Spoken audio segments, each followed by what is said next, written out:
summed up by the four modernizations. Modernizations. Specifically, the modernization of agriculture, industry, science and technology, and the military. This strategy includes the socialist market economy. Economy, with carefully controlled opening to the world capitalist economy. In short, socialism with Chinese characteristics. Deng argued that China in his time was in the first phase of the socialist stage. The task of the CPC was to perfect so-called socialism with Chinese characteristics and seek truth from facts. This was a reformulation of seek truth from facts. Vladimir Lenin's theoretical justification for the New Economic Policy, NEP, in 1921. Lenin proved that Russia had not sufficiently developed the capitalist stage. Therefore, the Soviet government had no choice but to oversee the completion of that stage. We discussed this in Chapter 10. Deng's interpretation of Mao reduced the role of ideology in economic decision-making. The problem we defined initially in this chapter. That is, how important is the role of ideology in the superstructure, in accelerating the advance in the mode of production, social base. The results of the Cultural Revolution gave Deng what he needed to resolve the quandary in a classical Marxist way. Technology sets the parameters within which it is possible to advance social relations.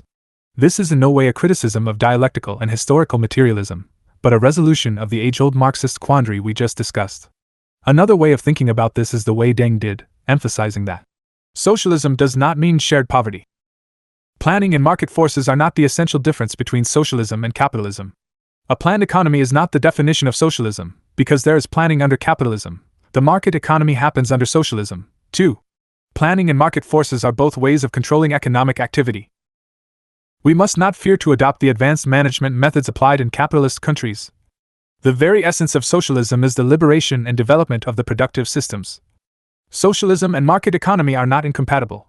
We should be concerned about right-wing deviations, but most of all, we must be concerned about left-wing deviations. Although Deng implemented this thinking, it was Premier Zhou Enlai who pioneered the four modernizations. When Zhou in charge, he and Mao agreed to experiment with changes in the approach to training and the rewarding of hard work. Local leaders would test these ideas, but they would not be sanctioned by central government directives until Mao and Zhou had adequately examined the results. They would then test these ideas about differential reward on a larger scale.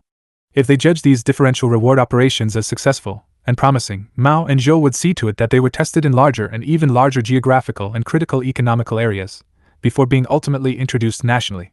This methodology was used in examining the idea of the household responsibility system.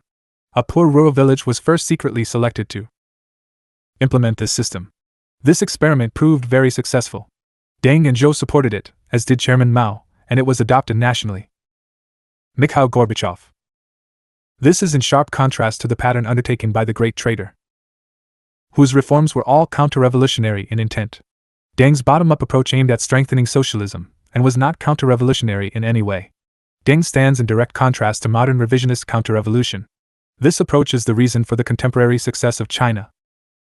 Deng's reform included the introduction of planned, centralized management of the macroeconomy by technically proficient bureaucrats. Unlike the modern revisionist Soviet model, management of China was indirect through market mechanisms. Deng sustained Mao's legacy to the extent that he stressed the primacy of agricultural output. And Deng encouraged a significant decentralization of decision-making in the rural economy and individual farmer households. At the local level, material incentives, rather than political appeals, were used to motivate the labor force. China allowed farmers to earn extra income by selling the produce of their private plots in a capitalist market. The merits of their hard work thus tested in the most practical way. Export focus. Export-led growth. In the move toward market allocation, local municipalities and provinces were to invest in industries they considered most profitable, which encouraged investment in light manufacturing. Thus, Deng's reforms shifted the development strategy of China to an emphasis on light industry and growth. Light industrial output was vital for a developing country coming from a low capital base. With the short gestation period, low capital requirements, and high foreign exchange export earnings, revenues generated by light manufacturing could be reinvested in technologically more advanced production, including further capital expenditures and investments. In the four post-Mao administrations, this policy succeeded. China has become an exporter of high techno-value capital products, sparking industrial explosion. In sharp contrast to the much less successful reform in the Republic of Yugoslavia and the Socialist Federal. People's Republic of Hungary investments. People's Republic of Hungary were not government mandated. The capital invested in heavy industry largely came from the banking system, where capital came from consumer deposits. Deng's change was to prevent reallocation of profits, except through taxation or through the banking system. The reallocation in state-owned industries was somewhat indirect. This made them independent of government interference. Deng's reforms sparked a true industrial revolution in China. Deng decided to accelerate the modernization process by stepping up the volume of foreign trade, especially in the purchase of machinery from Japan and the West. By participating in export-led growth, China was able to step up the four modernizations by attaining foreign capital and their advanced technologies and management experiences. This dramatically accelerated the economic development of China. Deng was able to attract foreign companies with a series of special economic zones designed for foreign investment without affecting the overall greater economy. Deng could do this, whereas Stalin could not because of the changed international situation. The reform sought improved labor productivity through material incentives and bonus systems. Rural markets featured selling by co-ops and individual farmers of their homegrown products, and the communes selling surplus. Not only did these rural markets increase agricultural output, the new wealth in the hands of farmers stimulated industrial development. The farmers had cash to buy from industry. In other words, farmers were able to sell surplus agricultural yields on the open market, producing a lot of income in small amounts. Taken together, these small amounts were a new category that then stimulated domestic consumption of industrial products. Prosperity created political support for the CPC and its more difficult tasks. Deng, well aware of Soviet NEP. There are diagnostic parallels between Deng's Vladimir Lenin's NEP, market socialism, and Nikolai Bukharin and Joseph Stalin wrote about NEP. Both foresaw a sector for private entrepreneurs and markets based on trade and pricing rather than central planning. An interesting anecdote is in Armand Hammer's autobiography Hammer on his first meeting with Deng. Hammer says Deng pressed him as an industrialist and former investor in Lenin's Soviet Union for as much information on the NEP as possible. Deng confronts Tiananmen Square protests from April 15, 1989 to June 4, 1989. There were a series of demonstrations in and near Tiananmen Square in the People's Republic of China, PRC. These culminated in the June CIA attempted coup. 1989 was a year in which many modern revisionist governments collapsed. The protest had initially been sparked by the death of Hu Yaobang, an official originally appointed by Deng, but who now wanted him gone, as did the 8 elders. The CIA spread propaganda amongst the people denigrating the party's slow response and relatively subdued funeral arrangements. In this they overplayed their hand, but they were full of hubris and were strutting on the global stage, having subverted the Soviet Union. When public mourning began on the streets of Beijing and universities in the surrounding areas, they foolishly tried to turn discontent into a color revolution against the party. In Beijing, this attempted coup centered on the monument to the people's heroes in Tiananmen Square. Because the CIA had done so well in the USSR by the time these events occurred, they got overly confident and jumped the gun. Their strategy developed with events but was always aimed at turning the mourning into a conduit focusing anger against CPC rule. They accused the party of nepotism in the government, the unfair dismissal and early death of Hu, attacking the behind-the-scenes role of the old men. By the eve of Hu's funeral, the demonstration had reached 100,000 people on Tiananmen Square. The protests lacked a unified cause or leadership. The CIA agents in charge needed to get the participants to raise false flags. Number one false flag was the phony issue of corruption within the government. If there was one thing Deng had pursued most actively, it was rooting out corruption. The CIA tried to turn this into a demand for the restoration of capitalism under the guise of economic liberalization and democratic reform. In this they meant introducing capitalist parties in the electoral system. During the demonstrations, Deng's general secretary Zhao Ziyang supported the demonstrators and distanced himself from the Politburo. Li Ping. Initial military advance on the city. On May 20, 1989, martial law was declared by the party's socialist guardian. Peng. The was blocked by CIA-mobilized dissidents. The square's occupation lasted 7 weeks. On 3 to 4 June 1989, over 200,000 soldiers in tanks and helicopters went into Beijing and confronted the armed dissidents. There were casualties on both sides. Deng's daughter, in her biography Deng Xiaoping, My Father, defends the actions that occurred and says they were a collective decision by the party leadership. Mopping up. To purge sympathizers of Tiananmen demonstrators, the Communist Party initiated a 1.5-year-long program similar to the Anti-rightist movement. 30,000 communist political officers were deployed to the task. Old-timers like Deng Fei aimed to deal strictly with those inside the party with serious tendencies toward bourgeois liberalization. Zhao Ziyang was placed under house arrest by the Politburo, and Deng concurred. Deng soon denounced the CIA plot that put the entire imperialist Western world against all socialist countries, to force them to discard the socialist road and bring them under the monopoly of international capital and onto the capitalist road. In the aftermath, only China, Vietnam, Laos, DPRK, and Cuba escaped the plot. A few months later, he said that the United States was too deeply involved in the student movement. He denounced foreign reporters who had given financial aid to the student leaders. These agents of imperialism helped the coup criminals to escape to various Western countries, primarily the United States through Hong Kong and Taiwan. Deng privately told Canadian Prime Minister Pierre Trudeau that the U.S. wanted factions of the Communist Party to grab army units, and the country had risked a civil war. 2 years later, Deng endorsed Xu Rongji, a Shanghai mayor, as a vice premier candidate.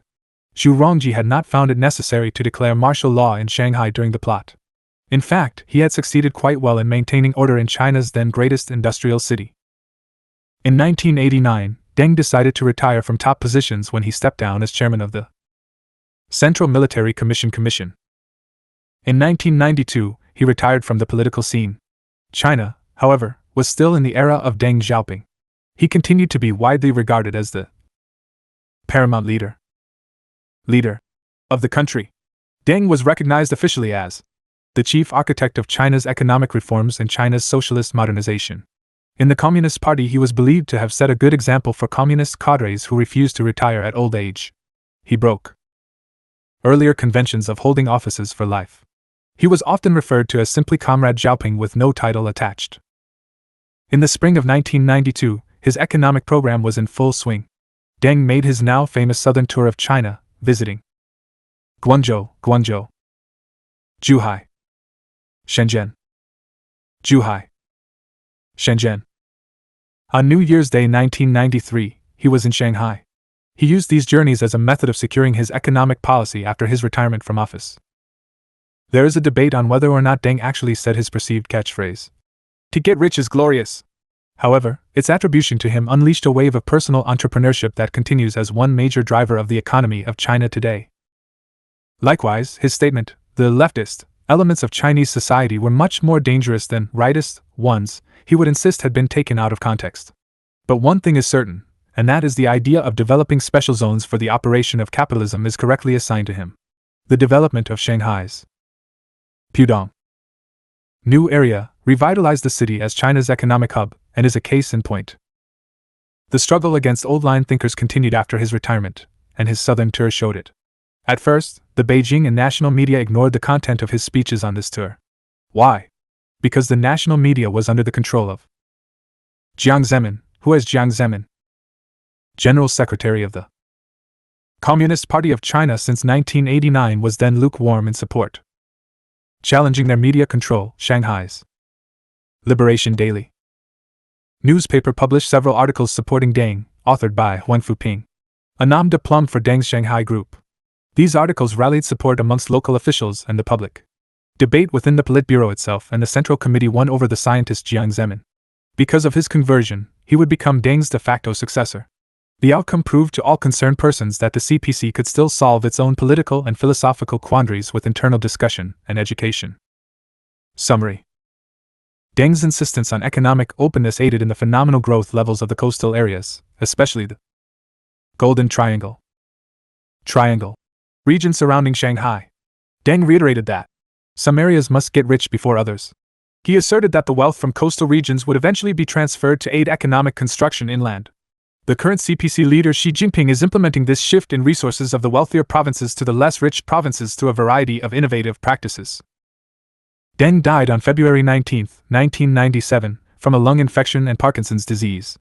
His successor Jiang Zemin was in firm control, and his government's policies maintained Deng's political and economic philosophies. Deng is eulogized as a great Marxist, great proletarian revolutionary, statesman, military strategist, and diplomat. He is remembered as one of the main leaders of the Communist Party of China.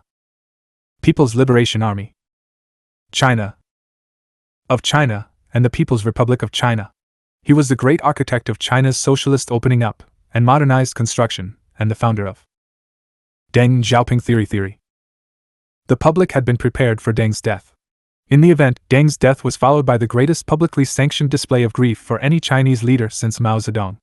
Deng's death was announced without any titles attached, for there was no need. The entire nation knew he had taken Mao's role as captain of the ship of China, as the great helmsman, the great leader and teacher. Deng was simply Comrade Deng, as Joseph Stalin had been known simply as Comrade Stalin. On February 24, 1997, at 10 a.m., people were asked by Premier Li Peng to pause in silence for 3 minutes. On June 18, 1997, in Bishkek, Kyrgyzstan. Bishkek, capital of the Republic of Kyrgyzstan, a 6-lane boulevard was dedicated to Deng, 82 feet wide and 2 miles long, called the Deng Xiaoping Prospect. A 6-foot-high red granite monument stands at the eastern end of this route, the epigraph in memory of Deng written in Chinese, Russian and Kyrgyz. In China, after the funeral, the nation's flags flew at half-mast. For over a week, the nationally televised funeral was a simple and relatively private affair attended by the country's leaders and Deng's family. It was broadcast on all channels. His successor Jiang Zemin's tearful eulogy to the great leader declared, "The Chinese people love, thank, mourn and cherish the memory of Comrade Deng Xiaoping. He devoted his lifelong energies to the Chinese people, performed immortal feats for the independence and liberation of the Chinese nation." Jiang vowed to continue Deng's policies. After the funeral, his organs were donated to medical research and other bodily remains cremated. His ashes were subsequently scattered at sea, according to his wishes. For the next 2 weeks, Chinese government media ran news stories and documentaries related to Deng's life and death, with the regular 7 p.m. national news program lasting 2 hours over the regular broadcast time. When compared to the memorials of other CPC leaders, those dedicated to Deng have been low profile, in keeping with Deng's pragmatism. Likewise, he was cremated, as opposed to being embalmed like Mao. Guang'an, Sichuan. On August 13, 2004, a bronze statue of Deng was dedicated in the city of Guang'an, Deng's hometown, in southwest China's province. The statue erected to commemorate Deng's 100th birthday. The statue shows Deng, dressed casually, sitting on a chair and smiling. The Chinese characters for Statue of Deng Xiaoping are inscribed on the pedestal. The original calligraphy written by Jiang Zemin, then chairman of the Central Military Commission. Deng Xiaoping's former residence, Sichuan, in his hometown of Paifang village in province, has been preserved as a museum telling Deng's life story. A documentary on Deng entitled Deng Xiaoping was released by CCTV in January 1997 that chronicles his life from his days as a student in France to his southern tour of 1992 to 1993. In 2014, a TV commemoration series entitled TV Commemoration Series Deng Xiaoping at History's Crossroads was released by CGTN celebrating the 110th anniversary of his birth. Chapter 27 Socialism with Chinese Characteristics Administration of Jiang Zemin. Jiang Zemin was born August 17, 1926, in the city of Jingda County. His ancestral home was the Jiang village, Yangzhou, Jiangsu, Anhui, Jiangsu Province. Jiang was President of the People's Republic of China from 1993 to 2003. The first of the succeeding 10-year presidential terms. He was the first person as party top leader and president of the PRC. He was General Secretary of the Communist Party of China from 1989 to 2002, and the first with matching appointment as Chairman of the Central Military Commission from 1989 to 2004. Succeeding Deng Xiaoping, he was the second of the next generation of Communist Party. Mao interregnum. Jiang Zemin had replaced leaders after the post. Zhao Ziang as General Secretary. When Zhao failed to perform satisfactorily during the Tiananmen Square incident of 1989, Jiang arose thereafter rather meteorically at the same time as age was taking the 8 elders Out of politics, Deng Xiaoping handed the reins of power to him at the succeeding party congress. Under Jiang's leadership, the CPC continued to exercise total power over the government, as it should have.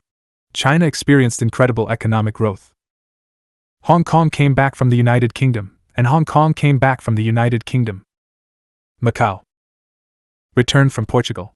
His theoretical contributions known as the returned from Portugal.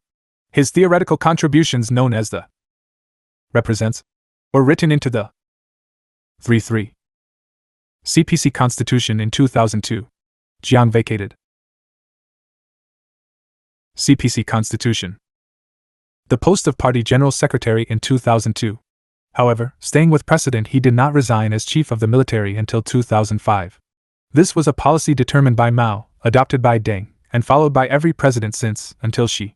The idea was to assure that the guns always stay in safe hands, even as a new party head and PRC president takes the reins. Thus, the matching appointment was delayed for a year or two just to be sure. Not until Xi did the military commission appointment go along with that of party boss and PRC president. The Chinese had learned from the Soviet failure to stop the great traitor Mikhail Gorbachev. Keeping the guns in proven hands was the ultimate guarantee that such a thing could not happen in China. Jiang grew up during the years that Japan occupied parts of China. His uncle, Jiang Shangqing, died fighting the Japanese in World War I and is a national hero. Since Shangqing had no heirs, Jiang became the adopted son of Shangqing's wife, his aunt, Wang Zhilan, to whom he referred to as Niang Mom. Jiang attended the Department of Electrical Engineering at the National Central University in University Nanjing, and then transferred to Nanjing, and then transferred to National Chiao Tung. In 1947, he graduated with a bachelor's degree in electrical engineering. In 1949, Jiang married, graduated from Wan Yeping. Yeping, also a native of Yangzhou. She. Shanghai International Studies University. They have two sons, Jiang Mianheng and Jiang Miankang. In 1989, Jiang was elevated to the country's top job. His sponsors were the powerful party elders Qing Yunan, Li Xianyan. Approved Xianyan, Deng Xiaoping. Jiang warned against bourgeois liberalization, asserting that the drive for modernization and Deng Xiaoping thought were the key to future Chinese success. In the first meeting of the new Politburo Standing Committee, after the Tiananmen Square incident of 1989, Jiang called for economic progress to go hand in hand with increasing political work. This meeting marked the beginning of a new era in propaganda work and political thought in China. The Central Propaganda Department was given more resources and power to cleanse the ranks of those who had been inclined to support the counter-revolutionary plots of the CIA at Tiananmen. In 1992, during Deng Xiaoping's southern tours, the former president grew critical of the lack of speed in Jiang's implementation of the programs in place. And indeed, these were the very programs that Jiang himself espoused. Deng commented that the pace was not fast enough, blaming the central leadership. In practice, in 1993, Jiang proved he had learned from Deng's criticism and sped up the changes. Jiang created the concept of special development areas as the capitalist market economy in practice under socialism. The point was to institutionalize the capitalist mechanism under proletarian dictatorship. That is, to make capitalism work safely as an adjunct to the centrally planned government socialist economy. To make that adjunct work as a government-regulated capitalist market economy. This was a huge step to take because it operationalized of Deng's socialism with Chinese characteristics. It became apparent that the slowness had not been purposeful stalling. Rather, it was because time had been devoted to the detailed planning of the institutionalization of socialism with Chinese characteristics. Jiang regained Deng's confidence. In 1993, Jiang completed his transition to his new federal administration by appointing many like-minded party leaders to leading administrative bodies. Along the way, he abolished the Central Advisory Committee. Having been composed of Revolutionary Party elders, all of whom were now dead or dying, it had served its purpose. And Jiang became head of the CPC and chairman of the Central Military Commission. Leading China in the early 1990s, the Jiang administration had stabilized the country. China was on a consistent growth trajectory. Jiang was able to tackle two major problems of China. A. B. 1. 2. 3. Government funding of huge projects employing many more people in some regions than others. Rural migration emptying some regions and placing new burdens on accepting regions. For example, Deng's policy that some areas can get rich before others led to a wealth gap between coastal regions and the interior provinces. But that was not unexpected. In fact, it was inevitable, and it would not be until the Xi administration that the party would direct the national government and the regional governments to decisively solve this problem. Meanwhile, unprecedented economic growth and the end of monopoly status for a number of heavy industries led to the closing of many state-owned enterprises (SOEs). This also was inevitable and expected. It did, however, mean breaking the iron rice bowl concept. And that was something the party could not wait decades to fix. The party had to satisfy the working masses and solve the unemployment problem. It did so with massive investment of public monies into such projects as the construction of the Qinghai-Tibet Railway and the Qinghai-Tibet Railway.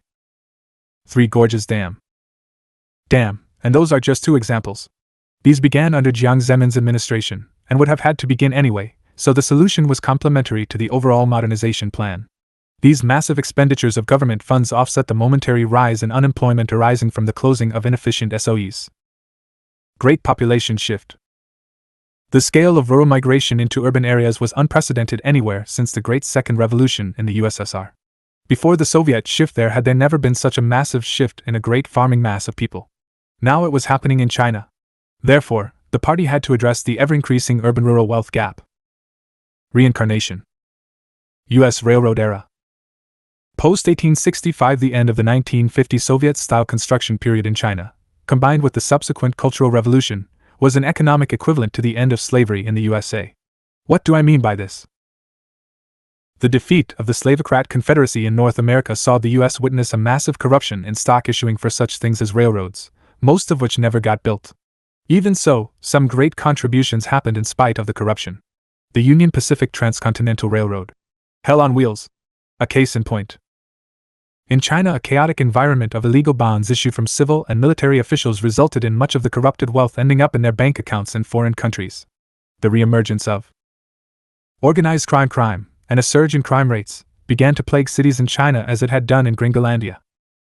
In 2002, China official statistics put the figure on the percentage of China's GDP being moved and abused by corrupt officials at 10%.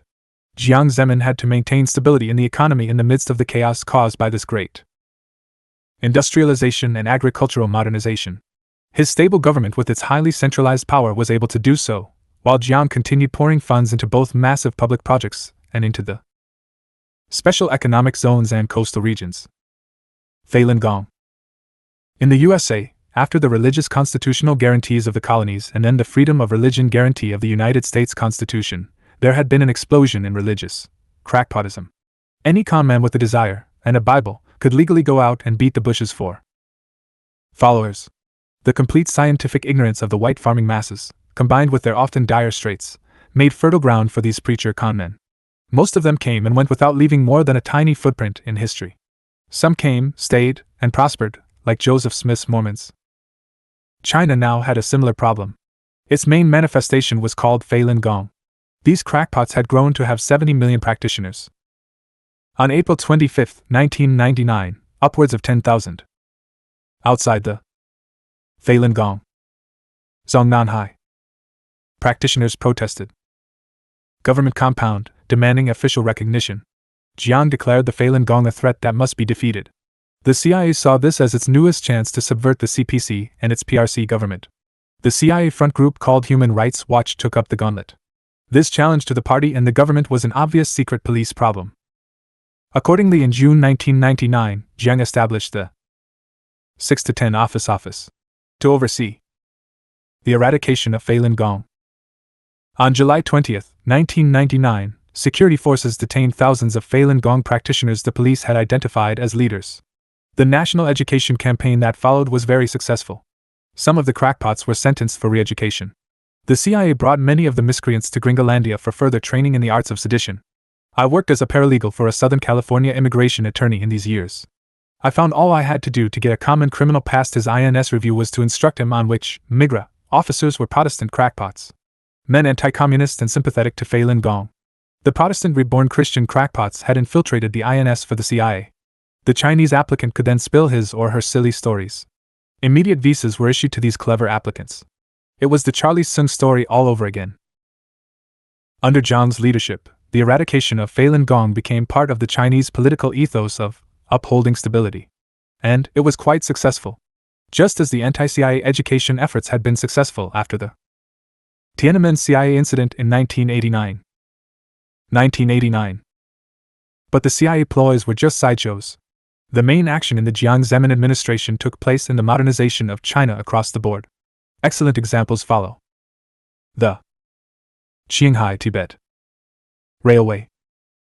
Qinghai-Tibet Railroad is a high elevation. Qinghai Province to Railway. Lhasa. Xining. That connects Tibet Autonomous Region. Lhasa. Xining. Region. Construction on both began with the Jiang Zemin administration. In 1984, the length of the railway was 1,215 miles. Construction of the 500-mile section between Xining and Galmud was completed that year. The railway from Galmud to Lhasa was completed that year.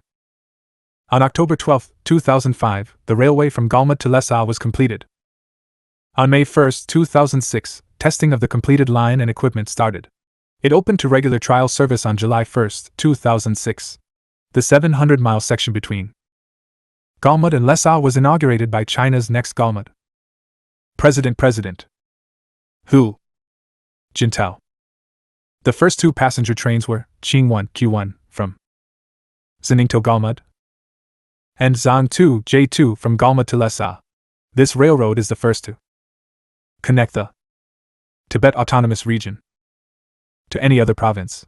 Because of elevation and permafrost terrain and associated problems for workers and track-laying engineers, the Tibet Autonomous Province was the last province in mainland China to have a railroad.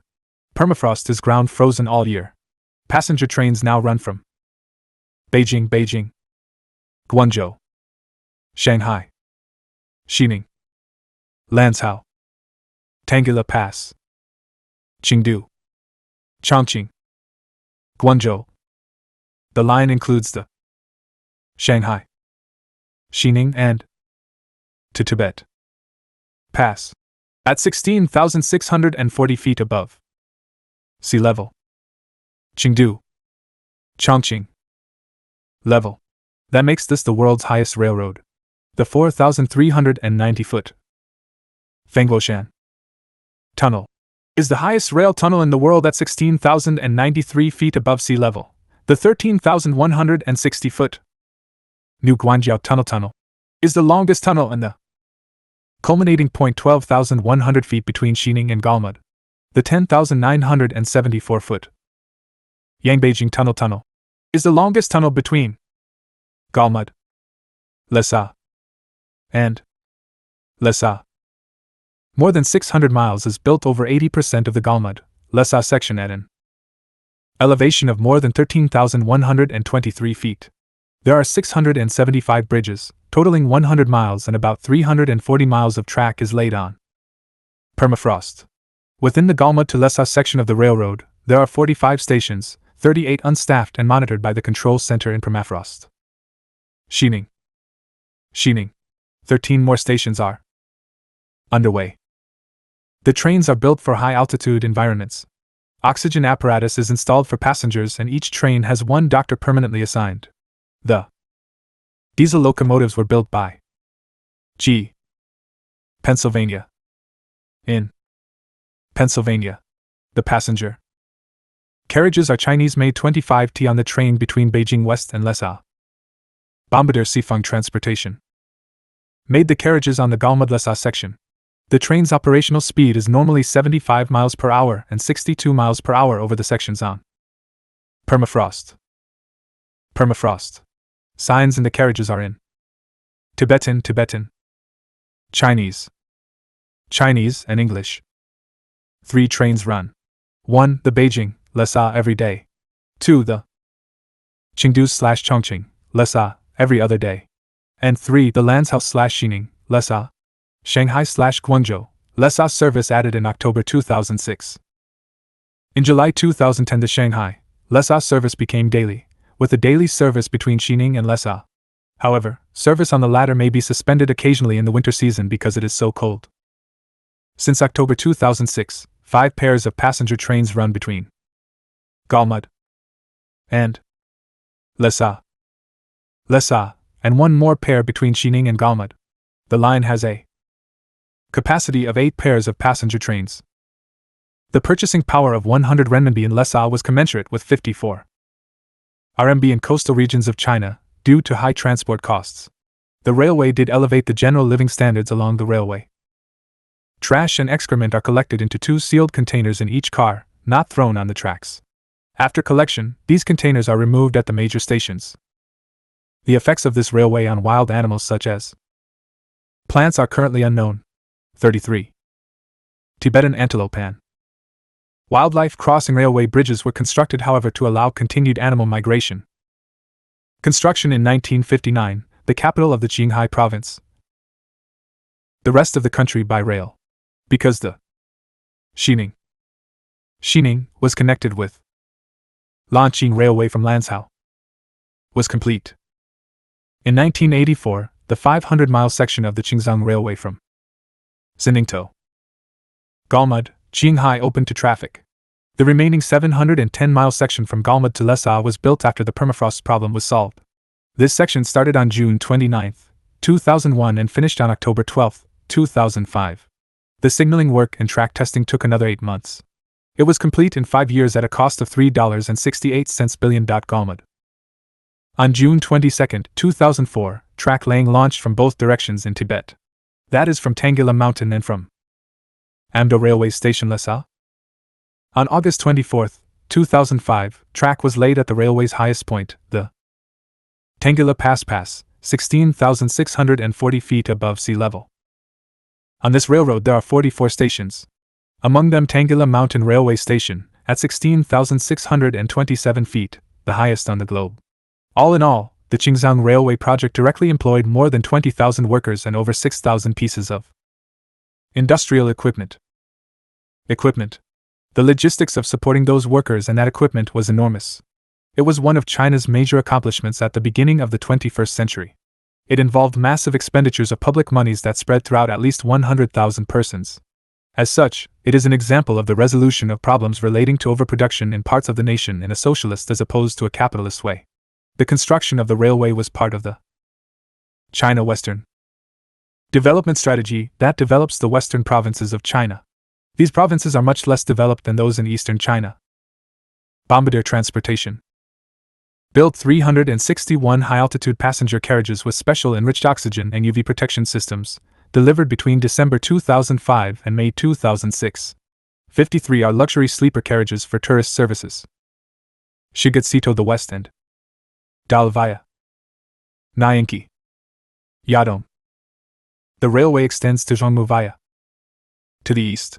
A further extension links Shigatse with the China India near border.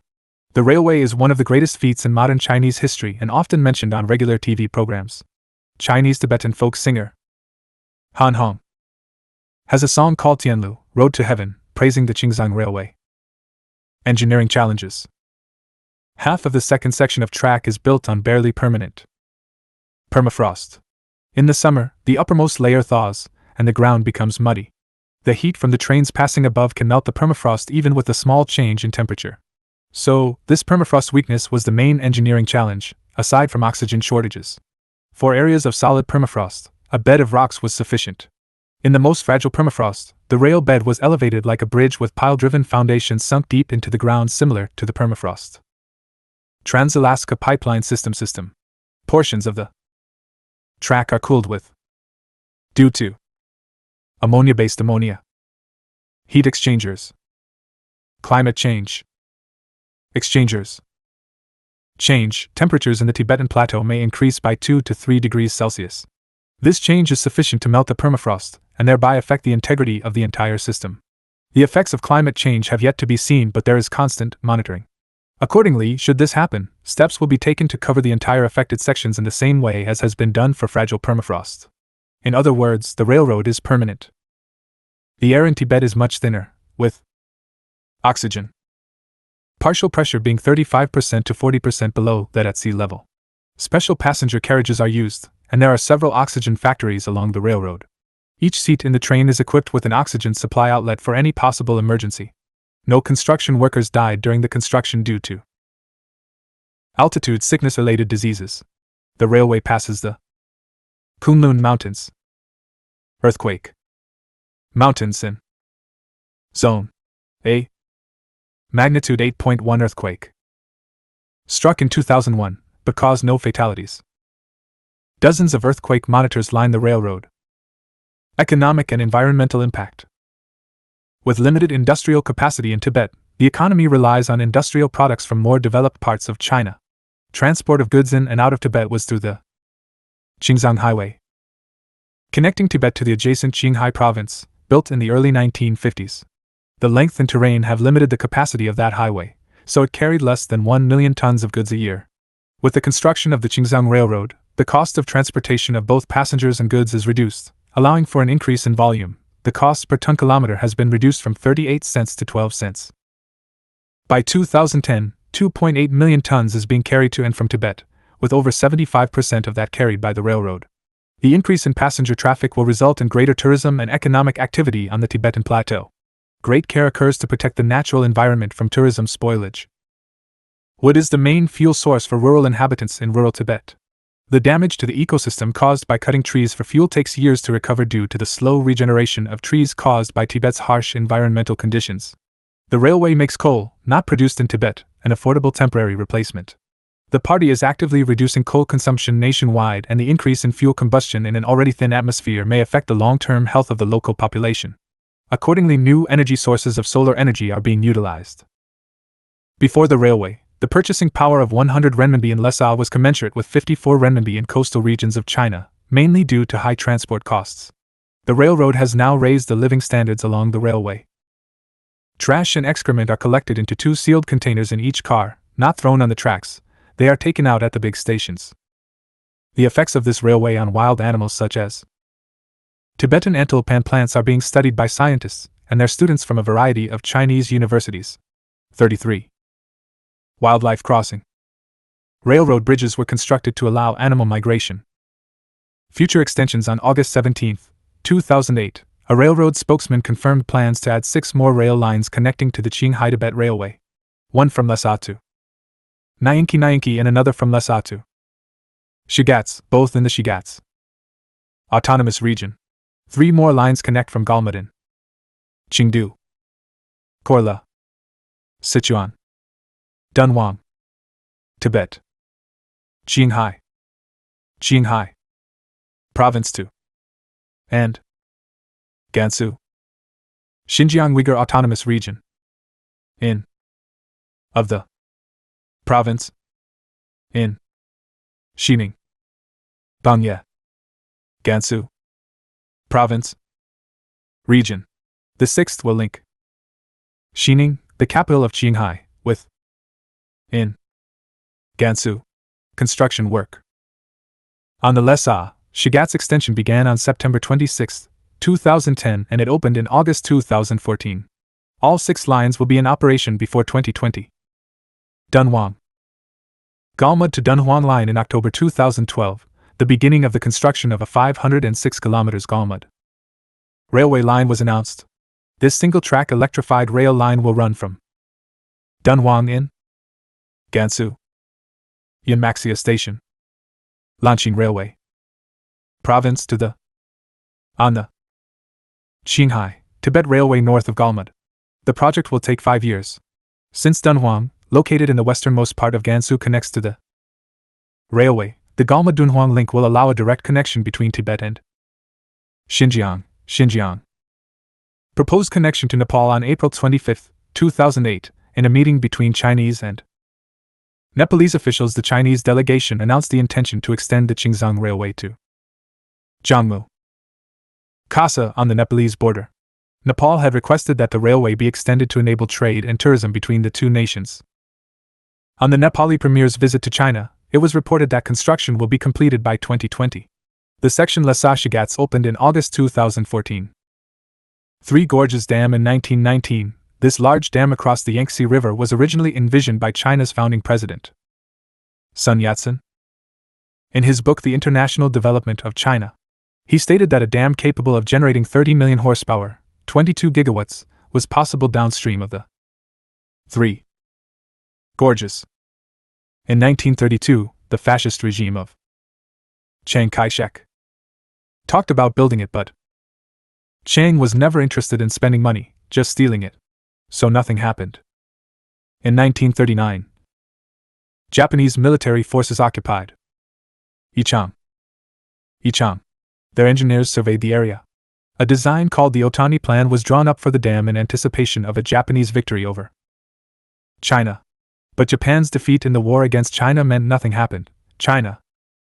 In 1944, the United States Bureau of Reclamation, John L. Savage, Chief Design Engineer. Savage surveyed the area and drew up a dam proposal for the Yangtze River Project. Some 54 Chinese engineers went to the U.S. for training. The original U.S. plan called for the dam to employ a unique method for moving ships. The ships would move into locks located at the lower and upper ends of the dam, and then cranes with cables would move the ships from one lock to the next. In the case of smaller watercraft, groups of boats would be lifted together for efficiency. The halted work in 1947. Chinese Civil War. After 1949 and liberation, the Communist government of supported the project. Mao began the Mao Zedong Gezhouba Dam project, but economic problems required other huge capital expenditures first. After the 1954 Yangtze River floods, Mao decided to pour more money into controlling that river, and the dam project started again in 1956.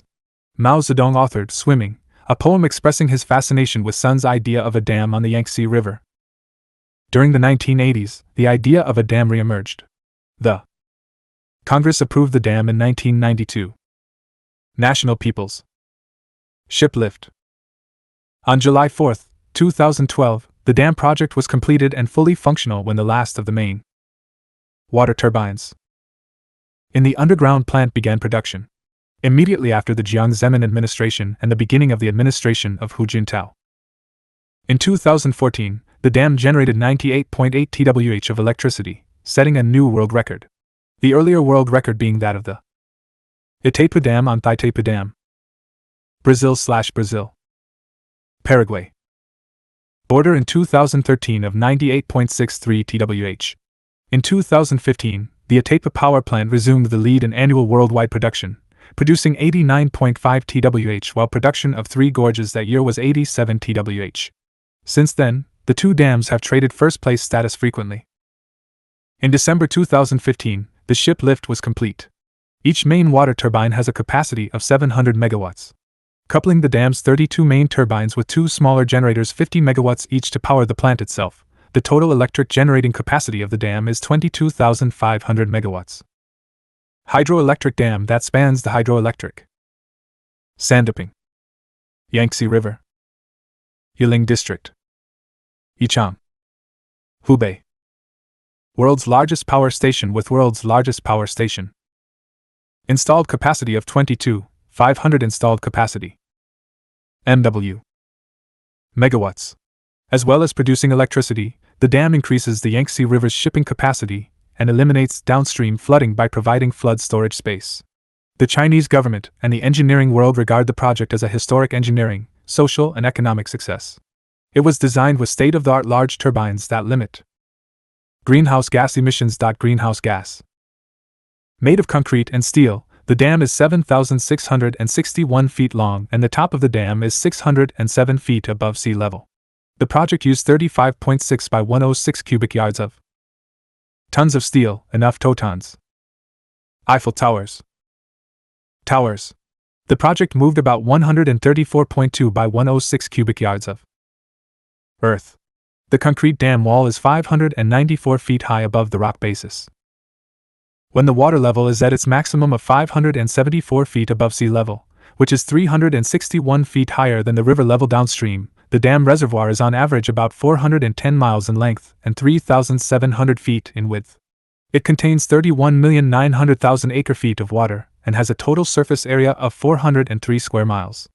On completion, the reservoir flooded a total area of 244 square miles of land, compared to 520 square miles of reservoir by the Itaipu Dam.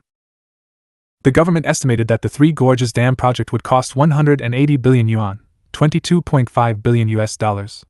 By the end of 2008, spending had reached 148 billion yuan, of which 65 billion yuan was spent on construction, 69 billion yuan on relocating affected residents, and 15 billion yuan on financing.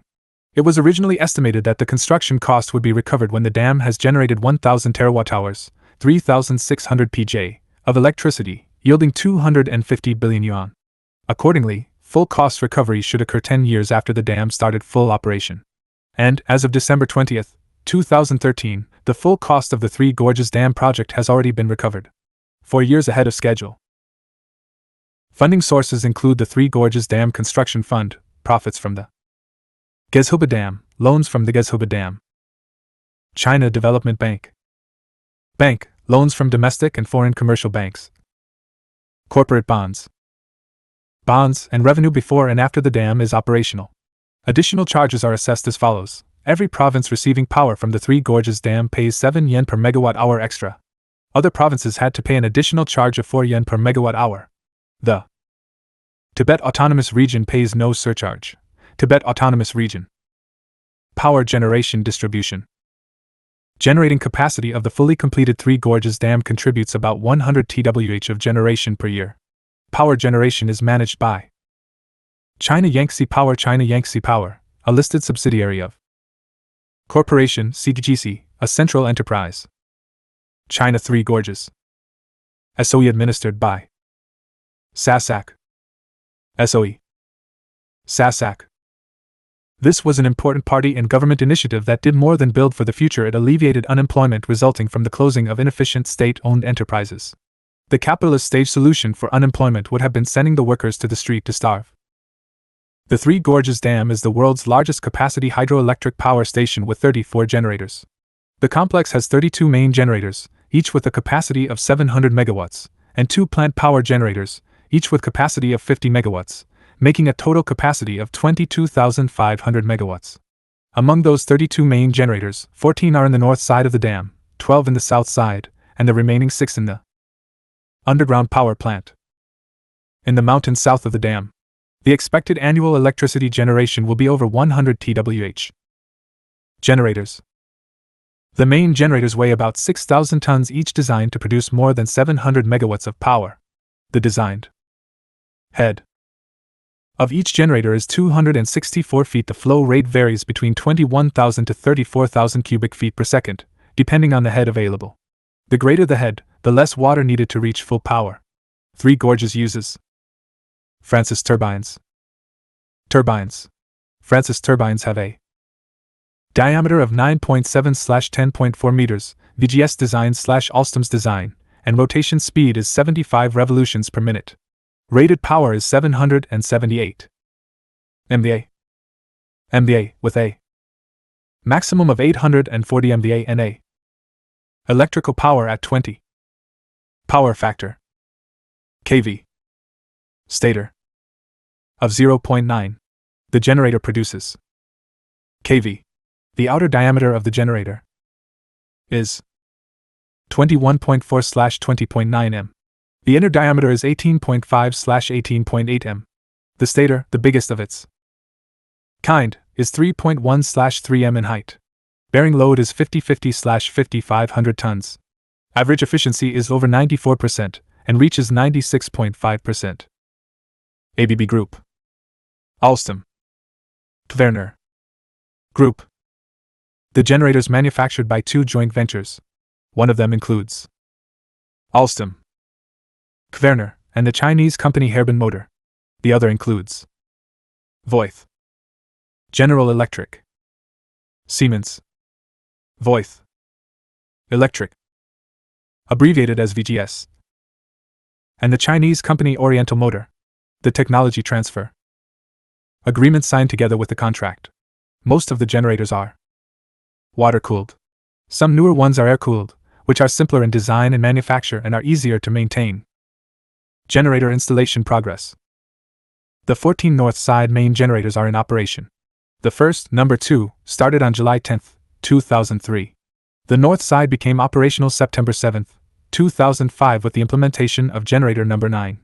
Full power, 9,800 megawatts, reached on October 18, 2006 after the water level reached 156 m. The 12 south side main generators are also in operation. Number 22 began operation on June 11, 2007 and number 15 started up on October 30, 2008.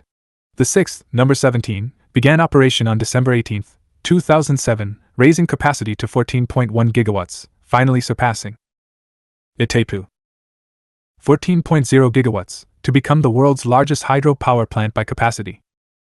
The 6 underground main generators are also in operation as of May 23, 2012, when the last main generator, number 27, finished its final tests raising capacity to 22.5 gigawatts. After 9 years of construction, installation and testing, the power plant is now operational. Milestones in December 2007, power distribution and transmission infrastructure cost about 34.387 billion yuan. Construction was complete, 1 year ahead of schedule. By August 16, 2011, the plant had generated 500 TWh of electricity. In July 2008 it generated 10.3 TWh of electricity, its first month over 10 TWh. On June 30, 2009, after the river flow rate increased to over 24,000 cubic meters, all 28 generators were switched on. They produced 16,100 megawatts because the head available during flood season was insufficient. In August 2009, the plant first reached its maximum output for a short period. During the November to May dry season, power output may be limited by flow rate. When there is enough flow, power output reaches generating capacity. The maximum power output curves based on the average flow rate at the dam site, assuming the water level is 175 m and the plant gross efficiency is 90.15%. The actual power output in 2008 was obtained based on the monthly electricity sent to the grid. On October 26, 2010, the Three Gorges Dam reached its design maximum reservoir water level of 574 feet, in which the intended annual power generation capacity of 84.7 TWh was realized. In 2012, the dam's 32 generating units generated a record 98.1 TWh of electricity, which accounts for 14% of the total hydro generation in China. The State Grid Corporation and China Southern Power Grid paid a flat rate of 250 yen per megawatt hour, $35.70, until July 2, 2008. Since then, the price has varied by province, from yen to 28.7, 401.8 per MWh. Higher paying customers receive priority, such as Shanghai. 9 provinces and 2 cities consume power from the dam. Power is distributed over multiple 500 3 kilovolt direct current kV transmission lines. DC lines to the East China grid carry 7,200 megawatts. Three Gorges, Shanghai, 3,000 megawatts. HVDC Three Gorges, Changzhou, 3,000 megawatts, and HVDC Gezhouba, Shanghai, alternating current, 1,200 megawatts. The AC lines to the central China grid have a total capacity of 12,000 megawatts. The DC transmission line, HVDC Three Gorges, Guangdong to the South China grid has a capacity of 3,000 megawatts. Environmental impact. According to the National Development and Reform Commission of China, 366 grams of coal would produce 1 kilowatt-hour of electricity during 2006.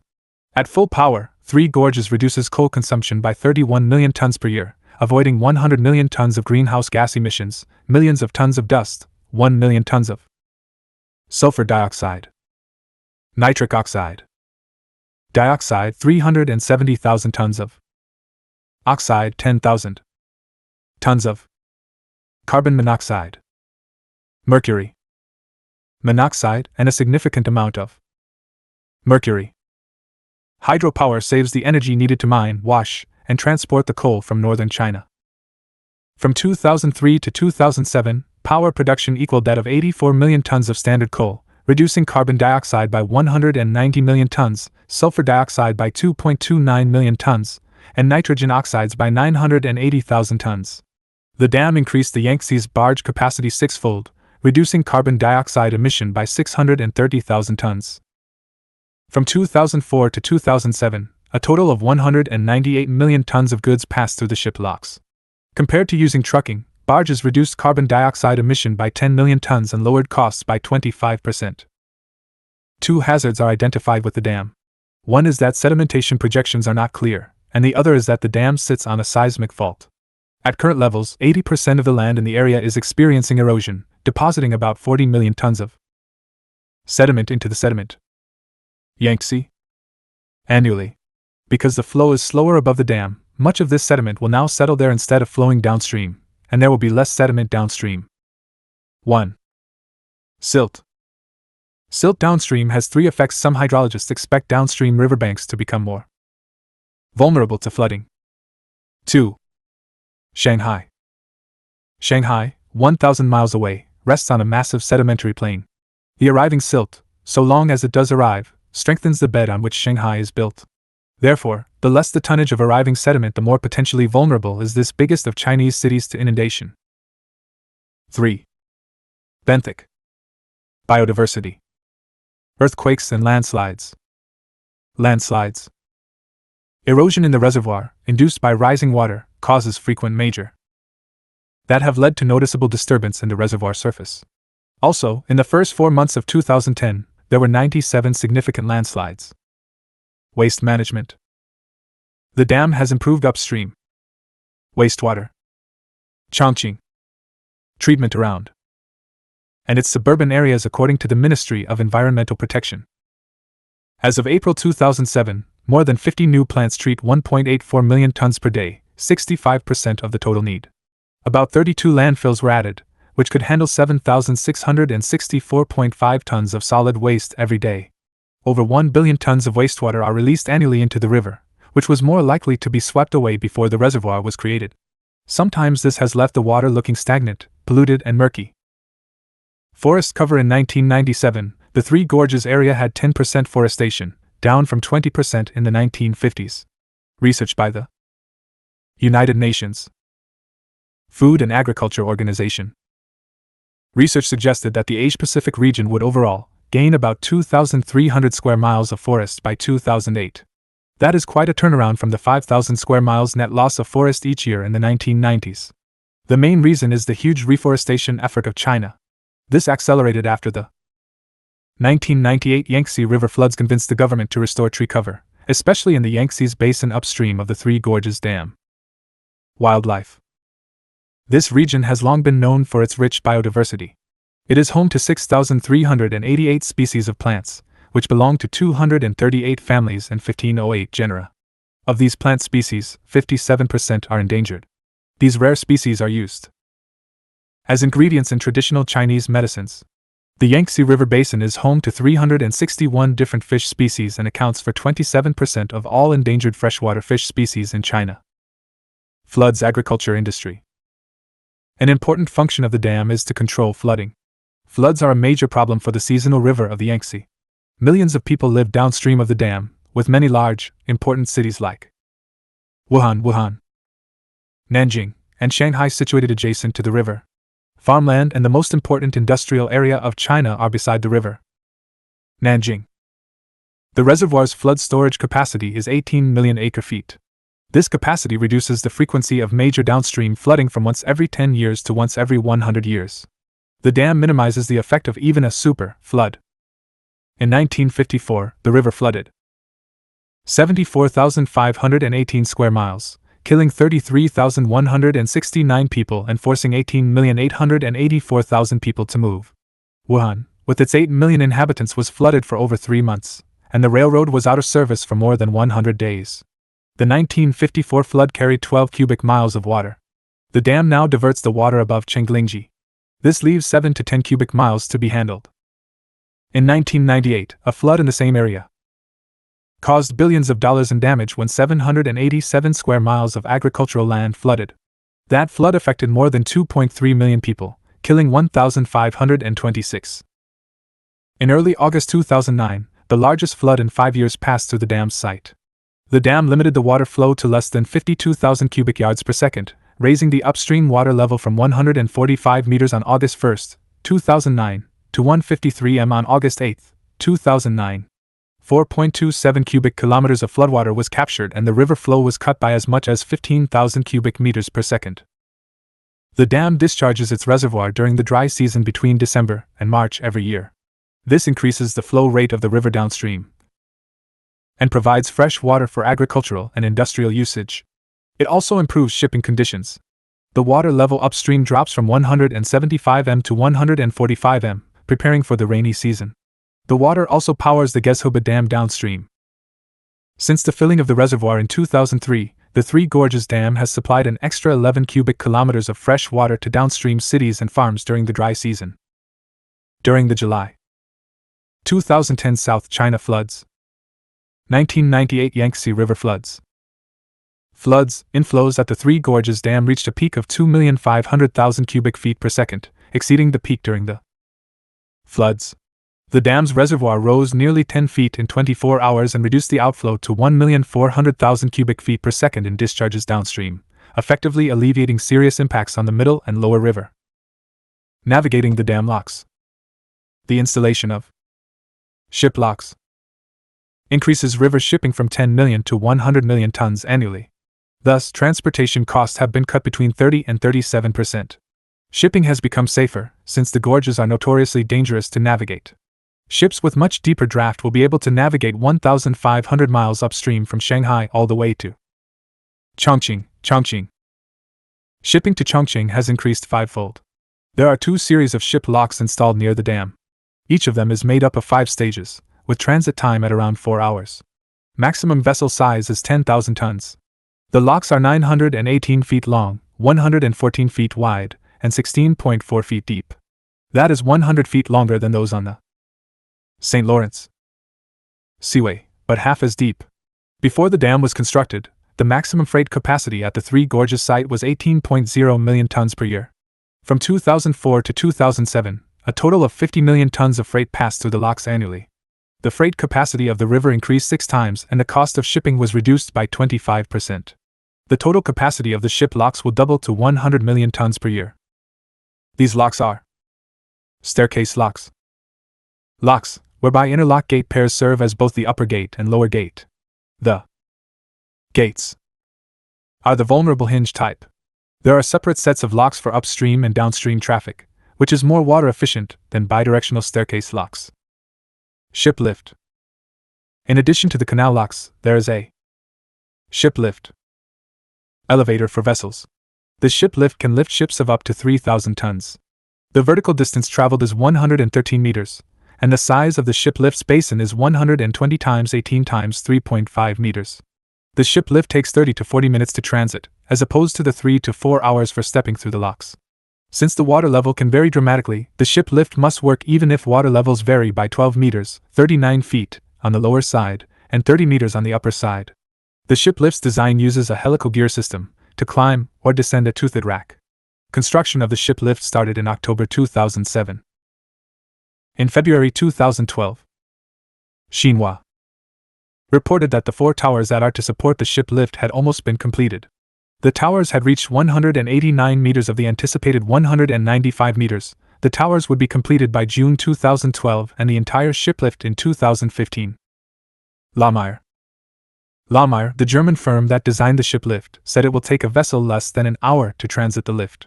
An article in Steel Construction said the actual time of the lift would be 21 minutes. The dimensions of the 3,000 tons passenger vessels the ship lift is designed to carry are 277 feet by 56 feet by 9 feet. On July 15, 2016, the first cargo ship took 8 minutes to lift. Portage railways. Plans also exist for the construction of short portage railways, bypassing the dam area altogether. 2 short rail lines, one on each side of the river, are to be constructed. The 50-mile-long Northern Portage Railway runs from the Taipingsi Port Facility on the northern side of the Yangtze via Yichang East Railway Station to the Baiyang-Tianjia Port Facility in Baiyang Town. The 120-mile-long Southern Portage Railway runs from Yichang South Railway Station to Maoping, Jiqing, Gaoyang, through Jiqing, Relocation of residents. As of June 2008, China relocated 1.24 million residents, ending with in Hubei province, from 13 cities, 140 towns and 1350 villages that either flooded or were partially flooded by the reservoir. This was 1.5% of the province's 60.3 million. And Chongqing municipality's 31.5 million population, where 140,000 residents were relocated to other provinces. Relocation was complete on July 22, 2008. By 2020, Chongqing municipality will encourage an additional 4 million people to move away from the dam to the main urban area of Chongqing. The municipal government explained that the relocation is due to urbanization, rather than the dam, and people involved included non-flooded areas of the municipality. Archaeology. The 370-mile-long reservoir flooded some 1,300 archaeological sites and altered the appearance of the three gorges as the water level rose over 300 feet. Before this could happen, the CPC sent Richard S. McNeish and a team of Chinese archaeologists to recover the evidence of the earliest agriculture in China. They did so, building a sequence of early domesticates. I was able to stay in contact with Professor McNeish during this work, which was very important in writing earlier chapters in this book. Other cultural and historical relics were moved to higher ground as they were discovered. Some sites could not be moved because of their location, size, or design. For example, the Hanging Coffins site high in the Hanging Coffins Gorge is part of the cliffs. Shenong. National Security. The United States Department of Defense triggered an angry response in the Chinese media when it ployed the notion that the military in Taiwan would seek to destroy the dam, and PLA General the Lu Yuan, China Youth Daily, was quoted in saying that the PRC would be seriously on guard against threats from Taiwan independence terrorists. The dam is a steel concrete gravity dam. The water is held back by the innate mass of the individual dam sections. Damage to an individual section should not affect other parts of the dam. Due to the sheer size of the dam, it can withstand tactical nuclear strikes. Structural integrity. 163,000 concrete units of the Three Gorges Dam all passed quality testing, and deformation was within design limits. An experts group gave the project overall a good quality rating. Upstream dams double power generation. In order to maximize power from the Three Gorges Dam and cut down on sedimentation from the Jinsha River and the upper course of the Yangtze River, the CPC plans to build a series of dams on the Jinsha. These will include the Wudong Dam and Zilode Baihetan Dam, completed Xiangjiaba and Dam, along with the now dams. The total capacity of those four dams is 38,500 megawatts. That doubles the capacity of the Three Gorges electricity generation project. Baihetan is preparing for construction, and Wudong is seeking government approval. Another 8 dams are in the midstream of the Jinsha and 8 more upstream of it. 3 represents come and gone. The 3 represents was a guiding socio-political theory of which was ratified by the Communist Party of China at the Communist Party of China Jiang Zemin 16th Party Zemin Congress in 2002. However, under the succeeding administration of Hu Jintao, 2002 to 2012, it received no special attention. By the time of the next generation administration of Xi Jinping, 2012 to 2022, at the party's 19th Congress in October 2017, the 3 represents was completely scrapped and withdrawn altogether. It was replaced by amending the Constitution at the 19th CPC National Congress on the basis of the new situation, and tasks would promote the development of socialism with Chinese characteristics and party building. New amendments include the key theories and strategic thoughts presented by a work report at the start of the Congress. The amended Constitution fully represents Xi's sinicization of Marxism, especially new governance concepts and fresh experiences in adhering to and strengthening party leadership and in strict party governance. The party decision was that the amendment makes the Communist Party more vigorous, stronger, and enables it to keep a close connection with the people. Jiang Zemin had first introduced his theory on February 25, 2000, while on an inspection tour in Maoming, Guangdong Province. He presented a comprehensive summary of the party's historical experience and adaptation to new situations and tasks. The official statement of the ideology stipulates that the Communist Party of China should advance social productive forces, advance culture, and the interests of the overwhelming majority. The three represents justified the incorporation of the new capitalist business class into the party. It would change the founding ideology of the Communist Party of China from protecting the interests of the farmers and workers to that of the overwhelming majority of the people. This is a euphemism aimed at placating the growing entrepreneurial class. Accordingly, critics within the party denounced this as betrayal of communist ideology. Socialism with Chinese characteristics. Hu Jintao administration 2002 to 2012. Hu Jintao was born December 21, 1942 in branch of the family migrated from Taizhou, Jishi County, Jiangsu County, Province, his Anhui, to Taizhou during his grandfather's generation. Though his father owned a small tea trading business in Taizhou, the family was relatively poor. His mother was a teacher and died when he was 7, and an aunt raised him. In April 1964, Hu joined the Communist Party of China, CPC. He began to work as an engineer in July 1965 after he graduated from the Water Conservancy Engineering Department of Tsinghua University. There he had a major in the study of hub hydropower stations and a minor in geology. During his time at Tsinghua, Hu met his wife, Lu Yongqing. In 1968, Hu volunteered for his obligatory national service in. He worked on the construction of Gansu Lujiaxia Hydroelectric Station, Sino-Hydro, while managing party affairs for the local branch of the Ministry of Water Resources and Electric Power. From 1969 to 1974, Hu worked for Engineering Bureau as an engineer. Accordingly, he was excellently trained to oversee the completion of the South-North Water Diversion Project from the Yangtze to Beijing. He did this while president of the PRC, 2002 to 2012. In 1973, Hu transferred to the construction department of Gansu as a secretary. In 1974, he was promoted to vice senior chief. In 1980, Deng Xiaoping, then at the beginning of his administration, implemented the Four Transformations program. He wanted to find in the CPC ranks communist leaders who were more revolutionary, younger, more knowledgeable, and more specialized. In response to this nationwide search for young party members with leadership potential, Song Ping, the first secretary of CPC Gansu Gubernatorial Committee, governor of Gansu Province, put forward Hu Jintao. Governor Song was so impressed with Hu's work he promoted him several ranks to the position of deputy head of the Gubernatorial Commission, lieutenant governor. Another protege of Song, Wen Jiabao, also became prominent at the same time. In 1982, Hu was promoted to the position of Communist Youth League Gansu branch secretary. Shortly thereafter, Hu was appointed director of the All China National Youth Federation. His mentor Song Ping transferred to Beijing as Minister of Organization of the Communist Party of China. As such, he was in charge of senior cadres' recommendation, candidacy, and promotion. With Hu Yaobang, Deng Xiaoping, and Song Ping backing him, Hu Jintao was on his way up. Central Party School. In 1982, Central Party authorities invited Hu Jintao to Beijing to study at the school. Soon after, he was transferred to Beijing and appointed to the Secretariat of the Communist Youth League Central Committee, CY Central.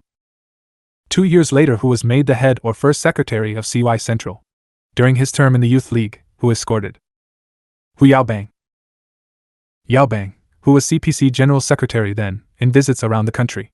Hu Yaobang, himself a veteran coming from the Youth League, could reminisce with Hu Jintao about their experiences in what might roughly be thought of as the Eagle Scouts of China. In 1985, then Communist Party General Secretary Hu Jintao to be transferred to Hu Yaobang, Guizhou. Push for as the Provincial Committee Secretary of Communist Party of China, and it was made so. Hu solved the economic problems of what was then a backwater province, like Idaho in the USA. In the course of his work there, he demonstrated his willingness to get down and dirty, visiting all of its 86 counties. While in Guizhou, Hu was careful to follow Beijing's directives and had a reputation of being airtight. He was a manager's manager, and rarely offered personal views on policy in public. Hu was publicly perceived as an official with integrity and honesty. Democracy Wall. In 1987, Hu Jintao handled a local students' protest, similar to the protest in Beijing, quite successfully. In Beijing, similar protests resulted in Hu Yaobang's forced resignation. But Hu Jintao carefully handled his local situation, and that led to his national recognition for competence. Tibet versus CIA. When Hu Yaobang was forced out of national office, Hu Jintao also drew criticism from party elders for failing to criticize the ousted reformer. However, the other side of that coin was loyalty, a trait as valuable in communist politics as anywhere else. It just takes some time to sink in and be evaluated when all other things prove themselves equal. In 1988, Hu transferred to become party regional committee secretary of the Tibetan Autonomous Region, while also taking on the role of Tibetan Autonomous Region Commissar of the local political People's Liberation Army units. This made Hu People's Liberation Army effectively the number one figure in the vast region. It was a chance to prove himself again. Reactionary Tibetan families had long opposed PRC government policy in the autonomous region. Secret agents from the CIA and MI6 had infiltrated their old stomping grounds in Tibet, with the aim of stirring up unrest and ethnic conflict. They tried to generate anti-Han Chinese racism among susceptible segments of ethnic Tibetan society. Minor clashes had been occurring since 1987. Hu arrived in 1988, taking charge of the campaign to eradicate the spies and their compradors.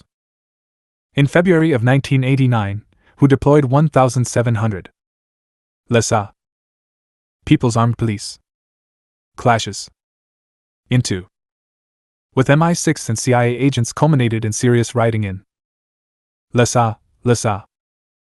On March 5, 1989, CIA/MI6 spies mobilized their witting and unwitting compradors.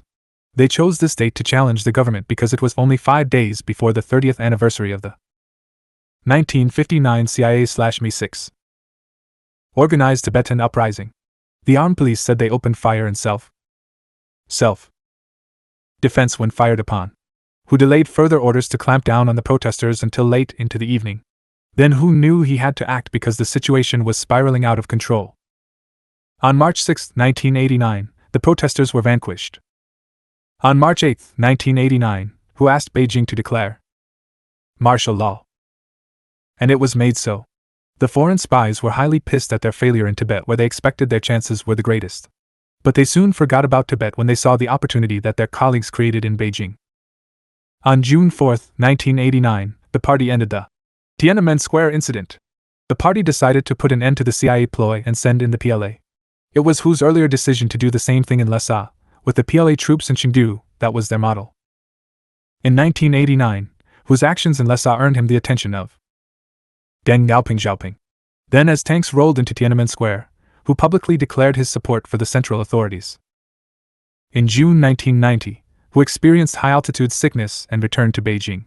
But he remained in his position as boss of Tibet for another 2 years. On the way up in 1992, before the opening of the 14th National Congress of the CPC, senior party leaders, including Deng and Qin Yun, selected candidates for the Politburo Standing Committee, ensuring a smooth transition of power from the second-generation leaders, e.g., Deng Xiaoping, Qin Yun, Li Xianyan, Wang Jin, to third-generation leaders, Jiang Zemin, Li Peng, Wang Jin, Jiang Zemin, Li Ping, was of paramount import.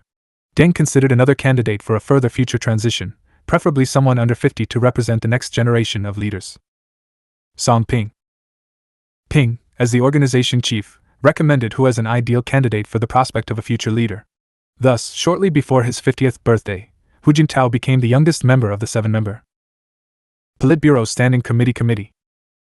In 1992, Hu took charge of the Secretariat of the Communist Party of China, which oversaw day-to-day operations of the Central Committee and the Central Party School, and Hu took charge of the ideological work of the CPC. Accordingly, Hu was heir apparent to Jiang. However, he always took great care not to be in the spotlight. In 1998, Hu promoted Jiang's already unpopular movement in the party of the 3 stresses: stress study, stress politics, and stress healthy trends. Giving speeches in that promotion, Hu became Jiang's vice president of China. Jiang wanted Hu to play a more active role in foreign affairs. in 1999, who became the leading voice of China during the Chinese embassy in Belgrade NATO bombing. In 2001, he publicized Jiang's 3 represents theory, equally unpopular in the party. On November 15, 2002, a new Hu Jintao-led Politburo succeeded Jiang. Jiang stepped down as the powerful General Secretary and from the Politburo Standing Committee. In 2003, Jiang was also re-elected to the post of chairman of the 2003. Jiang was also re-elected to the post of chairman of the Central Military Commission of the CPC. As we have seen, this had become the established way of being sure that a Gorbachev great traitor type could not succeed, even if one should get to be head of party in government. Secure hands were retaining military power, just in case. Deng Xiaoping had appointed 3 CPC general secretaries, all designed to be successors, and he had been instrumental in the ousting of 2 of them, Hu Yaobang and Hu Yaobang. Zhao Ziang. His third and final selection, Jiang Zemin, he continued backing. Deng originally handpicked Hu as the youngest member of the top leadership of China and as a leading candidate to succeed Jiang. Along his way, Hu had exercised a great deal of political skills between 1992 and 2002. Thus he consolidated his position, and eventually emerged as Jiang's heir apparent in his own right. Paramount leader. General Secretary. China Communist Party. President of the President. People's Republic. Chairman. Central Military Commission. From 2004 to 2012. He was a member of the 14th, 15th, 16th, and 17th CPC Politburo Standing Committees. CPC Politburo Standing Committee. Party Secretary for Party Secretary for most of his career, Hu was a functionary in the CPC. Importantly, he was Region. Later Hu was Region. Later Hu was Guizhou Province and the Guizhou First Secretary of the First Secretary of the President under former President and Party Leader. Tibet Autonomous. Central Secretariat and Central Secretariat and Jiang Zemin. Vice. Who is the first leader of the Communist Party without a history in the long march and the armed struggle of the Civil War. It was inevitable, of course, that as the CPC held long-term political power, next generations would have a new kind of history. During his term in office, Hu oversaw growing government control of the overall economy, along with his colleague, Premier Wen Jiabao, major world power, presided over a decade of intense economic growth, technological innovation and development, the space program and the cinematic industry being examples well known to the world. And China became a power who improved socio-economic equality domestically through the scientific development concept. Building a scientific development concept. Harmonious socialist society. Prosperous and increasingly free of social conflict. Who followed revolutionary socialism with Chinese characteristics. Policies. Enemies of the CPC felt the weight of state power as it crushed CIA attempts to create social disturbances, ethnic minority protests, and their creation, the dissidents. On foreign policy, Hu advocated China's peaceful development. Throughout Hu's tenure, China increased its outreach to Africa, America, and Oceania as well as Asia proper. Latin. Hu was personally quiet and studious. His tenure was characterized by collective leadership and consensus-based rule. These traits made Hu a low-key figure in the public eye, embodying China's focus on hard work and technocratic competence. In 2013, Hu retired and was succeeded by, since taking over as Xi Jinping, General Secretary of the Central Committee. At the 16th National Congress of the Communist Party of China, Hu and his premier, Wen Jiabao, Harmonious Socialist Society. Jiabao proposed to set up a society. Such a model meant less inequality and improving the GDP first and welfare second policies. They focused on sectors of the Chinese population left behind by the economic rebuilding. Accordingly, they took many journeys to the poorer areas of China. Hu and Wen Jiabao moved China away from favoring economic growth over social imperatives. Their balanced view of growth now took social inequality and environmental damage as equally important to industrialization and agricultural modernization. Something emphasized was green, gross domestic product usage at the domestic household level. SARS crisis in 2003, the first crisis of Hu's leadership happened with the outbreak of SARS. Hu and Wen demanded an end to covering up and a fast response to field and press reports. Party and government officials were fired. This included the health minister and the mayor of Beijing, Meng Xiaonon, Hu's protege. Succession complete 2004. Xiaonon. Hu's succession occurred in an orderly and civil manner, a trend that the party announced would continue as one of the party's stated major goals. In September 2004, Jiang resigned as chairman of the Central Military Commission, his last official post. With Jiang stepping down, he officially became the head of the three critical institutions of the People's Republic of China. Those institutions being party, government, and state, military and police. Hu had become the paramount leader. President Hu and Premier Wen Jiabao inherited internal social, political, and environmental problems. The biggest problem was the large wealth disparity between the Chinese rich and poor. The party's own propaganda line fueled discontent and anger. The cronyism, civil service, military, educational, judicial, and medical systems had to go, and it had to go fast. 8 honors and 8 shames. Movement. This was a formalization of the decision to promote a more selfless and moral outlook in the party and the entire nation. Elected as 17th CPC National Congress, Hu was re-17th CPC National Congress.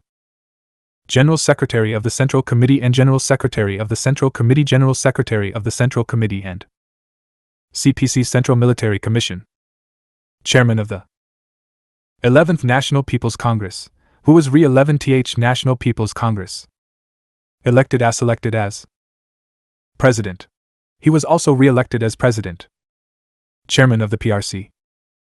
Central Military Commission. Hu's political philosophy during his leadership can be summarized by 3 slogans. 1. A harmonious socialist society. Domestically.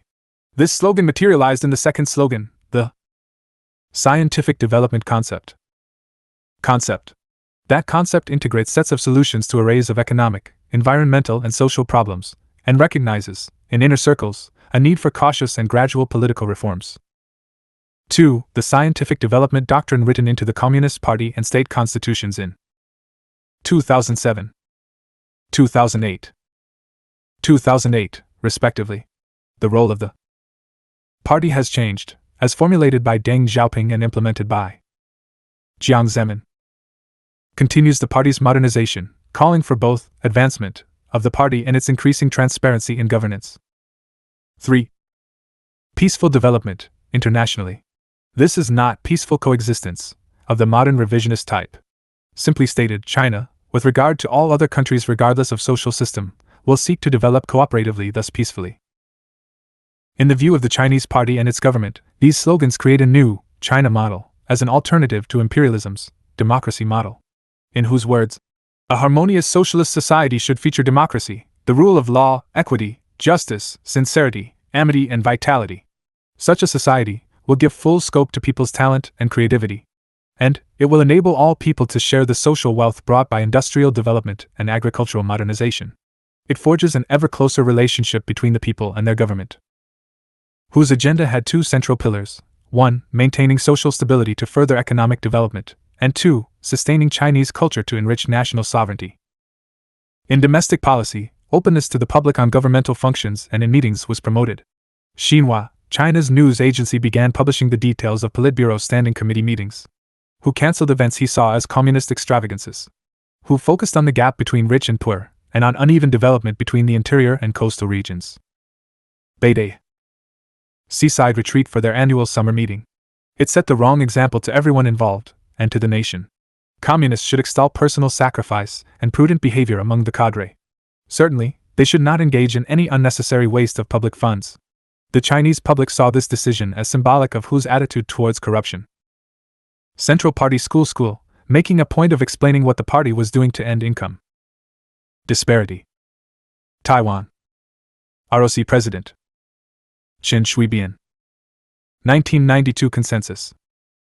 Repudiated the political status of Taiwan on the vis-a-vis the PRC, whose initial response was a combination of soft and hard approaches, who refused talks without prior agreement on that consensus and remained committed to Chinese reunification as an ultimate goal, who offered to address the issue of international living space for Taiwan. However, the PRC would not tolerate any attempt by the Taiwanese government to declare de jure independence from China. In March 2005, the Anti-Secession Law was passed by the Anti-Secession Law National People's Congress. It formalized non-peaceful means as an option of response to a declaration of independence in Taiwan, whose government increased contacts with the Kuomintang KMT, still a major party in Taiwan. The increased contacts culminated in the 2005 Pan-Blue visits to mainland China, including a historic meeting between Hu and then KMT chairman Lin Chan. In April 2005, this was the first meeting between the leaders of the two parties since the conclusion of World War II. On March 20, 2008, the Kuomintang under Ma Ying-jeou won the presidency in Taiwan and a majority in the legislature. Thereafter, Hu immediately turned to a more soft diplomatic approach and opened the way to a thaw in relations between the two sides. A series of historic meetings between the CPC and KMT followed. Vincent Su. On April 12, 2008, Hu Jintao met with Taiwan's vice president-elect in the latter's role as chairman of the Cross-Strait Common Market Foundation during the BOA Forum for Asia. On May 28, 2008, Hu met with KMT chairman Wu Po-sum. This was the first meeting between the heads of the CPC and the KMT as ruling parties. During this meeting, Hu and Wu agreed that both sides should recommence official dialogue under the 1992 consensus, and that both sides recognize there is only one China, but agree to differ on its definition. Wu committed the new government in Taiwan against Taiwanese independence. Hu committed his government to addressing the concerns of the Taiwanese people about security, dignity, and international living space. And he gave priority to allowing Taiwan to participate in the World Health Organization. In June of 2008, party-to-party dialogue began. Intergovernmental dialogue took place via the Straits Exchange Foundation and the Association for Relations Across the Taiwan Straits. On the basis of the 1992 consensus. In December 2008, the two sides agreed on the resumption of the 3 links between the two. That is, a reopening of mail, trade, and direct air links. In 2010, this was formalized by treaty. The U.S. ruling families demonstrated their intention to interfere, having their House Negro, Obama, talk about a U.S. pivot to Asia. Moral guidance. In March 2006, as we have seen, Hu Jintao released the 8 Honors and 8 Shames as a set of moral codes to be followed by the Chinese people. He emphasized the need to spread the message to youth. Marxist theory. Hu's contribution to Marxist theory were important within China's context. Their general applicability are important in addressing problems arising from growing public affluence of the bourgeois type that has created similar problems in other socialist countries. Hu's ideas were visible everywhere, from classroom posters to banners on the street and on electronic display boards, particularly in the preparation for the 2008 Olympics and the 2010 World Expo in Shanghai. Legacy. Hu's administration presided over a decade of incredible economic growth. Under his government, China easily weathered the storm of the 2008 global financial crisis unscathed. Naturally, this increased interest in China's Marxism and its international stature. Hu's tenure is credited with modernizing China's infrastructure, the launch of China's first manned spaceships, and the success of two foregoing international events, the Beijing Olympics and the 2008 2010 Shanghai Expo. 2010 Shanghai Expo. Ultra-leftist groups in the imperialist countries, and in imperialist-dependent countries, continued on their uninformed course. They completely misunderstood what was happening in China. Accordingly, Their own primitive grasp of Marxism was exposed. Hu Jintao and Premier Wen Jiabao. Jiabao's policies resulted in the elimination of agricultural taxes for farmers. More flexible policies towards formerly farming migrant workers living in cities were adopted. The time had come to address the imbalance between rich provinces and poor ones. Hu and Wen brought more balanced development between the coastal regions and the interior. They enforced minimum wages in cities and the promotion of sustainable and affordable housing developments. Their response to the SARS public health crisis resulted in a massive expansion of health insurance coverage for middle to low-income citizens. This earned renewed loyalty among the masses. The Hu administration's ability to rein in the wealth gap and its renewed emphasis on the role of state-owned enterprises in the economy helped reduce the gap. Hu's tough on corruption policies increased transparency in the expenditures of official organs and bureaucrats. In his departing speech at the 18th Party Congress, Hu emphasized the potentially devastating effects that unchecked corruption would have on the party and the country. Entrenched corruption in the military would continue until the succeeding Xi administration. China's internal security budget exceeded its military budget during Hu's tenure. Constant CIA/MI6 provocations made this necessary. Consensus-based decision-making became a hallmark of the Hu era. Hu was never a strongman, did not rule by fiat, and was first among equals with his Politburo Standing Committee colleagues. Within the context of the system, he performed extremely well. The policy of opening new and innovative technological programs both for their own sake and to alleviate unemployment arising from the closing of inefficient SOEs continued. The following are some examples. Space Program. The space program had been to adapt military technology to civilian purposes. It had been in development since the revolution had succeeded in October 1949. 1, 2, 3, 4. The stimulation of science and technology in general in the PRC which would ultimately come from such a vast undertaking. Create another and new source of technological innovation which Marxist theory tells us is the only way to absorb the massive amounts of surplus value being created by automated cyberneticized industry and mechanized agriculture. Rocket history. On May 18, 1980, the PRC conducted its first successful ICBM launch. It reached a target 5,600 miles into the South Pacific Ocean, where its payload was retrieved 5 minutes after launch by helicopter.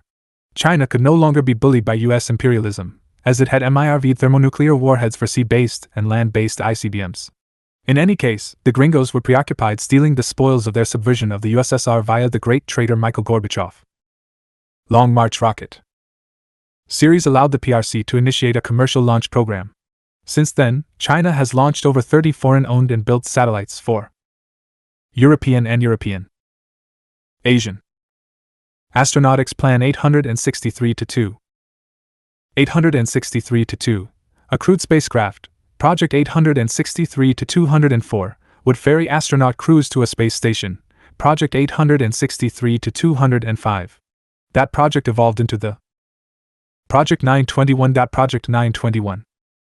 Project 921. In 1992, the Jiang Zemin administration authorized funding for the first phase of crewed spaceship Project 921 called Shenzhou. The Shenzhou program had 4 uncrewed test flights and 2 crewed missions. On November 20, 1999, for the 50th anniversary of the PRC's founding, China launched the Shenzhou 1 and recovered it after a flight of 21 hours. On January 9, 2001, Shenzhou 2 was launched, carrying test animals. Shenzhou 3. Shenzhou 4. In 2002, the Hu Jintao/Wen Jiabao administration oversaw the launch of and that carried test dummies. October 15, 2003, China's first crewed mission in space took off captained by Yang Liweian. Shenzhou 5. Yang and his crew were 5. Captain. In orbit for 21 hours, making China the third nation to launch a human into orbit. In 2004, the Shenzhou 6 flight ended the first phase of the Project 921. These missions were launched on the Long March 2 rocket from the Jiuquan Satellite Launch Center. Jiuquan Satellite Launch Center. The China Crewed Space Engineering Office provided engineering and administrative support for the crewed Shenzhou missions. China has since turned its focus to extraterrestrial exploration, starting with the Moon. On October 24, 2007, the first crewed lunar orbiter Chinese Lunar Exploration Program Chang'e 1 was successfully launched. This made China the fifth nation to successfully orbit the Moon. Space Laboratory. The second phase of the Project 921 started with Shenzhou 77, China's first spacewalk mission. Then 2 crewed missions building the first Chinese Space Laboratory. The PRC initially designed the Shenzhou spacecraft with docking technologies imported from Russia, therefore compatible with the International Space Station, ISS. On September 29, 2011, China launched Tiangong 11. This target module is the first step to testing the technology required for a planned space station. On October 31, 2011, a Long March 2F rocket lifted the Shenzhou 8 uncrewed spacecraft, which docked twice with the Tiangong 1 module. On June 16, 2012, the Shenzhou 9 craft took off with a crew of 3. It successfully docked with the Tiangong 1 Space Laboratory on June 18, 2012, at 6:07 Universal Time Coordinated, marking China's first manned spacecraft docking. On June 11, 2013, another manned mission, Shenzhou 10, was launched. In 2016, a second space lab, Tiangong 2, was launched. It is larger than Tiangong 1 at some 20 tons and 50 feet long and will be visited by future Shenzhou missions. The China National Space Administration, an agency within the Commission of Science, Technology and Industry for National Defense, is responsible for launches. The Long March rocket is produced by the Long March Rocket China Academy of Launch Vehicle Technology. The satellites are produced by the China Aerospace Science and Technology Corporation. The latter organizations are state-owned enterprises. Space Station. A larger basic permanent space station will be the third and last phase of Project 921. This will be a modular design with an eventual weight of around 60 tons, to be complete sometime before 2020. The first section designated Tiangong 3, scheduled for launch after Tiangong 2. Tiangong 3 will weigh 22 tons and be 60 feet long. Additional modules to be connected over several missions to build the space station. This is the beginning of China's crewed international cooperation, the existence of which was officially disclosed for the first time after the launch of Shenzhou 7. Space Exploration. Project 921-1921-1. Shenzhou Spacecraft. Project 921-11921-11. X-11 Spacecraft. Project 921-2. 921-2. Chinese Space Laboratory and Chinese Permanent Space Station, short-term and then permanent occupation. Shenzhou Cargo. Unmanned version of the Shenzhou spacecraft to resupply the Chinese Permanent Space Station and return cargo back to Earth. Tianzhou unmanned cargo vessel to resupply the space station based on the design of Chinese Permanent. Tiangong 1, not meant for re-entry but Tiangong 1. Usable for garbage disposal. Lunar Exploration Program. First phase lunar program was launched in 2007 with unmanned lunar orbital probes CZ-3A, 2CZ-3A. Second phase lunar program was launched in 2012 with CZ-5/E. CZ-5/E, first moon landing of a couple of rovers. Third phase lunar program to be launched in 2017 with CZ-5/E. CZ-5/E, automated moon landing and return sample. Fourth phase lunar program will be launched in 2024 with CZ-7. CZ-7 manned mission and permanent bases. Chinese exploration of Mars, the Inghua 1. November 2011 in the joint orbiter was launched in Phobos Grunt mission with Russia, but it failed to leave Earth orbit and underwent destructive reentry on January 15, 2012. Further planned missions include rover, landers and possible crewed missions in the far future. 5 decades after the first U.S. mission to Mars, the People's Daily announced that China was finally technically ready to explore Mars. Reactionless engine. People's Daily. December 21, 2016. Scientists in China claim they have created a working prototype of the impossible reactionless engine, and they say they are already testing it in orbit aboard the Tiangong-2 space laboratory. The radical, fuel-free M-drive recently stirred up controversy after a paper published by a team of NASA researchers appeared to show they had successfully built the technology. If the physics-defying concept is brought to reality, the engine could get humans to Mars in 10 weeks. Now scientists with the China Academy of Space Technology claim NASA's results reconfirm what they had already achieved, and have plans to implement it in satellites as quickly as possible. A fuel-free engine, described as impossible to create, may now be a step closer to reality, according to leaked NASA documents. Pictured as a prototype of the EM drive, electromagnetic drive.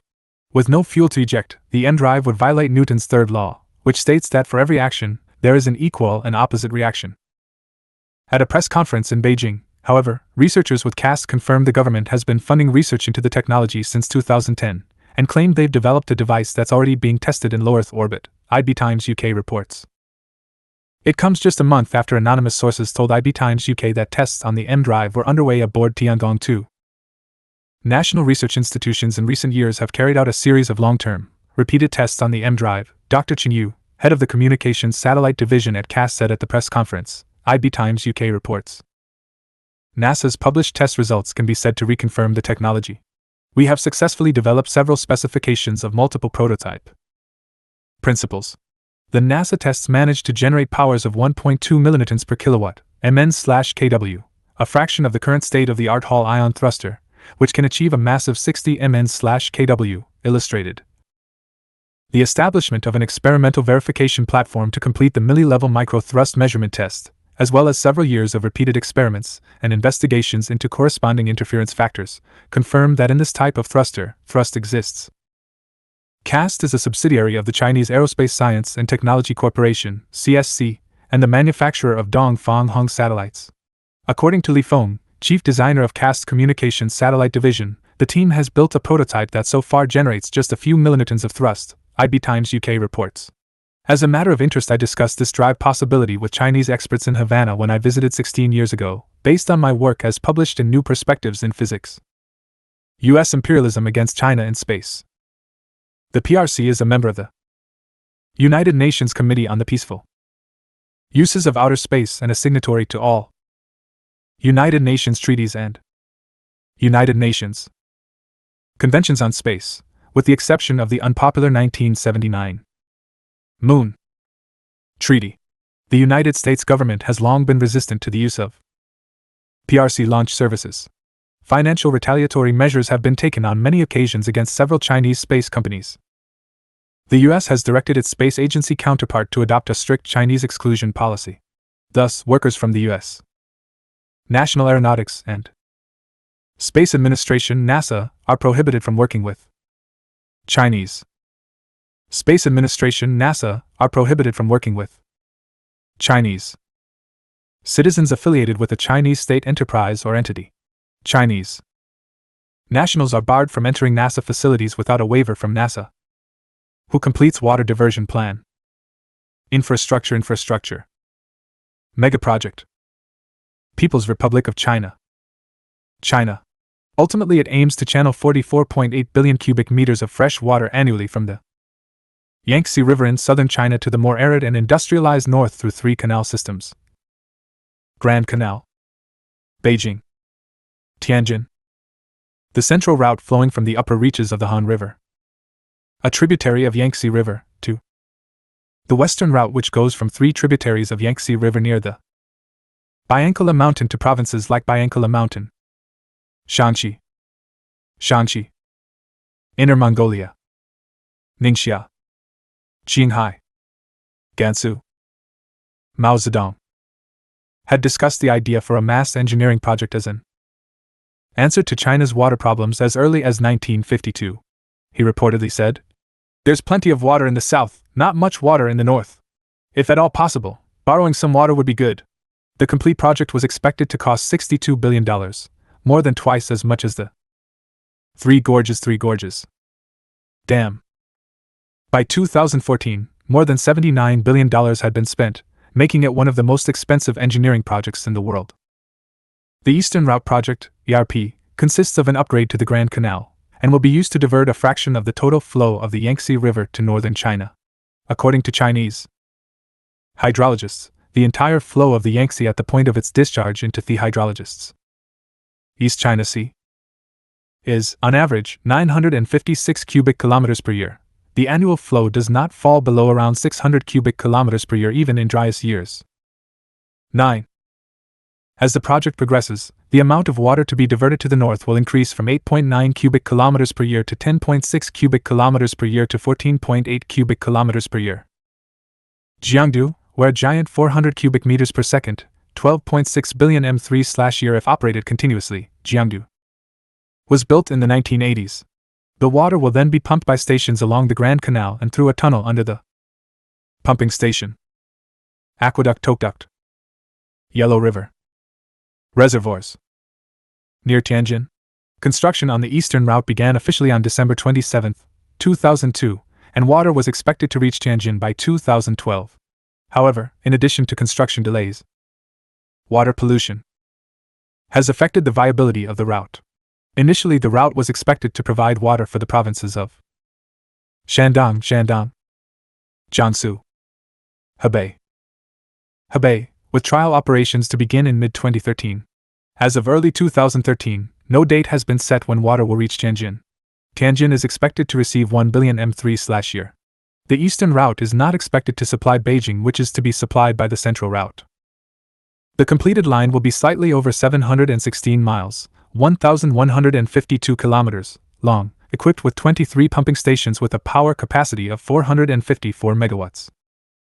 An important element of the Eastern Route will be a tunnel crossing under the Yellow River, on the border of Dongping and Dongyi counties of Shandong Province. The crossing will consist of two 9.3 m diameter horizontal tunnels, positioned 70 m under the riverbed of the Yellow River. Yangtze Plain and the Yangtze Plain. North China Plain. Pumping stations will be needed to raise water from the Yangtze to the Yellow River crossing. Farther north, the water will be flowing downhill in an aqueduct. The Central or Middle Route runs from the Central or Middle Route runs from Danjiangke Reservoir on the Danjiangke Reservoir Han River, a tributary of the Yangtze River, to Beijing. This project involves raising the height of the Danjiangke Dam by increasing the dam crest elevation from 162 m to 176.6 m above the sea level. This will allow the water level in the reservoir to rise from 157 m to 170 m above the sea level. The Middle Route is built on the North China Plain. The canal is to be constructed so that gravity will allow the water to flow all the way from the Danjiangke Reservoir to Beijing, without the need for pumping stations. The main engineering challenge will be the building of a tunnel under the Yellow River. Construction on the Central Route began in 2004. In 2008, the 307 km long northern stretch of the Central Route was completed at a cost of $2 billion. Water in that stretch of the canal does not come from the Han River but from reservoirs in Hebei Province, south of Beijing. Farmers and industries in Hebei had to cut back on water consumption to allow for water to be transferred to Beijing. The whole project was expected to be completed around 2010. This date has recently been pushed back to 2014 to allow for more environmental protections to be built. One problem is the impact of the project on the Han River, below the Danjiangke Dam, from which approximately one-third of the water is diverted. One long-term solution being considered is to build another canal to divert water from the Three Gorges Dam to Danjiangke Reservoir. On Friday, December 12, 2014, the middle leg of China's South to North Water Project, the world's largest water transfer project to date, opened. Hubei, Henan. Another major difficulty is the resettlement of around 330,000 persons near Danjiangke Reservoir and along the route of the canal. On October 18, 2009, Chinese officials began to relocate residents from the areas of the provinces who will be affected by the reservoir. The completed line will be approximately 1,264 kilometers long, initially providing 9.5 cubic kilometers of water annually. By 2030, water transfer is expected to increase to 12 to 13 cubic kilometers annually, although in dry years the annual amount transferred will be less, at least 6.2 cubic kilometers, with 95% guarantee rate. Industries are prohibited from locating on the reservoir's watershed to keep its water drinkable. The western route, called the Big Western Line, is in the planning stage. It aims to divert water from the headwaters of the Yangtze River, the Tongtian, Yalong, Dada rivers, headwaters of the Yellow River. To move the water through the drainage divide between these rivers, huge dams and long tunnels are needed to cross the Qinghai Tibetan Plateau and western Yunnan plateaus. This route is designed to bring 3.8 billion cubic meters of water from three tributaries of the Yangtze River about 450 kilometers across the Biankala Mountains to northwest China. The Tongtian diversion line would be 289 kilometers long, the Yalong 131 kilometers, and the Dada 30 kilometers. The feasibility of this route is being studied. This project will not start in the near future. Environmentalists have raised concerns about potential flooding. The respective rivers are entirely within China. In addition, there are long-standing plans to divert about 200 billion cubic meters of water annually from the upstream sections of 6 rivers in southwestern China, including the China Mekong, Lansang River, the Mekong, Zambhwa, called Brahmaputra further downstream, and the Yarlung, Salween River, to the Yangtze River, the Yellow River, and ultimately to the dry areas of northern China through a system of reservoirs, tunnels, and natural rivers. The project was considered too immense and costly to be undertaken at the time. The respective rivers are transboundary, and any diversion would affect India, Vietnam, Bangladesh, Myanmar, Laos, Thailand, Cambodia, India, Vietnam, Bangladesh, Myanmar, Laos, Thailand, Cambodia, and in 2008, construction costs for the eastern and central routes was estimated to be 254.6 billion yuan or $37.44 billion US dollars. The government had budgeted only 53.87 billion yuan, $7.9 billion, less than a quarter of the total cost at that time. This included 26 billion from the central government and special accounts, 8 billion from local governments, and almost 20 billion in loans. As of 2008, around 30 billion yuan had been spent on the construction of the eastern, 5.66 billion yuan, and central routes, 24.82 billion yuan. Costs of the projects have increased significantly. On August 21, 2016, Xinhua reports about 70% of the water used in Beijing now comes from China's Yangtze River Valley through South-North Massive Water Diversion Program. Over 1.5 billion cubic meters of water were diverted from the Danjiangkou Reservoir conjoining central China's Hunan and Hubei provinces, as of August 10, 2016. Water from the Danjiangkou Reservoir began flowing to Beijing in December 2014. As one of the 3 branches of China's south-to-north water diversion program, channeling water from the Yangtze River Valley in southern China to address water shortages in the country's north and western regions. To ensure water quality, Hunan has made a 1,595 square kilometers water protection zone near the reservoir and removed nearby factories and companies along the water diversion route to make room for forestry. The province has also put 181 water treatment and soil conservation projects in place to protect water sources. In exchange for clean water from the south, Beijing has funded water protection and related programs in Hunan with 250 million yuan, $37.69 million US dollars, per year since 2014. Over the past 5 years, Beijing has signed combined investment deals with Hunan worth 1.08 trillion yuan, with 431.9 billion already invested. Hunan is also slated to sign a number of deals with Beijing on Monday, for cooperation in education, technology, and many other sectors, authorities said. China's film industry. The cinema of China is one of 3 distinct historical threads of language, cinema together with the cinema, Chinese cinema of Hong Kong and the cinema of Hong Kong, and the of Taiwan. Cinema. Cinema began in China in 1896, and the first Chinese film, cinema began in China in 1896, and the first Chinese film, The Battle of Dingjinshan, was made in 1905. The film industry had its Hollywood in Shanghai. In the 20th century, the pattern of silent to talkie movies was the same in Shanghai as in Los Angeles. The first sound film, Sing Song Girl Red Peony, was made in 1931. The 1930s, considered the first golden period of Chinese cinema, saw the advent of the leftist cinematic movement, and the fight between Chiang Kai-shek's fascists and the communists is reflected in the films produced. Communists. Lan Ping, Blue Apple, Jiang Qing. Or Chang Qing or Madame Mao. Born March 19, 1914. Died May 14, 1991. She began her professional life as a movie actress. She was the famous fourth wife of Mao Zedong, the chairman of the Communist Party, and first paramount leader of modern China. Zhu Qing. Stage name. During her acting career, Jiang Qing was born in China. She used the Zhu Qing, Shandong, Lanping province on March 19, 1914. Her birth name was Li Shuming. She was the only child of Li Duan, a carpenter, and his subsidiary wife, or concubine. Her father ran his own carpentry and cabinet-making shop. After Jiang's parents had a violent argument, her mother found work as a domestic servant and separated from her husband. When Jiang enrolled in elementary school, she took the name Li Yunha, meaning crane in the clouds. Due to her low-class status and the fact that she was an illegitimate child, her schoolmates looked her down upon. She and her mother moved in with her maternal grandparents when she started middle school. In 1926, when she was 12 years old, her father died. Her mother relocated them to Tianjin, where Jiang worked as a child laborer in a cigarette factory for several months. In May 1931, she returned to Jinan and married Pei Mingluan, the wealthy son of a businessman. The marriage was an unhappy one, and they soon divorced.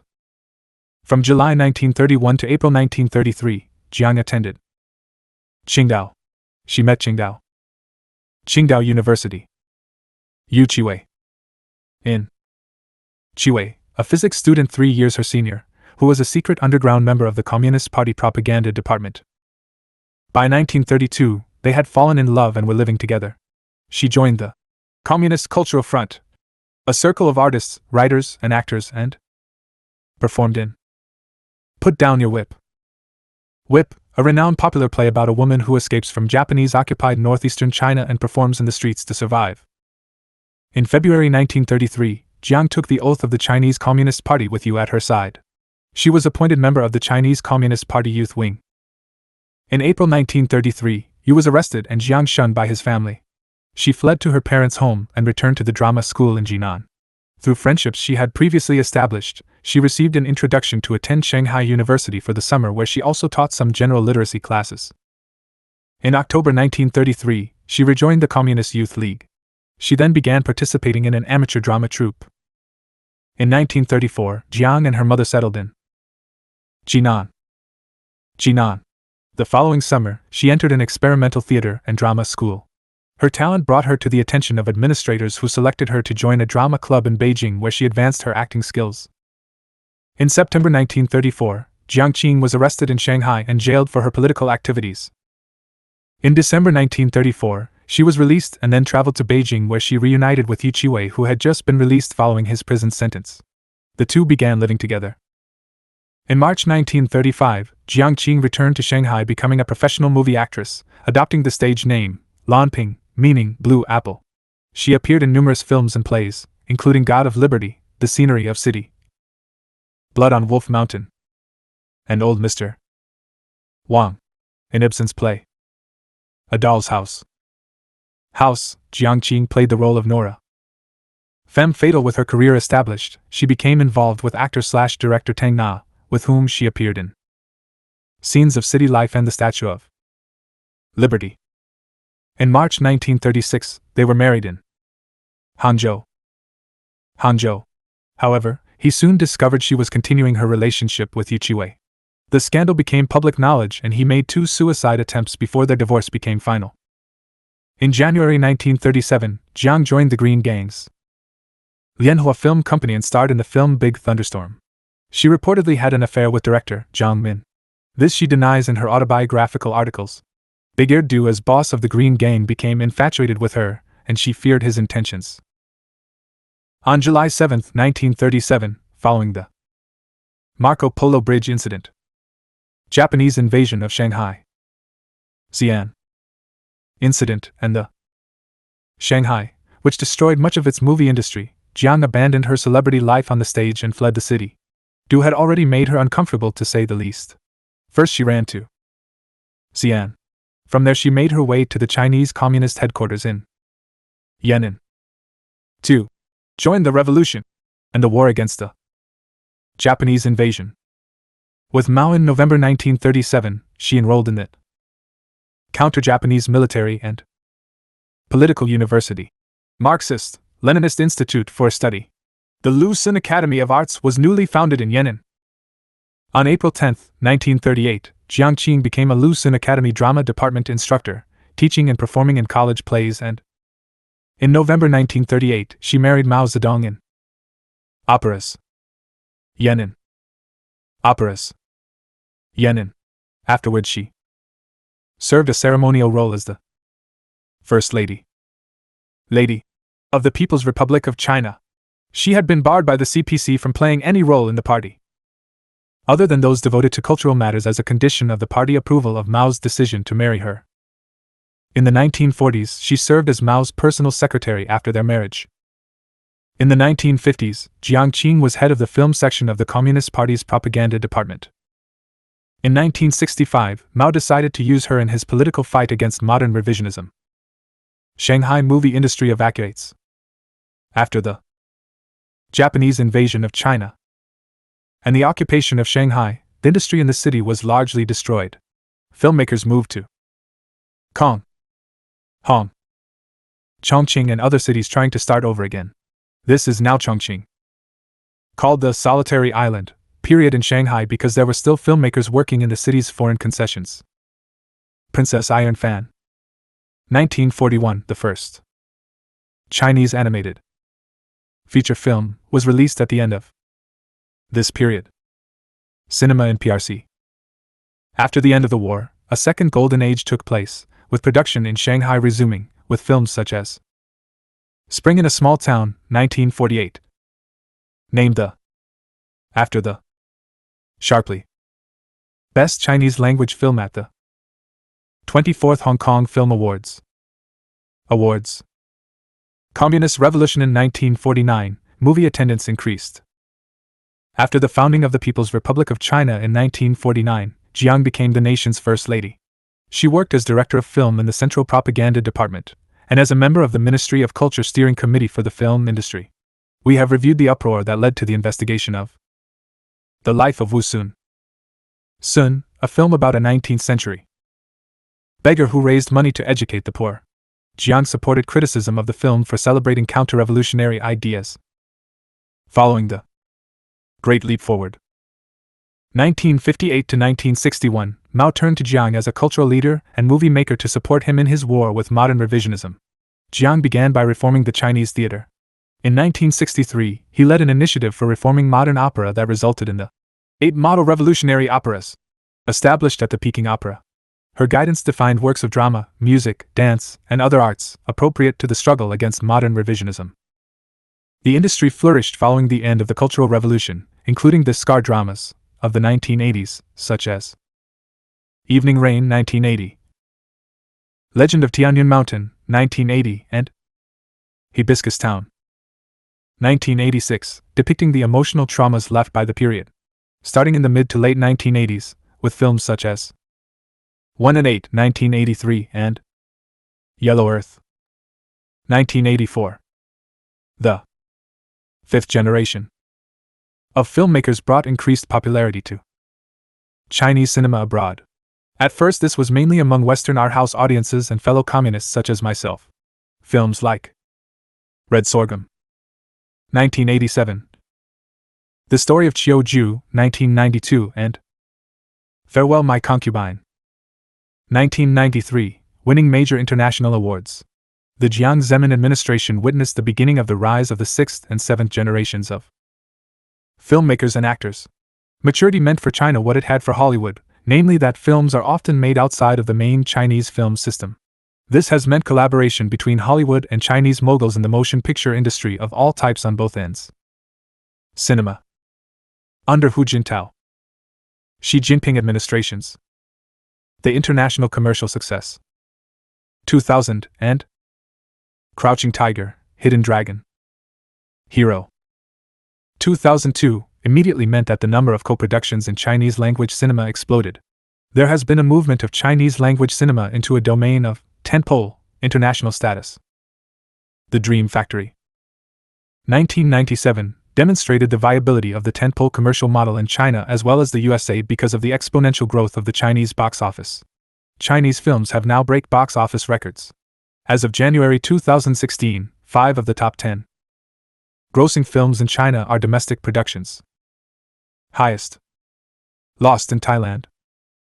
2012 was the first Chinese film to reach CNY 1 billion, Chinese 1 billion yuan, with that yuan roughly 8 per US dollar, at the Chinese box office.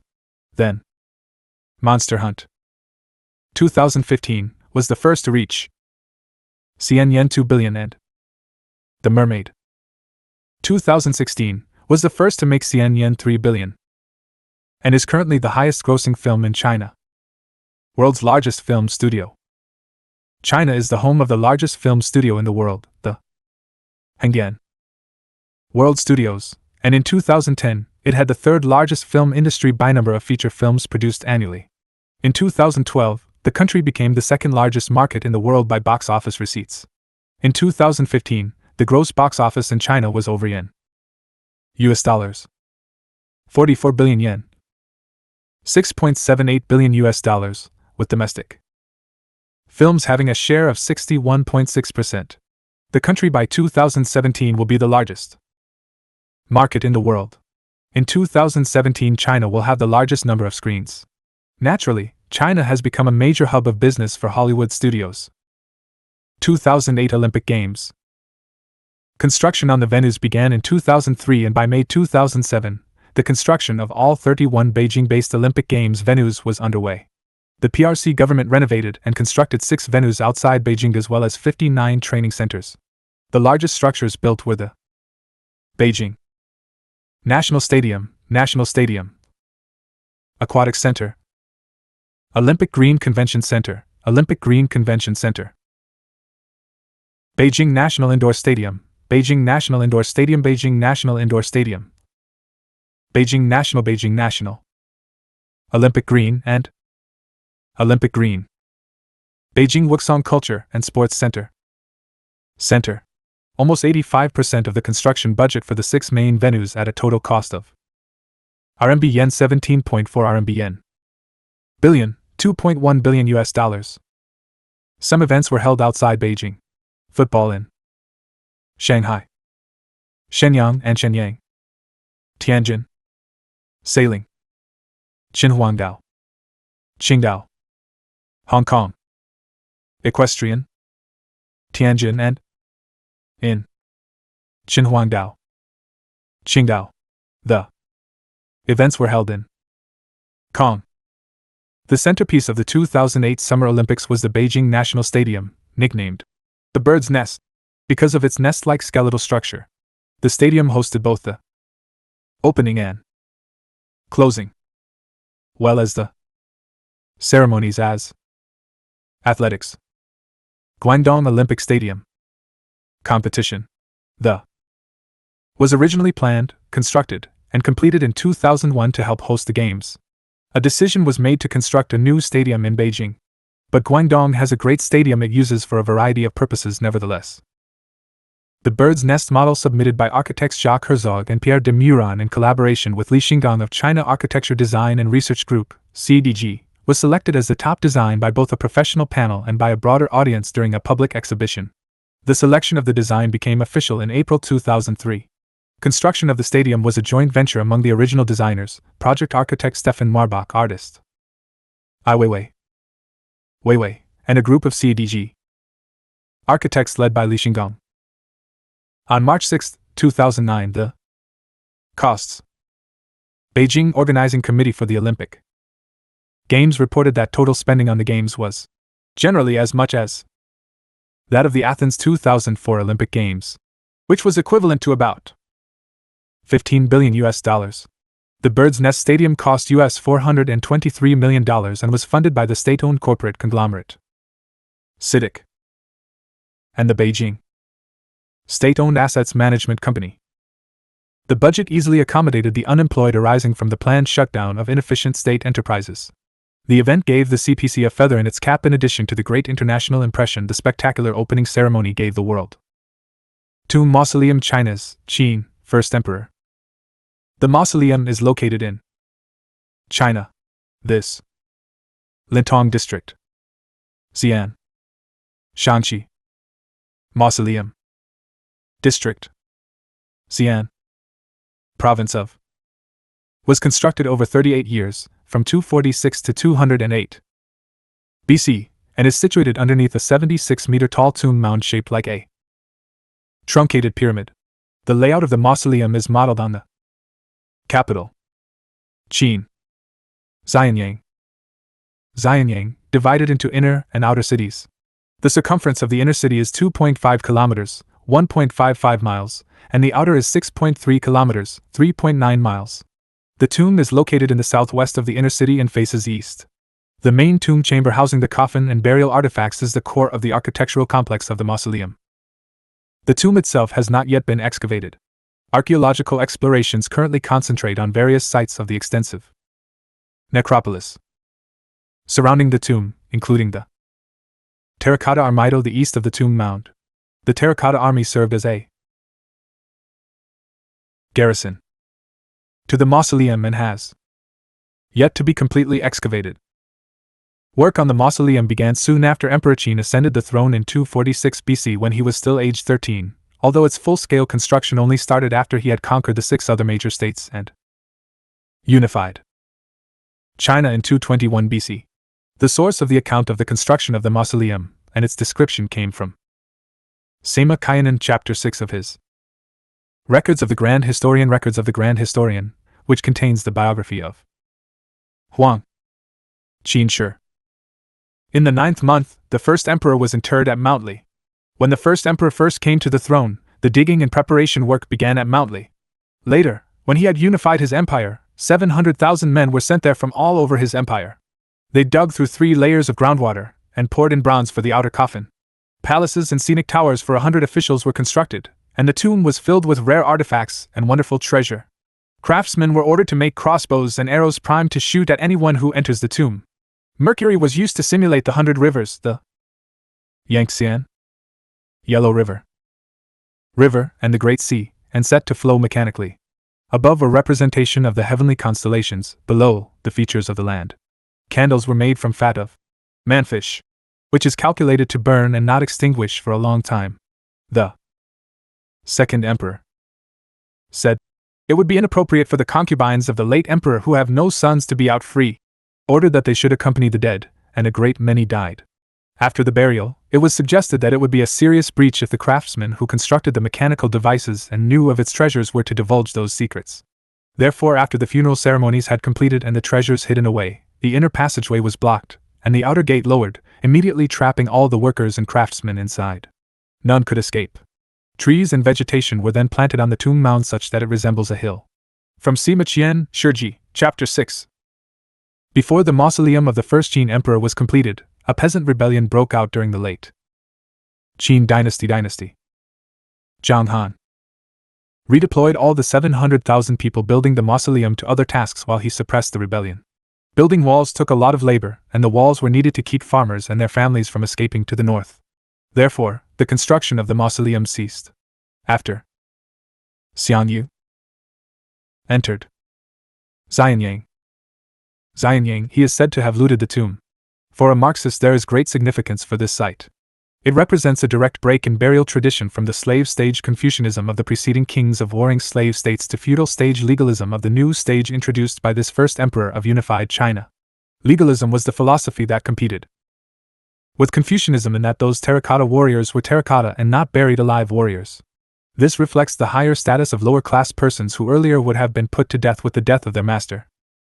In 1987, the mausoleum, including the World Heritage sites, terracotta warriors, were listed as discovery. In March 1974, the first fragments of warriors and bronze arrowheads were discovered while farmers were digging a well in Xiang, a village of the Lintong County.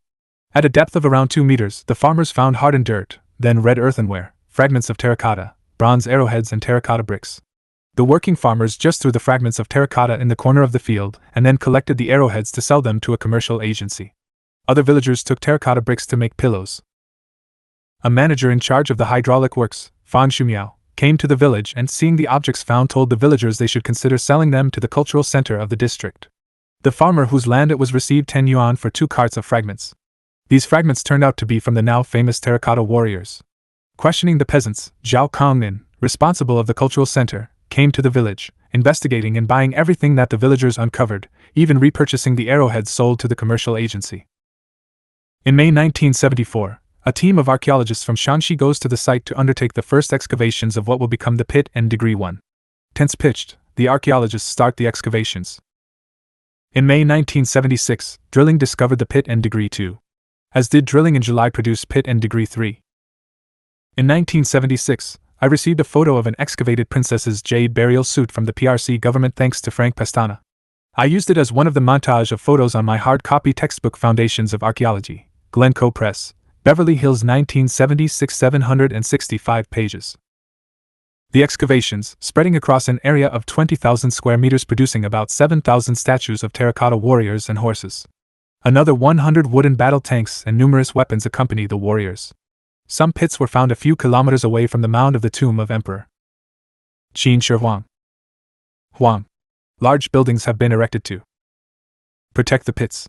The first was finished in 1979. 600 pits to accompany the deceased were spotted in 2008. Archaeological studies. The necropolis complex of Qin Shi Huang can be thought of as a miniature emperor's palace, with the tomb mound in the middle. There are 2 walls, the inner and outer walls, surrounding the tomb mound. There are burial pits containing figures and artifacts inside and outside the walls. To the west inside the inner wall are bronze chariots and horses, and terracotta figures of courtiers and bureaucrats in service to the emperor. Prior to this legalist victory of the first emperor, these would have been skeletons of real courtiers and bureaucrats. Outside of the inner wall but inside the outer wall are still more pits with terracotta figures of entertainers and strongmen. As before, these would be filled with skeletons of dead entertainers and strongmen. A pit containing a stone suit of armor was found. To the north of the outer wall were found the imperial park with bronze cranes, swan and ducks with groups of musicians. Outside the outer walls were also found imperial stables where real horses were buried with terracotta figures of grooms kneeling beside them.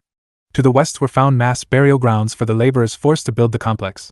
The terracotta army is located about 1 mile to the east of the tomb mound. The tomb mound itself at present remains largely unexcavated, but a number of techniques were used to explore the site. The underground palace has been located at the center of the mound. Archaeological survey and magnetic anomaly studies indicate a 4-meter-high perimeter wall, measuring 460 meters north to south and 390 meters east to west, which is made of bricks and serves as the wall of the underground palace. On top is an enclosing wall made of rammed earth, of 30 to 40 meters in height. There are sloping passageways leading to the 4 walls.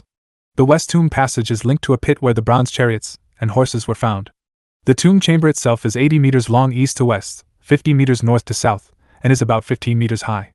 As to the depth at which the palace lies, there are great disputes among the academic community, with estimates varying from 20 meters to 50 meters. According to the scientific exploration and partial excavation, much metal is present in the underground palace, and it features a very good drainage system. Sima Qian's text indicates that during its construction the tomb may have reached groundwater, and the water table is estimated to be at a depth of 30 meters. An underground dam and drainage system was discovered in 2000, and the tomb appeared not to have been flooded by the groundwater. Anomalously high levels of mercury in the area of the tomb mound were found. This gives credence to the Sima Qian's account that mercury was used to simulate waterways and the seas in the mausoleum of the first Qin emperor. In December 2012, at the conclusion of the Hu Jintao administration, it was announced that the remains of a massive imperial palace were found at the site.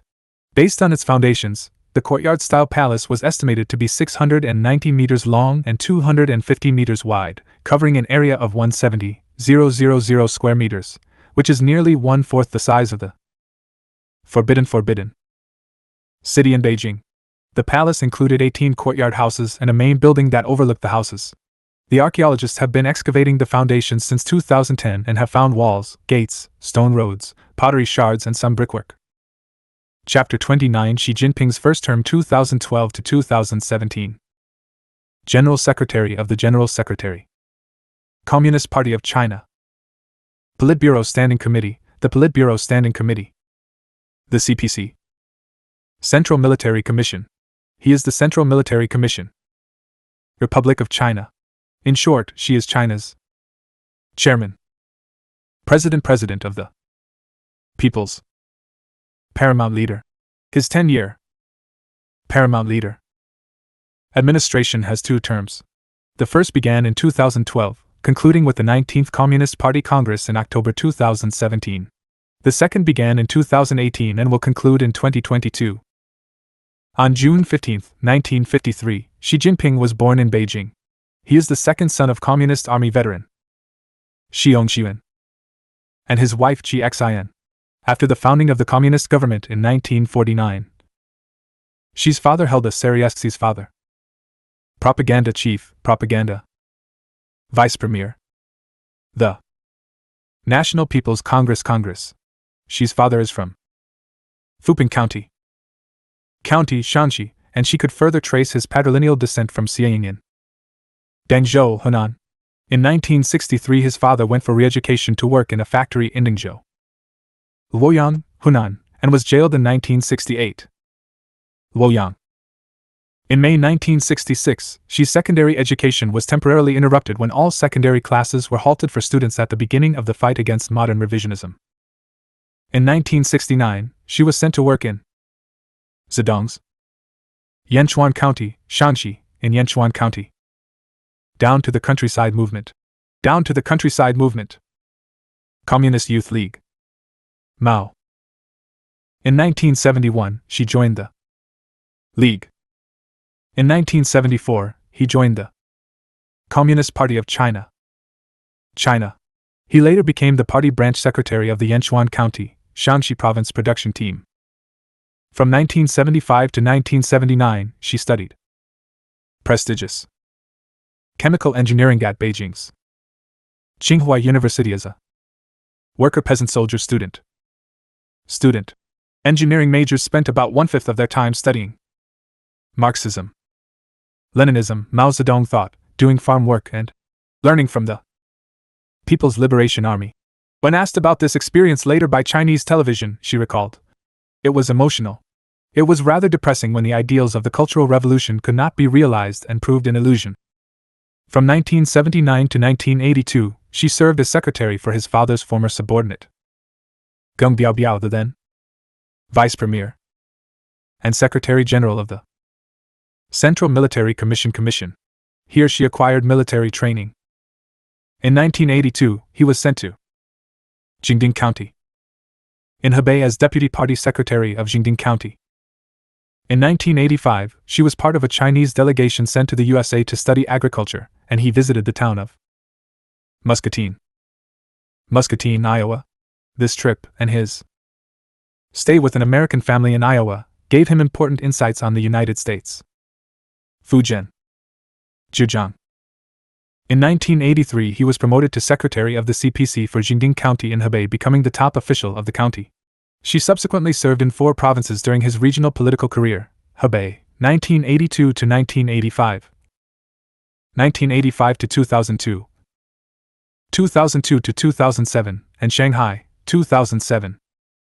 From 1998 to 2002, during his political career work he studied Marxist philosophy and ideological education in an on-the-job postgraduate program at the School of Humanities and Social Sciences at Tsinghua University. He obtained a Doctor of Law (LLD) degree, which was a degree covering fields of law, politics, management, and revolutionary history. Along the way, she held posts in the Fuzhou Municipal Party Committee. In 1990, he became the president of the party school in Fuzhou. In 1997, she was named an alternate member of the 15th Central Committee of the Communist Party of China. In 1999, he was promoted to the office of Vice Governor of Fujian, where he became governor a year later. In Fujian, she attracted investment from Taiwan to strengthen the private sector of the provincial economy. In February 2000, he and then provincial party secretary were called before the top members of the party central committee. Party General Secretary Chen Mingyi. Politburo Standing Jiang Zemin, Premier Jiang Zemin. Hu Jintao. Discipline inspection. Zhu Rongji. Mingyi. Vice President. And Wei Jianqing. Secretary. Questioned both over aspects of the Yuanhua scandal. Xi and Qin provided evidence and were cleared of any complicity. Zhujiang. CPC chief. In 2002, she left Fujian, taking leading political positions in neighboring Zhujiang. She became provincial after several months as acting governor. In that capacity, she occupied a top provincial office for the first time in his career. While in Zhujiang, she presided over reported growth rates averaging 14% per year. His career in Zhujiang was dramatic, with a tough and straightforward stance against corrupt officials. This earned him a good name in the national media and drew the attention of top leaders of China. In 2002, she was elected a full member of the, marking his ascension to the national stage, 16th Central Committee. In September 2006 in Shanghai, there was a Social Security Fund scandal resulting in the dismissal of Shanghai Party chief Chen Liangyu. She was transferred from his top post in Zhejiang province to Shanghai in March 2007, becoming the party chief. She spent only 7 months in Shanghai, but his appointment to one of the most important regional posts in China sent a clear signal that she was highly regarded by China's top leadership. In Shanghai, she was known for strictly observing party discipline. For example, the scandal in Shanghai had the party's top leaders moving Xian before he had finished handing off his work to his successor, Zhao Hongyu. Shanghai administrators in trouble tried to bribe him by arranging a special train to shuttle him between Shanghai and Hangzhou, the capital of Zhejiang province. However, she refused to take the train, citing a loosely enforced party regulation that stipulated that special trains only be reserved for national leaders. While in Shanghai, he worked on preserving unity of the local party organization and made a pledge that there would be no purges during his administration. This despite the fact that many local officials were implicated in the Chen Liangyu corruption scandal. She saying the legal system would handle any wrongdoing. On most issues, she largely echoed the line of the central leadership. Xi's career is notable in that during his regional tenures, he was never implicated in any scandals, nor did he face serious political opposition. In October 2007, she was appointed to the 9-man committee at the Politburo standing 17th Party Congress. In that 9-man Politburo, she was 17th Party Congress, ranked above Li Keqiang.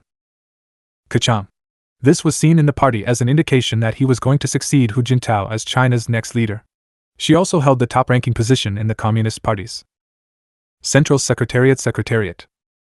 In March 2008, at the 11th National People's Congress, she was elected Vice President of the People's Republic of China.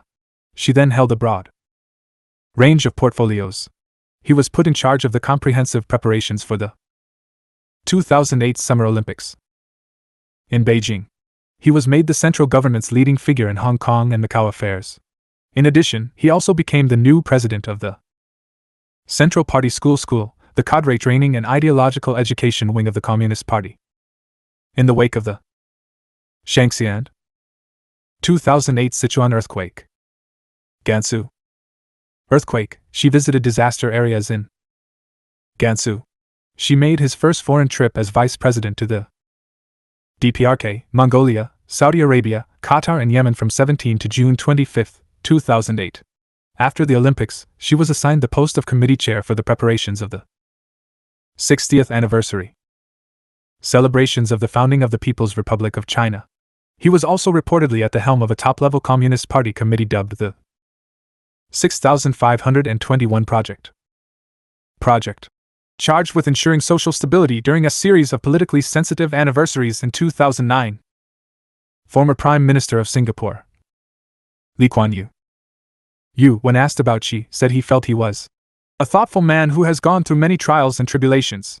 Lee also commented, "I would put him in the Nelson Mandela class of persons. A person with enormous emotional stability, who does not allow his personal misfortunes or sufferings to affect his judgment. In other words, he is impressive." Former U.S. Secretary of State Hillary Clinton put the bad mouth on Xi.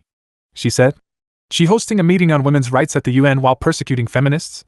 Shameless." Of course, bad mouth from the imperialist queen is rather good mouth to us. Xi Jinping rose through the ranks politically in coastal provinces of China. She served as the governor of Fujian from 1999 to 2002, and then as the governor and the party committee secretary of neighboring Zhejiang 2002 to 2007. As we have seen following the dismissal of Zhejiang from Xinjiang, she transferred to Shanghai as the party secretary for a brief period in 2007. In October 2007, she joined the Politburo Standing Committee and Secretariat Central Vice Chairman of the. From 2008 to 2013, he served as VP. He became Central Military Commission from 2010 to 2012. In 2012, she became Hu Jintao's successor. She initiated unprecedented and far-reaching campaigns against corruption. These led to high-profile arrests such as that of General Su Kaihu and Zhou Yongkang. She has taken on a wide range of leadership positions, including chairing the newly formed National Security Commission, as well as new steering committees on economic and social reforms, military reform. She has introduced far-ranging measures to enforce party discipline and ensure internal unity, imposing discipline over Internet ideological discourse, advocating the concept of Internet sovereignty. She has called for further market economic reforms, for governing according to the law and for strengthening legal institutions, with an emphasis on individual and national aspirations under the slogan Chinese Dream. CCTV used the Chinese Dream song frequently as space filler between programs. In 2017, CCTV was rebranded as CGTN, China Global Television Network. She has also made foreign policy about frontiers of China an administration priority. Along this path, Sino-Japanese relations that reflect US imperialism's drive against China is a primary concern. China's South China Sea Islands being another target of US imperialism has required firm steps by Xi to protect them. Accordingly, Xi along with his Prime Minister have stepped up involvement in Asian regional security affairs and initiatives related to energy and natural resources. Trips as Vice President Mexico commentary incident. In February 2009, in his capacity as Vice President, Xi Jinping embarked on a tour of Latin America, visiting Mexico, Jamaica, Colombia, Venezuela, and Brazil to promote Chinese ties in the region and boost the country's reputation in the wake of the global financial crisis. He also visited global financial crisis Valletta. On February 11th, while visiting Mexico, she spoke to a group of overseas Chinese and explained China's contribution to resolving the financial crisis. He emphasized that the greatest contribution towards the whole of human race was made by China, preventing our 1.3 billion people from hunger. At the same time, there are some bored foreigners, with full stomachs, who have nothing better to do than point fingers at us. First, China doesn't export revolution. Second, China does not export hunger and poverty. Third, China does not come and cause you headaches. What more is to be said? Xi continued his international trips visiting Belgium, Germany, Bulgaria, Hungary and Romania from 7 to October 21, 2009. She visited Japan, South Korea, Cambodia, and Myanmar on his Asian trip from 14 to December 22, 2009. In February 2012, she visited the United States, Ireland and Turkey. The visit included meeting with U.S. President Barack Obama, Joe Biden, with whom he had met extensively in China in August 2011. Along the way he made stops in California and Iowa. In Iowa he met with the family that had hosted him during his 1985 tour as a Hebei provincial official. Off and running on November 15, 2012, at the 18th Central Committee full meeting of the CPC, Xi Jinping was elected to the post of General Secretary of the Communist Party and Chairman of the CPC Central Military Commission. Chairman of the CPC Central Military Commission. Paramount Leader. On the following day, she led the new lineup of the Politburo Standing Committee onto the stage in their first public appearance. The new Standing Committee of 7 had only Xi himself and Li Keqiang retaining their seats from the previous Standing Committee. The remaining 5 members were new. In a marked departure from the common practice of Chinese leaders, Xi's first speech as General Secretary was plainly worded and did not include any political slogans or mention of his predecessors. She mentioned the aspirations of the average person, remarking, "Our people, Expect better education, more stable jobs, better income, more reliable social security, medical care of a higher standard, more comfortable living conditions, and a more beautiful environment. Tackle corruption. She also vowed to tackle corruption at the highest levels, alluding that it would threaten the party's survival. Anti-corruption campaign immediately after he ascended to power at the 18th Party Congress. In his inaugural speech as General Secretary, she mentioned that fighting corruption was one of the toughest challenges for the party. A few months into his term, she outlined the 8-point guide, listing rules intended to curb corruption and waste during official party business. The guide implements stricter discipline on the conduct of party officials. She also vowed to root out tigers and flies, that is, high-ranking officials and ordinary party functionaries. During the first 2 years of Xi's term, he initiated cases against former Central Military Commission Vice Chairman Su Tsaiho, former Politburo Standing Committee member and Security Chief Zhou Yongkang, and former Hu Jintao Chief Aide Ling Jihuajihua, along with new disciplinary chief Wang Qishan. Xi's administration spearheaded the formation of centrally dispatched inspection teams that are cross-jurisdictional squads of officials. Their main task is to gain more in-depth understanding of the operations of provincial and local party organizations, and in the process, also enforce party discipline mandated by Beijing. The model was Lenin's Workers' and Farmers' Inspectorate, where Joseph Stalin was chief commissar. Work teams identify problem areas and people, and have the power to initiate investigations of high-ranking officials. Over 100 provincial ministerial-level officials have been implicated during the massive nationwide anti-corruption campaign. These include former and current regional officials Surong, Wan, Qingliang, leading figures of state-owned enterprises and central Bayanpei, government organs Song Linlin, Gu Junshan, Lu Tainan, the military Junshan. In December 2012, she visited Tainan and highly ranked generals in Guangdong. In his first trip outside of Beijing since taking the party leadership, the overarching theme of the trip was to call for further economic change and a strengthened military. The thrust of these economic changes has been the party plan to export the massive amount of surplus value generated by advanced industry and modernized agriculture. This was the first mention of which I am aware of the massive belt and road programs. She visited the statue of Deng Xiaoping. Deng Xiaoping's southern trip of 1992. Xiaoping, his trip followed the path of 1992. On this trip, she consistently alluded to his signature slogan, the Chinese Dream. She addressed the PLA Navy's sailors saying, "This dream can be said to be the dream of a strong nation. And for the military, it is a dream of a strong military." She set the example for the fight against privilege and corruption on this trip. For example, rather than dining out, she and his entourage ate regular hotel buffet.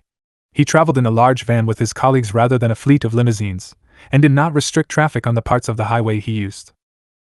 In December 2013, she showed up unannounced at a small Beijing restaurant to have steamed buns for lunch, with only one person accompanying him.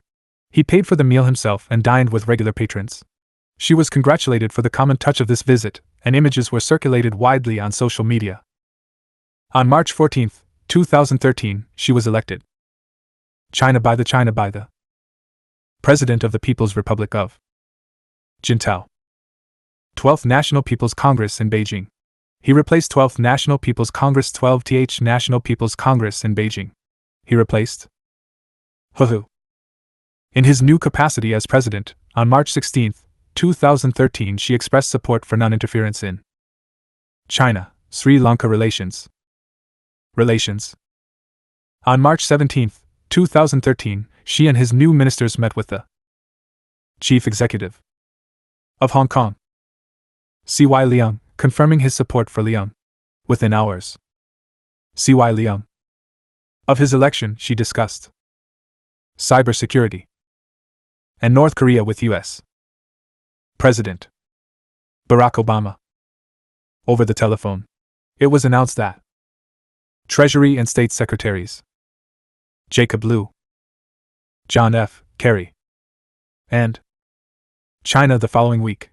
1 week later, would visit Shanxi provincial political establishment was cleansed, including the dismissal for officials from the provincial party organization's top ranks. Assuming the presidency, she embarked on a trip to Russia, Tanzania, South Africa, and Republic of Congo. Economic and social advances. In November 2013, at the conclusion of the third plenum of the 18th Central Committee, the Communist Party delivered a far-reaching reform agenda that alluded to changes in both economic and social policy. She signaled at the plenum that he was consolidating control of the massive internal security organization that was formerly the domain of Zhou Yongkang. A new National Security Commission was formed with Xi National Security Commission Jinping at its helm. The Central Leading Group for Comprehensively Deepening Reforms, another ad hoc policy coordination body led by Xi, was also formed to oversee the implementation of the agenda. The changes termed comprehensive deepening reforms are the most significant since Deng Xiaoping's 1992 Southern Tour. In the economic realm, the plenum announced that the government would play a decisive role in allocating resources, changing the nature of its involvement in the distribution of capital. The government would restructure state-owned enterprises. Some are doing well and others need to be closed or made to compete. Foreign investors will be allowed to compete. This policy aimed to address the problem of the government-owned enterprises that are inefficient. Instead of investing in new and better capital equipment, these SOEs purchased no longer productive assets at below-market prices. A concomitant the plenum said was the system of re-education through labor. Labor, that had become a politically acceptable euphemism for cheap labor, was abolished altogether. On January 1, 2016, the one-child policy, two-child policy was abolished, resulting in a shift policy. The original reason for the one-child per family policy no longer existed. Now the rapid growth of the PRC economy envisaged a labor shortage down the road, and the party needed to plan for that by growth of the working-age population. Taking command beginning in 2013, the party under Xi has created a series of new Central Leading Groups, CLG. These CLGs are supraministerial steering committees. They bypass existing institutions when making decisions, and thus policy making is more efficient. The most notable new body is the Central Leading Group for Comprehensively Deepening Reforms, CLG-CDR. The CLG-CDR, which has broad jurisdiction over economic restructuring and social reforms, has power previously held by the State Council and the government's premier. In 2013, she became the leader of the Central Leading Group for Internet Security and Informatization, in charge of cybersecurity and Internet policy. The third plenum saw the creation of the Commission, after the removal of National Security Zhou Yongkang, oversight of National Zhou Yongkang security matters, including terrorism and espionage, was taken from the Central Political and Legal Affairs Commission. In 2014, she, in addition to being the chairman of the Central Military Commission, has been the leader of the Central Leading Group for Military Reform. Its job is to oversee comprehensive military reforms. She has delivered numerous high-profile pronouncements vowing to clean up malfeasance and complacency in the military. The party sees this as essential to building a more effective fighting force. In 2014, she held the New Gutian Conference, gathering China's top military officers, re-emphasizing the principle of the party has absolute control over the army. This principle was first established by Mao Zedong at the 1929 Gutian Conference. On April 21, 2016, she became Commander-in-Chief of the new Joint Operations Command Center of the People's Liberation Army, Xinhua News Agency, and the broadcaster China Central Television, CCTV, reported on this move extensively. CCTV. Legal reform. In the fall of 2014, the CPC announced the legal reforms at the fourth plenum, and in his speeches she called for Chinese socialist rule of law. This reform of the legal system promises the effective delivery of justice. It ends corruption via local government interference in judicial matters and demands respect for constitutional guarantees. The plenum emphasized the absolute leadership of the party and called for respect of the Constitution in the affairs of government and state. Along the way, the plenum demanded a strengthening of the role of the National People's Congress Standing Committee in interpreting the Constitution. It also called for more transparency in legal proceedings, more involvement of ordinary citizens in the legislative process, and, in overall professionalization of the legal workforce. The party also planned to institute a new and higher-level cross-jurisdictional circuit court system. Appeals can be made before Supreme Court review to these legal tribunals. Provincial courts will administer lower courts.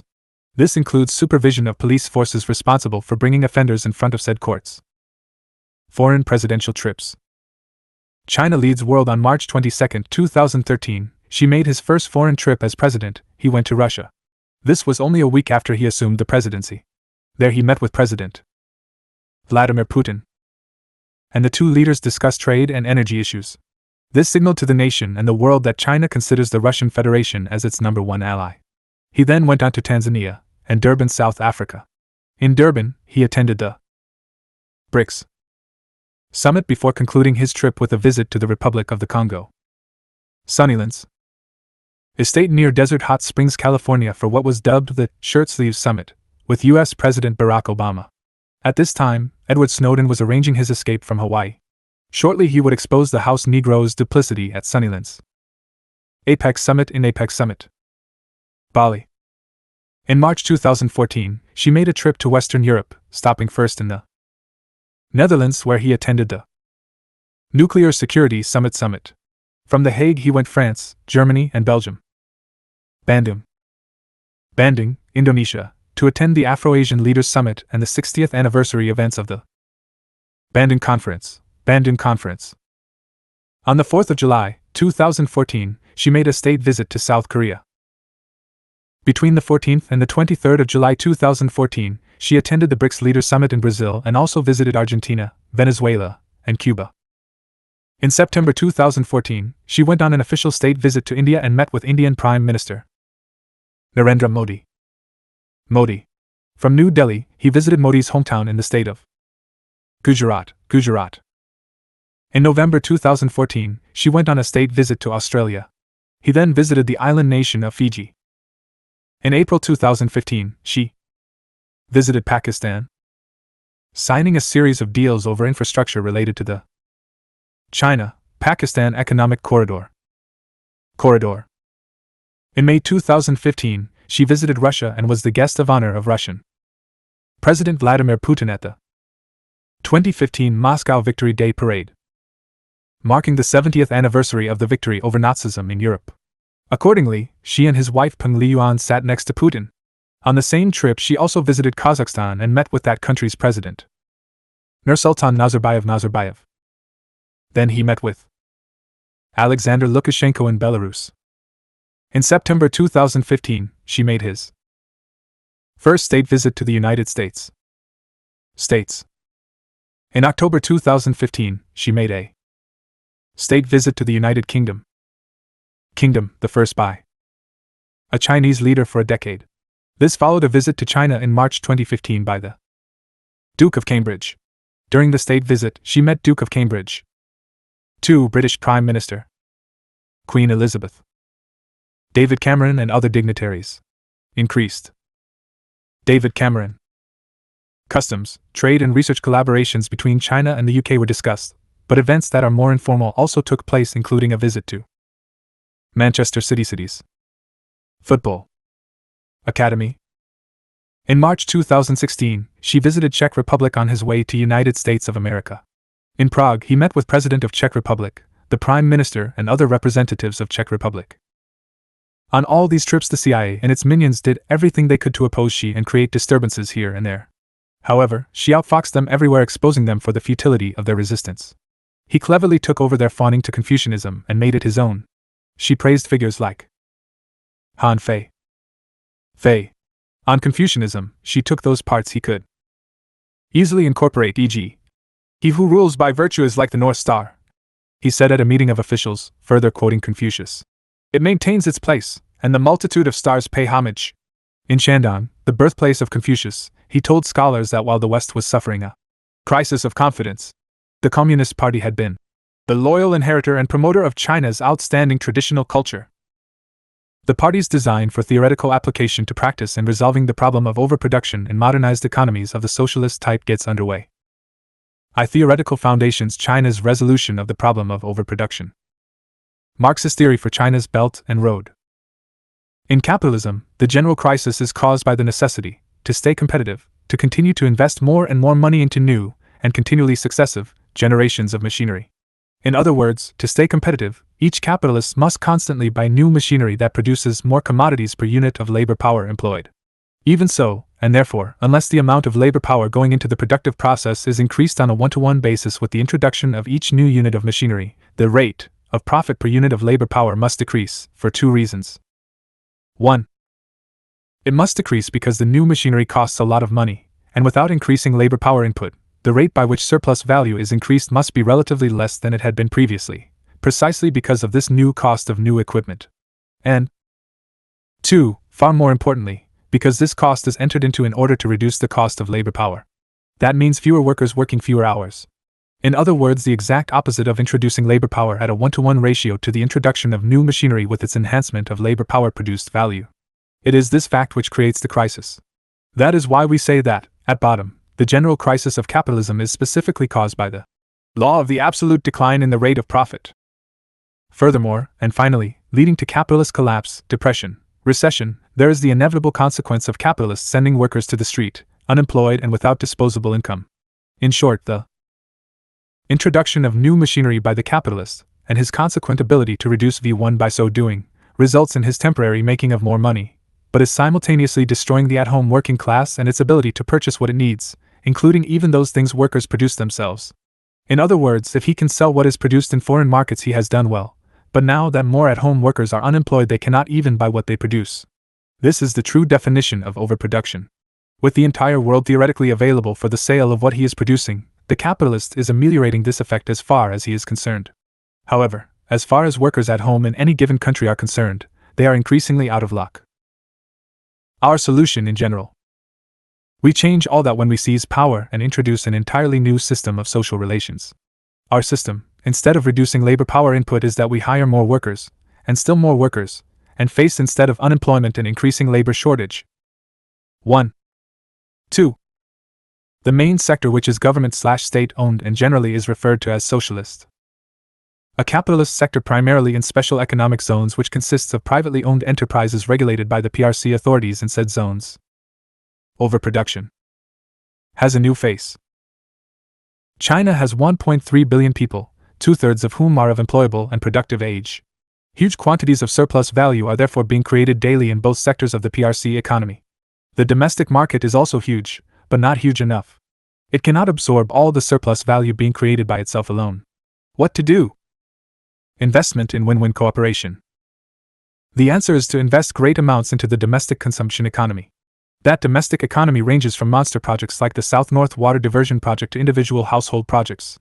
The latter being things ranging from homes and support facilities, schools, clinics, sewage, potable water, to household, white, appliances, and all the electronic stuff that people want to have in what we may call a moderately prosperous way of life, e.g., iPods, home entertainment centers.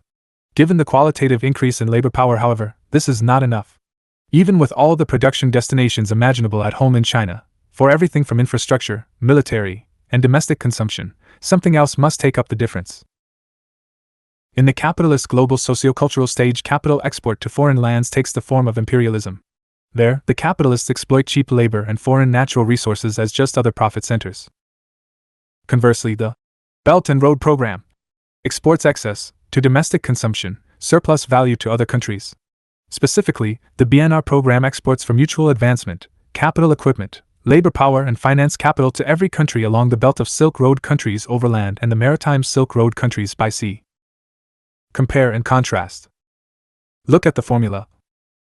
LP plus TV1, V2 plus SV profit / NGM. A, B, C, D. LP equals labor power A. T equals machinofacture technology, automated, cyberneticized in modern times. B. V1 equals wages C.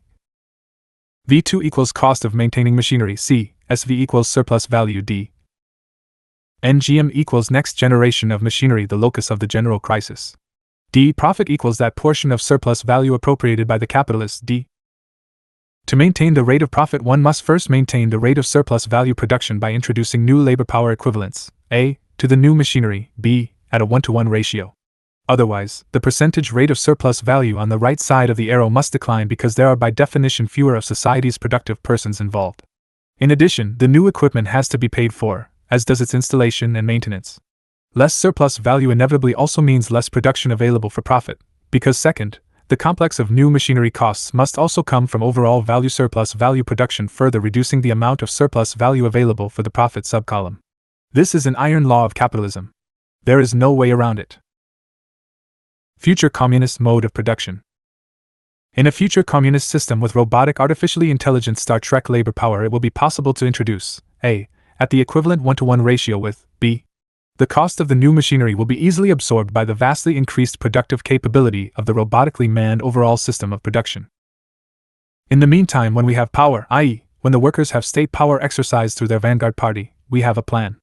Our plan calls for massive ongoing construction of new factories, infrastructural projects, health programs, and schools of all types. These new projects absorb as much labor power as we have available and continue to expand without end. In the next lecture, I will detail some of this internal investment. However, for the great amount of surplus value being created, it will be decades before the domestic economy can begin to absorb all of it. In the meantime, there is the international destination for surplus value that can take up the difference, e.g., the Chinese Overland Silk Road Belt and Maritime Silk Road programs. Exporting surplus value, the Belt and Road Strategy programs, the Overland Silk Road Belt countries and the Maritime Silk Road countries. The PRC, under its CPC direction, proposed to resolve the problem of overproduction in both the capitalist and socialist sectors of its economy in a totally new way. Namely, to export that surplus value via 2 routes. To the Overland Silk Road Belt of nations and to the Maritime Silk Road countries. In September 2013, the Silk Road Economic Belt Initiative was announced in Kazakhstan. In October 2013, she traveled to Southeast Asia and unveiled the 21st Century Maritime Silk Road Initiative. China agreed with Serbia, Poland, and Uzbekistan to deepen cooperation in the Belt and Road Initiative during President Xi Jinping's visits to the 3 countries. The Belt and Road refers to the Silk Road Economic Belt and the 21st Century Maritime Silk Road, running through Asia, Europe, and Africa, both connecting the vibrant Asian economic circle at one end and developed Europe at the other. Following are the major events in the development of China proposed Belt and Road Initiative so far. In September 2013, the Silk Road Economic Belt concept is introduced by Xi during his visit to Kazakhstan. He suggests China and Central Asia cooperate on such a belt. In October 2013, Xi proposes a China-ASEAN community and offers guidance on a 21st Century Maritime Silk Road. In November 2013, the 3rd plenary session of the 18th Central Committee of the Communist Party of China calls for accelerating infrastructure links among neighboring countries and facilitating the Belt and Road Initiative. In December 2013, she urges strategic planning of the Belt and Road Initiative to promote connectedness of infrastructure and build a community of common interests. In June 2014, she says China is ready to deepen cooperation with Arab states in oil and gas, infrastructure, trade and investment, nuclear power, aerospace and satellite, and new energy. In November 2014, she announces that China will contribute $40 billion to set up a Silk Road Fund to finance Belt and Road projects. In February 2015, China outlines priorities for the Belt and Road Initiative, highlighting transportation infrastructure, easier trade and investment, financial cooperation, and cultural exchanges. In March 2015, China releases an action plan on the principles, a framework, and cooperation priorities and mechanisms of the Belt and Road Initiative. In May 2015, China and Russia agree in Moscow to integrate the former Silk Road Economic Belt with the latter's vision of a trade and infrastructure network across Eurasia. In January 2016, China and Saudi Arabia, Egypt, Iran agreed to expand cooperation in the Belt and Road Initiative. The Asian Infrastructure Investment Bank, AIB, a China-initiated multilateral bank, starts operation. In June 2016, China agrees with Serbia, Poland, and Uzbekistan to enhance Belt and Road cooperation during Xi's visits to the 3 countries. As 2017 opened, Xi said more than 70 countries and international organizations are participating in the construction of the Belt and Road. Chinese enterprises have invested $14 billion in countries along the route and created about 60,000 local jobs. On the western end of the Belt and Road, intensive cooperation between China and countries in Central and Eastern Europe, CE, propelled by the Belt and Road Initiative, has yielded rich fruits in extensive fields, ranging from infrastructure to energy, in the 16 CE countries. Central and Eastern Europe are essential components of China's Belt and Road Initiative. All of the 16 CE countries are seated on the route charted by the initiative proposed by Chinese President Xi Jinping in 2013 with a vision of building a trade and infrastructure network connecting Asia and Europe and Africa. The momentum built around the initiative has brought benefits to countries along its route, and CE countries have emerged as among the most outstanding components of this cooperation mechanism.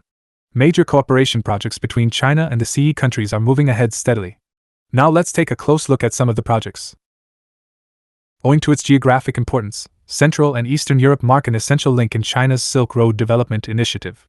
The connectivity in turn helps improve those countries' infrastructure and boosts their economic growth. Established in 2012, a 16+1 mechanism of cooperation involving China and 16 CE countries has given new impetus to building direct links between China and Europe. In 2013, the first direct rail freight service linking China and Poland began. It takes 15 days to travel from Chengdu in southwest China to Lodz, the third largest city in Poland. The freight train service boosted trade between China and Poland.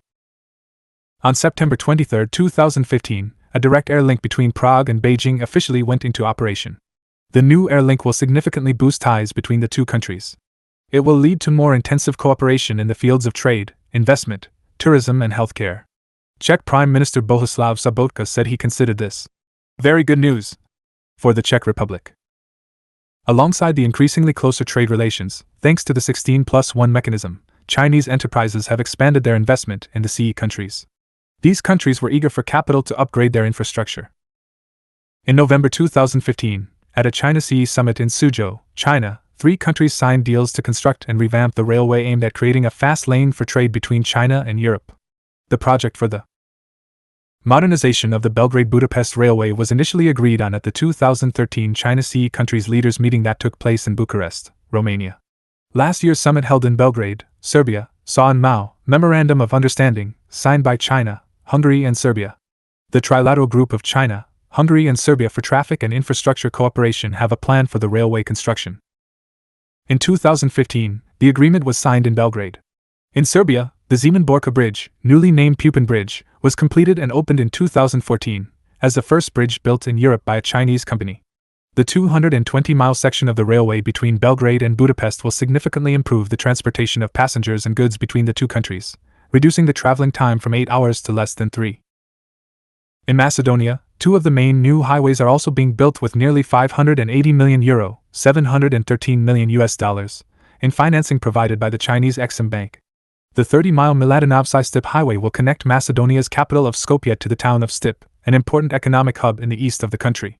Meanwhile, the 35-mile Kasiv-Ohrid highway was built in the west of Macedonia, improving the connection to its tourism center Ohrid.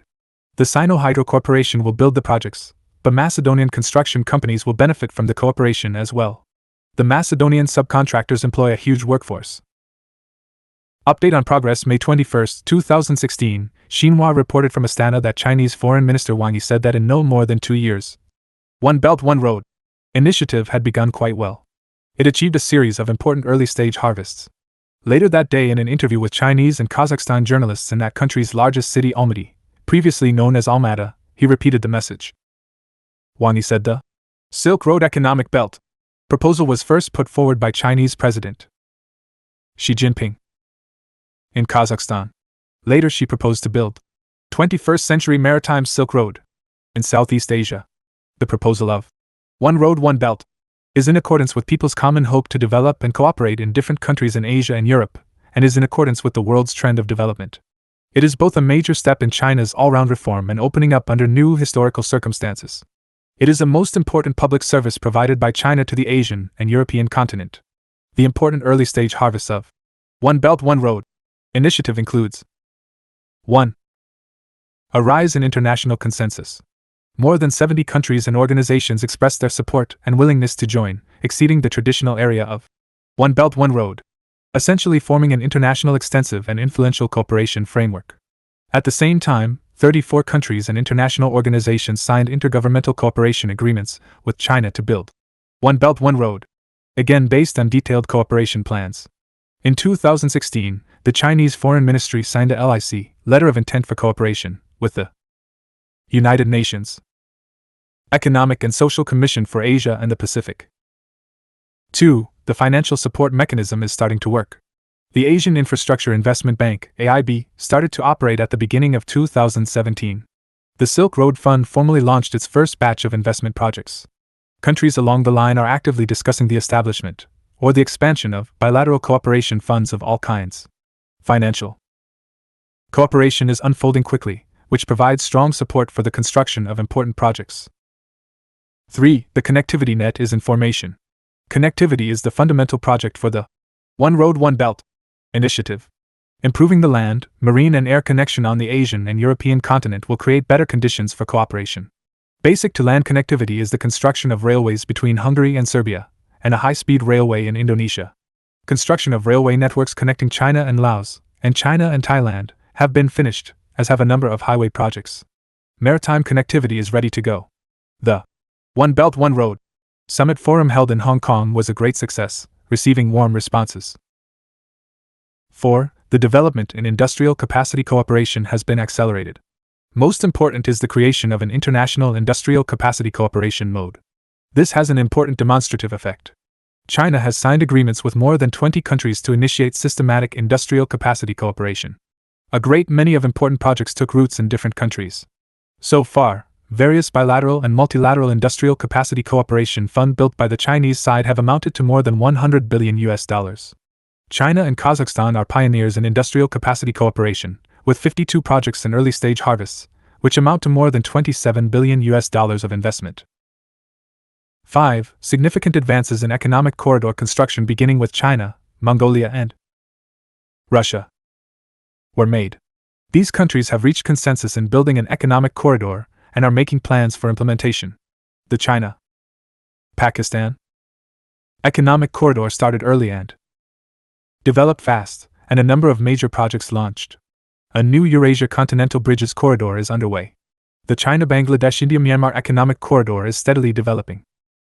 6. The China-Europe train system has been formed. In 2016, more than 1,500 trains successfully traveled between China and Europe. In 2015, 815 trains were launched between China and Europe, which is 2.7 times the number of 2014. 10 cities in China are launching trains with 7 countries along the line as destinations.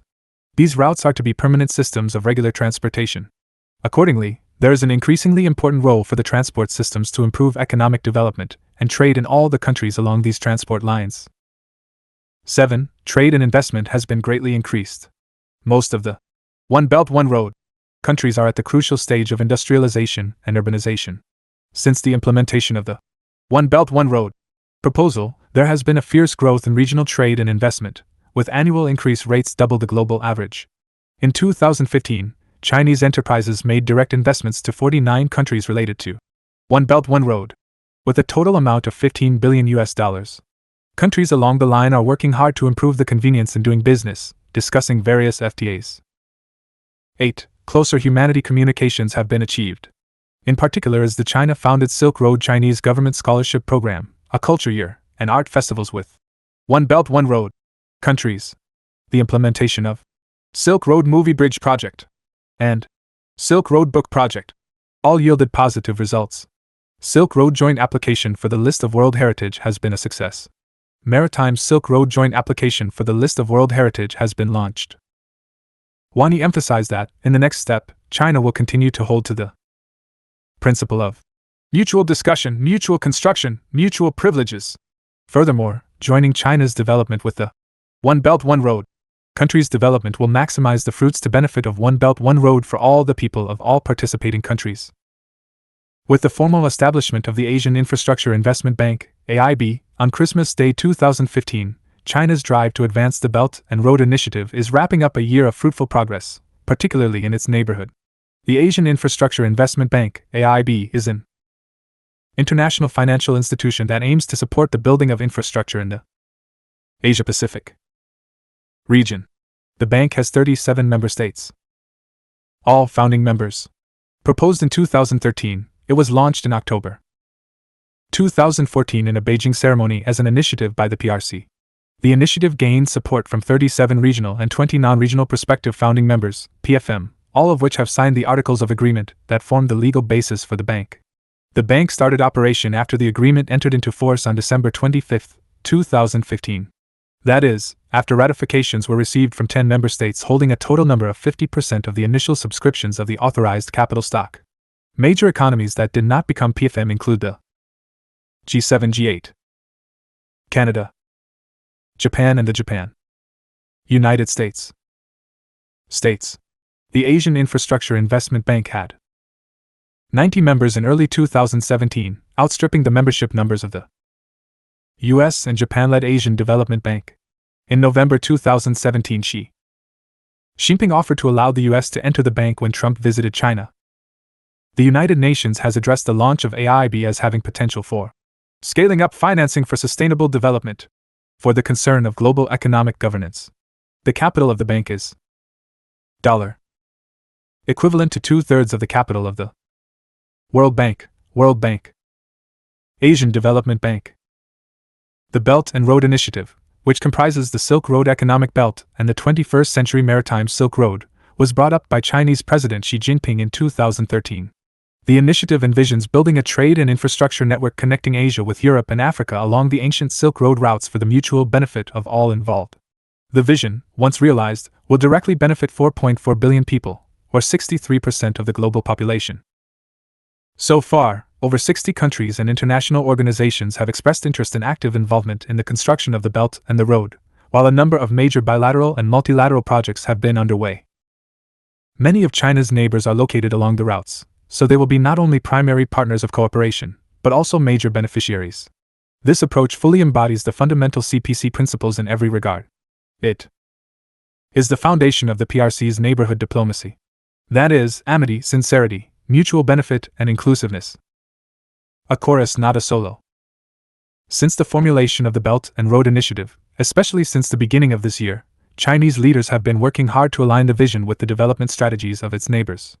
For example, in the Russia-led Eurasian Economic Union, EU, and the ASEAN community, to promote common development and win-win cooperation. The initiative will not be a solo for China but a real chorus of all countries along the routes. She said in March 2016, that the Belt and Road Initiative will serve the common interests of relevant parties and answer the call of the times for regional and global cooperation. Countries across the region have reacted positively to proposals of China. Pakistan lifted its ties with China to an all-weather strategic partnership of cooperation during a visit by Xi in April. Pakistan was among the first to join the framework. Pakistan pledged to participate in the building of an economic corridor linking its Gwadar port in the southwest to China's northwestern autonomous region of Xinjiang. The two countries have agreed to form a 1+4 cooperation structure, meaning with 1. The China-Pakistan Economic Corridor, CPC, at the center, and 2. The Gwadar Port, 3. Transport infrastructure, 4. Energy and industrial cooperation. These are the 4 essential areas to achieve win-win results and common development. Aminullah Khan, chairman of the Pakistan-China Business and Investment Promotion Committee, said that since she put forward the Belt and Road Initiative, the region has seen a new wave of economic development.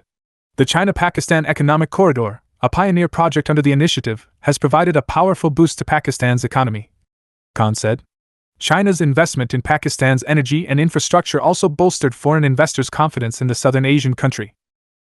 In the Eurasian region, most of the neighbors of China have expressed willingness to link their own development strategies with the Belt and Road Initiative. During Xi's visit to Russia in May 2016, Xi and Russian President Vladimir Putin signed a joint agreement on the alignment of the Silk Road Economic Belt and the EU. Russia, a comprehensive strategic partner of coordination with China, has agreed to integrate its aspirations under the EU framework. The main objective of the framework is to form a single market within the borders of its member countries by 2025 via the Silk Road Economic Belt. Observers said the China-Russia agreement is another major development of the Belt and Road Initiative for Eurasia. As such, it is of important and far-reaching significance to the economic growth in the region and the world at large. In July 2016, during a summit of the Shanghai Cooperation Organization, SCO, in Russia's Ufa, Xi and Putin agreed to regard the regional bloc as an important platform to dovetail the Silk Road Economic Belt plan with the EU blueprint. Mars Saliyev, a Kyrgyzstan political analyst, said he believes that the Belt and Road Initiative would provide a powerful boost to the economic development of SCO members. Over the past years, Kyrgyzstan has transported a large quantity of goods from China to other SCO members and even European countries. The Belt and Road Initiative offers Kyrgyzstan new opportunities to become a major transit center in Eurasia. When the railway project between China and Kyrgyzstan is implemented, the Central Asian country will obtain a convenient route through Uzbekistan, Turkmenistan, and Azerbaijan to Europe. Huge potential for ASEAN's development. In September 2013, the Silk Road Economic Belt Initiative was announced in Kazakhstan. In October 2013, she traveled to Southeast Asia and unveiled the 21st Century Maritime Silk Road Initiative, specifically to strengthen regional infrastructure and trade with countries of the Association of Southeast Asian Nations, ASEAN. Infrastructure construction and interconnectivity enhancement within ASEAN is essentially its core. The Southeast Asian bloc's goal is to build an economic community and creating a competitive market of over 600 million people with free flow of goods, services, investment capital, and skilled labor. As the Belt and Road Initiative meets the demand of ASEAN countries, it has huge potential in fueling the bloc's development. It has noticeably propelled healthy development of relations of China with its Southeast Asian neighbors. In November, Xi paid his first visits to Vietnam and Singapore, two key ASEAN countries, since he became Chinese president in 2013. During the visits, China and Vietnam signed an agreement on studying the feasibility of a railway program in northern Vietnam. This railroad to be within the framework of China's Belt and Road Initiative and Vietnam's 2 corridors and 1 economic circle plan. In an address at the National University of Singapore, she said neighboring countries of China are the primary cooperation partners under the Belt and Road Initiative and should be the first to enjoy the benefits from it. Asana Bayogonasekara, an advisor to the finance minister of Sri Lanka, spoke to the second ASEAN Development Forum. He said that the China Belt and Road Initiative is dedicated to development, cooperation, and openness, and characterized by equality and mutual benefit on the basis of consultation, cooperation, and sharing of all involved nations. In particular, the least developed countries and developing countries will benefit substantially from the initiative, he said. Asana cited his country as an example, saying Sri Lanka's first highways and many other infrastructure projects have been built with China's assistance, from which his nation has benefited immensely. He said, China's Belt and Road Initiative will assist the entire global trade, benefit all countries, and improve the living conditions of people in Asia, Africa, and Europe. Laotian Sea Phan Dan, a riverine archipelago in the Mekong River in Champasak province in the south of this Southeast Asian country, have also greatly benefited from the enhanced infrastructure cooperation with China. For the thousands of residents living on some of the larger islands there, they had suffered chronic shortage of daily supplies for decades due to inconvenient transportation. On August 17, 2016, Xi Jinping said at a symposium on the initiative held in Beijing, China wants a steady advance of the country's Belt and Road Initiative to benefit people along the routes. The Belt and Road Initiative should help promote policy coordination, infrastructure connectivity, unimpeded trade, financial integration, and mutual understanding among the people. Priority areas for the initiative include building a platform to advance cooperation as well as a green, healthy, intelligent, and peaceful Silk Road, she said. The conference was also attended by Vice Premier Zhang Gaoli, National Development and Reform Commission's head Su Xiaoshi, Foreign Minister Wang Yi, Communist Party chiefs of Fujian, Xinjiang, Guangdong, and Shanxi, as well as experts from think tanks. The initiative, proposed by Xi in 2013, refers to building a Silk Road economic belt and the 21st Century Maritime Silk Road. It envisions building a trade and infrastructure network connecting Asia with Europe and Africa along ancient trade routes. She said more than 100 countries and international organizations have participated in the Belt and Road Initiative. China has signed agreements with more than 30 countries along the routes to jointly build the Belt and Road, and more than 20 countries have teamed up with China in industrial cooperation. The progress and results of the Belt and Road Initiative have been greater than expected, she noted. The Belt and Road can be seen as an opportunity to promote transnational interconnection, improve trade and investment cooperation, advance cooperation in international capacity and equipment manufacturing to rebalance and stabilize the world economy, said she. Against the backdrop of a sluggish global economy, the initiative will help stabilize the world economy. Industrial capacity cooperation between China and countries along the routes will advance their industrialization and modernization, as well as improve their infrastructure, she said. She stressed that specific Belt and Road policies will be worked out and major support should be focused on these strategic projects. By which he means including facilities for cooperation, energy resource use, and core technology research and development. Domestic enterprises are encouraged to invest in countries along the Belt and Road, and countries along the routes are welcome to do business in China, she said. She also advocated financial innovation and cooperation in building the Belt and Road, adding the initiative should include a stable, sustainable, and risk-controllable financial security system. She said the Belt and Road Initiative will be integrated into China's regional development plans such as the Beijing-Tianjin-Hebei Coordinated Development Plan and the Yangtze River Economic Zone Development Plan. More effort will be spent on pilot projects to generate benefits as early as possible. On August 16, 2016, Li Jiaoxing, president of the China Public Diplomacy Association, said in Singapore that the Belt and Road Initiative is making solid progress and demonstrating bright prospects. Li gave the keynote speech at Singapore's Regional Business Forum 2016. Li Jiaoxing is a former foreign minister of China. He stressed that the Belt and Road Initiative is not a solo for China itself, but a chorus performed by all countries along the routes.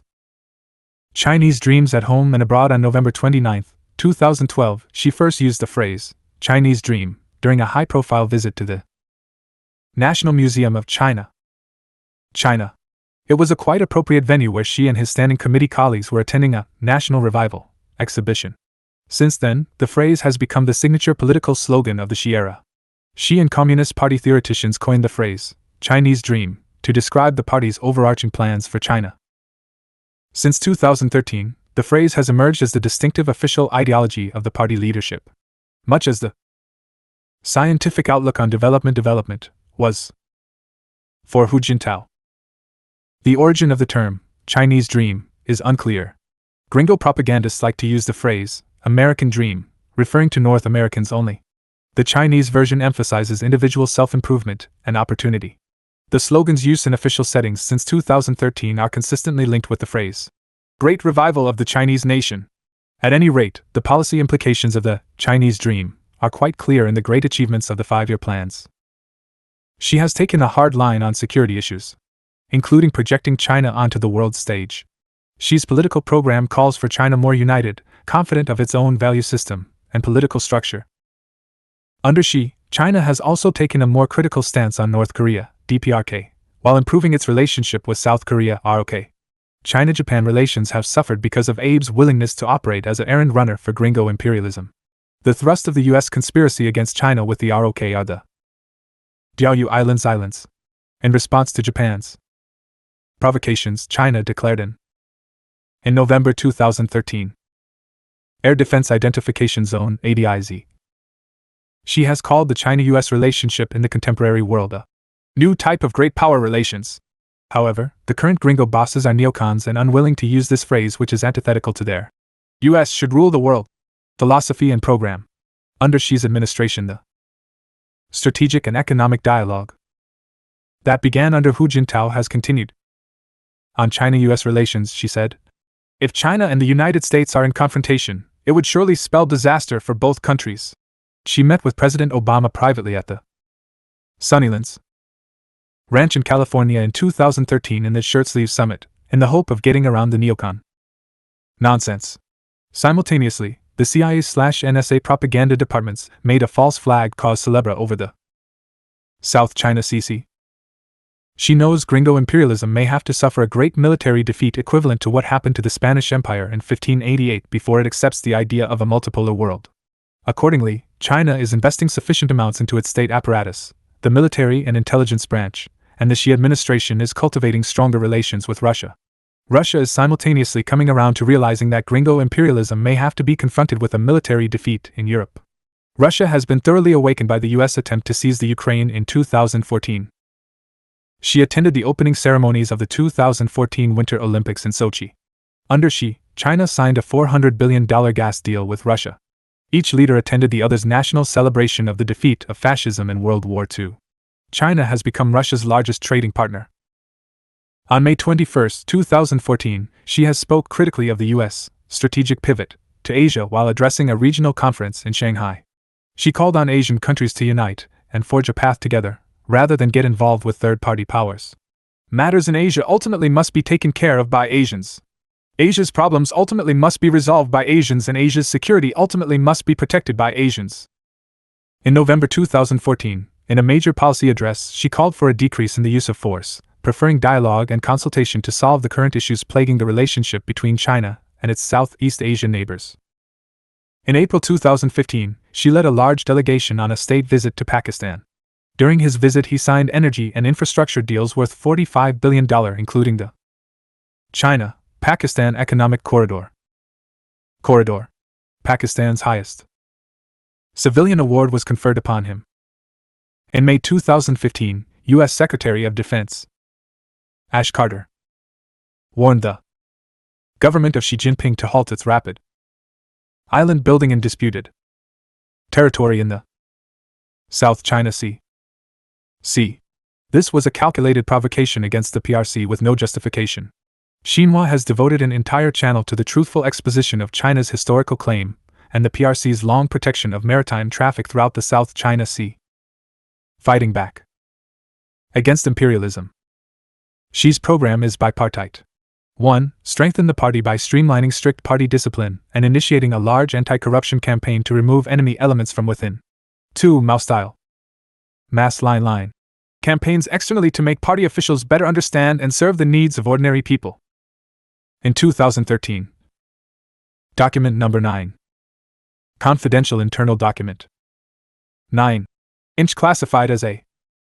Was widely circulated within the Communist Party.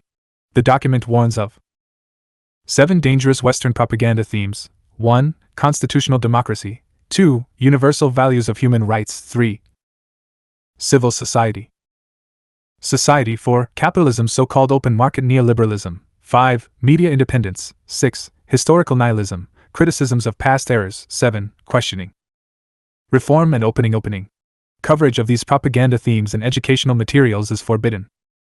Xi's administration will not tolerate CIA subversive activity, as has been seen in the arrest and imprisonment of compradors such as Su Jiong, as well as numerous others who the CIA gave the name. Movement. Prominent CIA legal activist movement. Prominent CIA legal activist. New citizens. Pu Jiqiang of the Pu Jiqiang of the Weiqian movement was also arrested and detained. A law enacted in September 2013 authorized a 3-year prison term for bloggers who shared more than 500 times any content considered defamatory. The State Internet Information Department to a seminar instructing them to avoid writing about politics, the Communist Party, or making statements contradicting official narratives summons groups of influential bloggers. Many bloggers stopped. Marxist theory, China's Belt and Road. May 21, 2016, Xinhua reported from Astana that Chinese Foreign Minister Wang Yi said that in more than 2 years, One Belt, One Road initiative took off smoothly with a good beginning and achieved a series of important early-stage harvests. During his interview with Chinese and Kazakhstan journalists in that country's largest city, Almaty, previously known as Almaty, also on May 21, Wang Yi said the Silk Road Economic Belt proposal was first put forward by Chinese President Xi Jinping in Kazakhstan.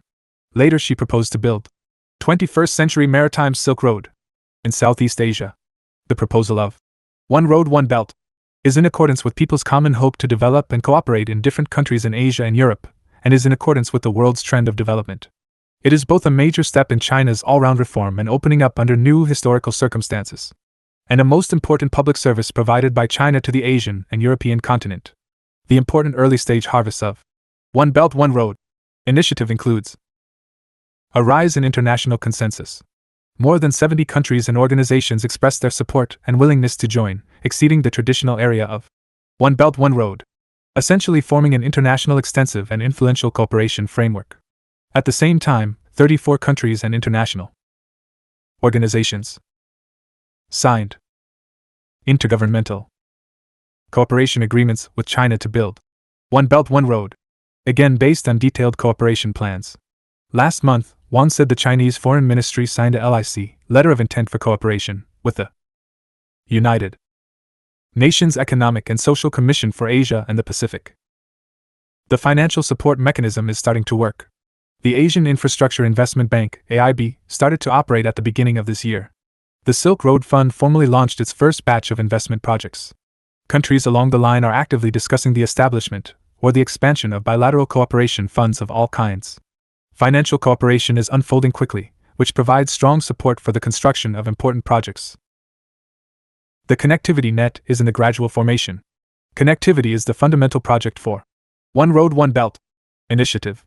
Improving the land, marine and air connection on Asian and European continent will create better conditions for cooperations. Basic to land connectivity is the construction of railways between Hungary and Serbia, and a high-speed railway in Indonesia have started. Construction of railway networks connecting China and Laos, China and Thailand have been launched, as have a number of highway projects. Maritime connectivity is ready to go. The One Belt, One Road Summit Forum held in Hong Kong recently was a great success, receiving warm responses. The development in industrial capacity cooperation has been accelerated. Most important is the creation of an international industrial capacity cooperation mode. This has an important demonstrative effect. China has signed agreement with more than 20 countries to initiate systematic industrial capacity cooperation. A great many of important projects took roots in different countries. So far, various bilateral and multilateral industrial capacity cooperation funds built by the Chinese side have amounted to more than $100 billion.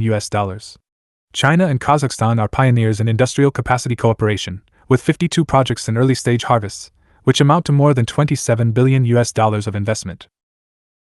Significant advance in economic corridor construction beginning with China, Mongolia and Russia has been made. These countries have reached consensus in building an economic corridor and are making plans for implementation. The China-Pakistan economic corridor started early and developed fast, and a number of major projects launched. New Eurasia Continental Bridges Corridor is underway. The China-Bangladesh-India-Myanmar economic corridor is steadily developing. The China-Europe train system has been formed. So far, more than 1,500 trains have successfully traveled between China and Europe. In 2015, 815 trains were launched between China and Europe, which is 2.7 times the number of 2014. 10 cities in China are launching trains with 7 countries along the line as destinations. These routes are to be permanent systems of regular transportation. Accordingly, there is an increasingly important role for the transport systems to improve economic development and trade in all the countries along these transport lines. Trade and investment has been greatly increased. Most of the One Belt, One Road countries are at the crucial stage of industrialization and urbanization. Since the implementation of One Belt, One Road proposal, there has been a fierce growth in regional trade and investment, with annual increase rate double the global average. In 2015, Chinese enterprises made direct investments to 49 countries related to One Belt, One Road, with a total amount of $15 billion. Countries along the line are working hard to improve the convenience in doing business, discussing various FTAs. Closer humanity communications have been achieved. In particular is the China-founded Silk Road Chinese Government Scholarship Program, a culture year, and art festivals with One Belt, One Road countries. The implementation of Silk Road Movie Bridge Project and Silk Road Book Project all yielded positive results. Silk Road Joint Application for the List of World Heritage has been a success. Maritime Silk Road Joint Application for the List of World Heritage has been launched. Wang Yi emphasized that, in the next step, China will continue to hold to the principle of mutual discussion, mutual construction, mutual privileges. Furthermore, joining China's development with the One Belt, One Road countries' development will maximize the fruits to benefit of One Belt, One Road for all the people of all participating countries. By Xinhua writer Sun Ruijuan, Wang Haiqing Jiangli. Beijing, December 28, 2016, Xinhua. With the formal establishment of the Asian Infrastructure Investment Bank on Christmas Day, China's drive to advance the Belt and Road Initiative is wrapping up a year of fruitful progress, particularly in its neighborhood.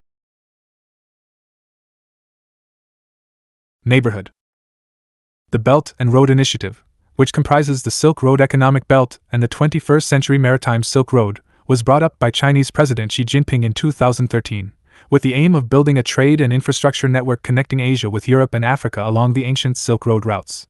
The vision, once realized, will directly benefit 4.4 billion people, or 63% of the global population.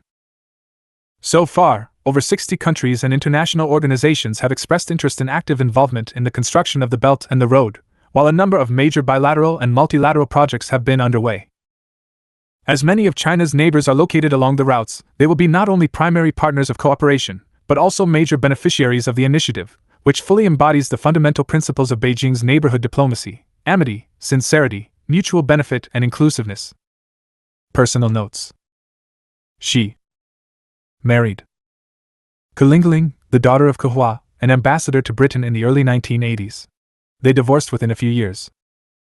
She married the prominent Chinese folk singer Li Yuan is a Peng Li Yuan household name. In 1987, Peng in China and much better known to the public than Xi until his political elevation. Xi and Peng have a daughter named Xi Mingze, who enrolled as a freshman at Harvard University in the autumn of 2010. Peng described Xi as hardworking and down-to-earth. When he comes Home, I've never felt as if there's some leader in the house. In my eyes, he's just my husband. Ping has played a more visible role as China's First Lady. Compared to her predecessors, Peng hosted U.S. First Lady Michelle Obama on the latter's visit to China in March 2014. She is often described as good at problem solving and seemingly uninterested in the trappings of high office. He loves U.S. films such as Saving Private Ryan, Departed, and The Godfather. He also praised the independent filmmaker The Godfather. Jia Zhangka. RMB in Latin America. Xinhua, December 31, 2016. Buenos Aires, December 30th, Xinhua, a tango show in Argentina, a caipirinha in Brazil, a delicious ceviche in Peru, or a weekend beach break in Mexico. All these pleasures may soon be paid for with a wad of crisp 100 renminbi, RMB bills.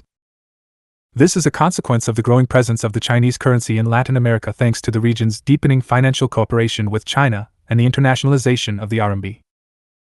On October 1st, the RMB was added to the International Monetary Fund (IMF's) special drawing rights basket, a supplement to a shortfall of preferred foreign exchange reserve assets, namely gold and the US dollar. This has brought the Chinese currency to a new level of international fame, and it is now not unusual to see shopkeepers in Buenos Aires antiques markets accept RMB from Chinese tourists. The 100 RMB notes are already frequently used in commercial exchanges in Argentina, Brazil, Chile and Suriname, countries with which China has currency exchange agreements. The growing cooperation also allows China's UnionPay bank cards to be used in 12 Latin American countries, including Mexico, Brazil, Argentina and Peru. Beyond having the UnionPay logo added to signs that traditionally welcomed only Visa, MasterCard and American Express, the Chinese rival is seeking to launch UnionPay cards in local markets. Speaking to Xinhua, Argentinian international relations expert Jorge Castro said the IMF's decision is positively impacting Argentina. For Castro, who leads the Institute for Strategic Planning, the use of the RMB as a global currency will accelerate the promotion of Argentinian agricultural exports. Furthermore, the currency will play a larger role in Chinese financing in Argentina.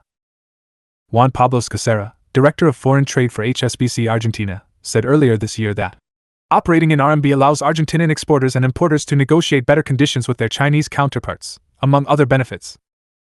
Argentina and China have reached a new political level in their relationship, which makes them strategic and integral partners. Gustavo Jurado, Director of Asia and Argentina Consultancy, told Xinhua, adding that the RMB joining the IMF's elite currency club can bring about more opportunities for both countries. Xi Jinping's second term 2018 to 2022. Xi on Marxism. Legacy of Bolshevik Revolution. A senior member of the Communist Party of China has credited Russia's Bolshevik Revolution of October 1917 with setting the Chinese people on its current path, according to state-run newspaper Global Times, which operates under the auspices of the party-run People's Daily. The historic legacy of Russia's revolution and huge achievements of socialism in the former USSR cannot be wiped out by its collapse, the official said. Lu Qibao, a member of the Political Bureau of the Communist Party of China, CPC, Central Committee and head of the party's publicity department, made the remarks at an October Revolution and Socialism with Chinese Characteristics workshop in Beijing last month. China was a weak, poor, easily bullied and invaded country in 1917, Lu said. However, the October Revolution managed to introduce the fundamental teachings of Marx and Lenin to China, merging with the local workers' movements and opening a path toward national development, self-sustainability and moderate prosperity. But now, we have never been so close to the goal of the great rejuvenation of the Chinese nation, and we have more confidence and capabilities than at any stage in our history to achieve this goal. He added, "The Great Rejuvenation is a slogan closely associated with the Chinese Dream line of CPC General Secretary Xi Jinping, which envisions China's transformation from a moderately well-off country into a fully developed one by 2049, when the centenary of the founding of the People's Republic of China's will be marked." The comments were made at a workshop held ahead of the 100th anniversary of the revolution, which propelled the Russian Social Democratic Party, Bolsheviks, into power under the leadership of primary theoretician Vladimir Ilyich Lenin. The Bolshevik Revolution, by mobilizing the peasants and the workers, undertook a fundamental transformation of the state structure. Chinese political economist and University of Utah professor Minky Lee wrote in his 2016 book China and the 21st Century Crisis. The new Soviet state, by eliminating the entire old ruling class, was able to concentrate all available economic resources on capital accumulation and industrialization. Lee, a member of China's neo-Maoist New Left is highly critical of the current leaders of the CPC such as Liu. In addition to providing a new model of non-capitalist development, Russia's revolution propelled socialism with a great leap from ideal to reality and from theory to practice. As the then Soviet Union became the first socialist country in history, the newspaper reported Liu as saying, "There were multiple reasons for the failure of the former Soviet Union's socialist path, including conservativeness and rigidity, but the most fundamental reason was the deviation from the Marxist-Leninist path and the socialist path started by the October Revolution," Liu said at the workshop. The historic legacy of Russia's October Revolution and the huge achievements of socialism in the former Soviet Union cannot be wiped out by its collapse, Liu added.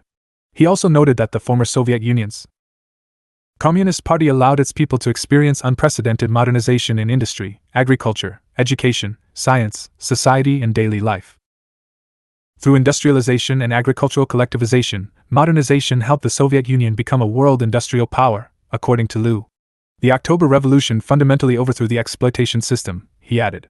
The revolution had influenced many countries to adopt socialism, and 1/3 of the world's population once lived under the socialist system. The Chinese Revolution was based on the broad mobilization of the peasants and the workers, Li wrote. The post-revolutionary socialist state reflected this basic historical reality and was constructed on the basis of an implicit social contract that provided the peasants and the workers with a range of economic and social rights. State sector workers were provided with a comprehensive package of social security, known as the Iron Rice Bowl. The massive privatization efforts of the 1980s and 90s following the death of Chairman Mao Zedong, Li explained, politically isolated the urban working class as the state sector shrank and the capitalist economic sector rapidly grew. By the end of the decade, the new Chinese capitalist class emerged victorious from the so-called reform and opening up period, as the social welfare safety net Chinese workers grew accustomed to faded away.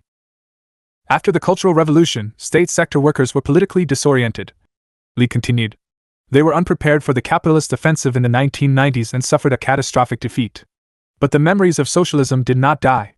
Instead, the historical experience of socialism has helped to define the political and social expectations of the contemporary Chinese working class. Can the contradiction between the working class and the capitalist class be contained within a reformed capitalist framework? Or will the Chinese working class struggle bring about a fundamental social transformation that goes beyond the historical framework of capitalism? Before Party Congress of October 2017 on September 29, 2017, Chinese President Xi Jinping, as General Secretary of the Communist Party of China, CPC, Central Committee, called for a profound understanding of Marxism and the vigorous promotion of the Sinicization of Marxism, in remarks Friday at a group study session. The session was attended by members of the Political Bureau of the CPC Central Committee. She said that Marxism has shown great strength and vitality as a truth, and serves an irreplaceable role in helping people understand and transform the world. She stressed that though times are changing and society is developing, the basic tenets of Marxism remain true. If we deviate from or abandon Marxism, our party would lose its soul and direction, she said. On the fundamental issue of upholding the guiding role of Marxism, we must maintain unswerving resolve, never wavering at any time or under any circumstances. China has experienced profound changes since the founding of the People's Republic of China, especially after China's reform and opening up.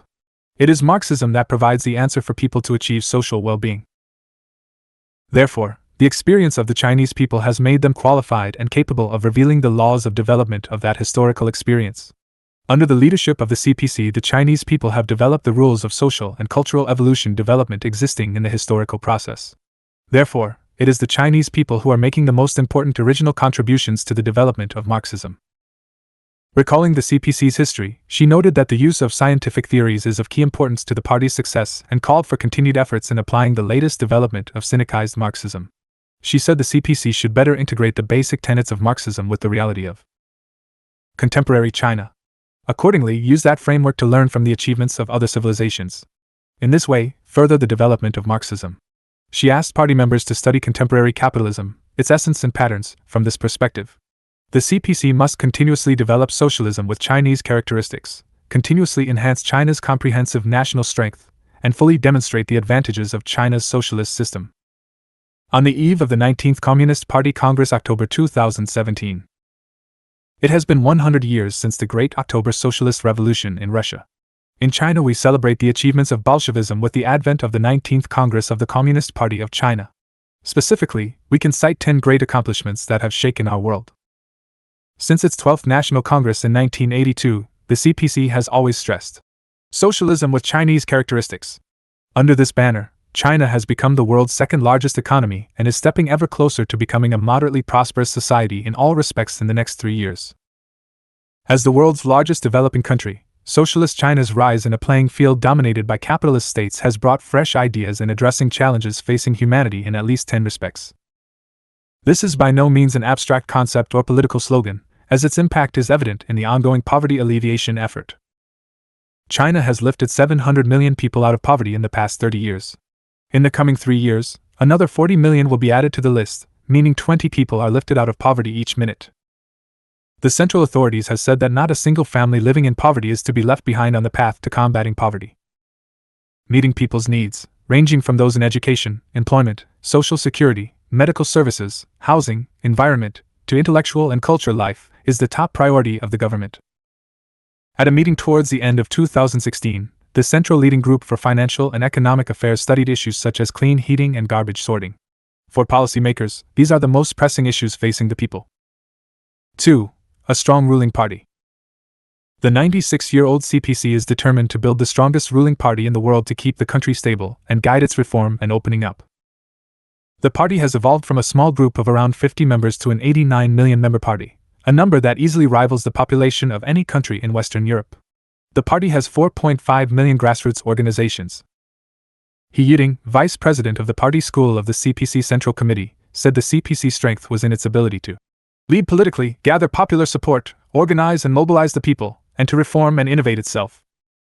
A survey by Pew Research Center shows that Chinese people's satisfaction with the government is much higher than in most other countries under different political systems. According to the center's 2016 survey, 87% of Chinese people were optimistic about the country's economic development, which was top of the list of 16 countries, including the United States, the United Kingdom, and Japan. The party is tasked with leading China to rejuvenation. It has put forward a clear roadmap for a four-pronged, comprehensive strategy to build a moderately prosperous society, deepen reform, advance rule of law, and strengthen party governance. The CPC is committed to building an incorruptible political party. Since the 18th CPC National Congress in 2012, the party has investigated more than 280 senior officials, including Zhou Yongkang, Bo Xilai, Guo Buxiong, Su Kai-ho, Sun Xingkai, and Ling Jihua. 3. Pooling resources. The Chinese government is highly efficient in pooling resources to deal with major problems, such as relieving natural disasters, preventing financial crisis, supporting the development of ethnic minorities, and fighting against pollution. China has achieved breakthroughs in areas such as quantum study, artificial intelligence, supercomputers, and aircraft developing. Infrastructure is advancing rapidly, with the operating lines of trains that travel at a speed of 300 km per hour or even higher reaching 9,600 km, higher than the figures in other countries combined. As John Naisbitt, an American author on future studies, put it, the Chinese political system can help maintain stability and continuity of policies while stimulating vitality for development. Stephen Perry, chairman of 48 Group Club, an independent business network, said no other country could have both long-term development plans and short-term goals like China does. China's leadership keeps its eye on the country's sustainable future, formulating ambitious long-term plans, such as its 2 centennial goals, the Belt and Road Initiative, and building the Xiong'an New Area to advance the development of the Beijing-Tianjin-Hebei region. Once the leadership makes a blueprint, it sees it through. 4. Effective democracy. The essence of democracy is to answer to the people. In some countries, checks on power become deadlocks, and money can be used to tamper in elections.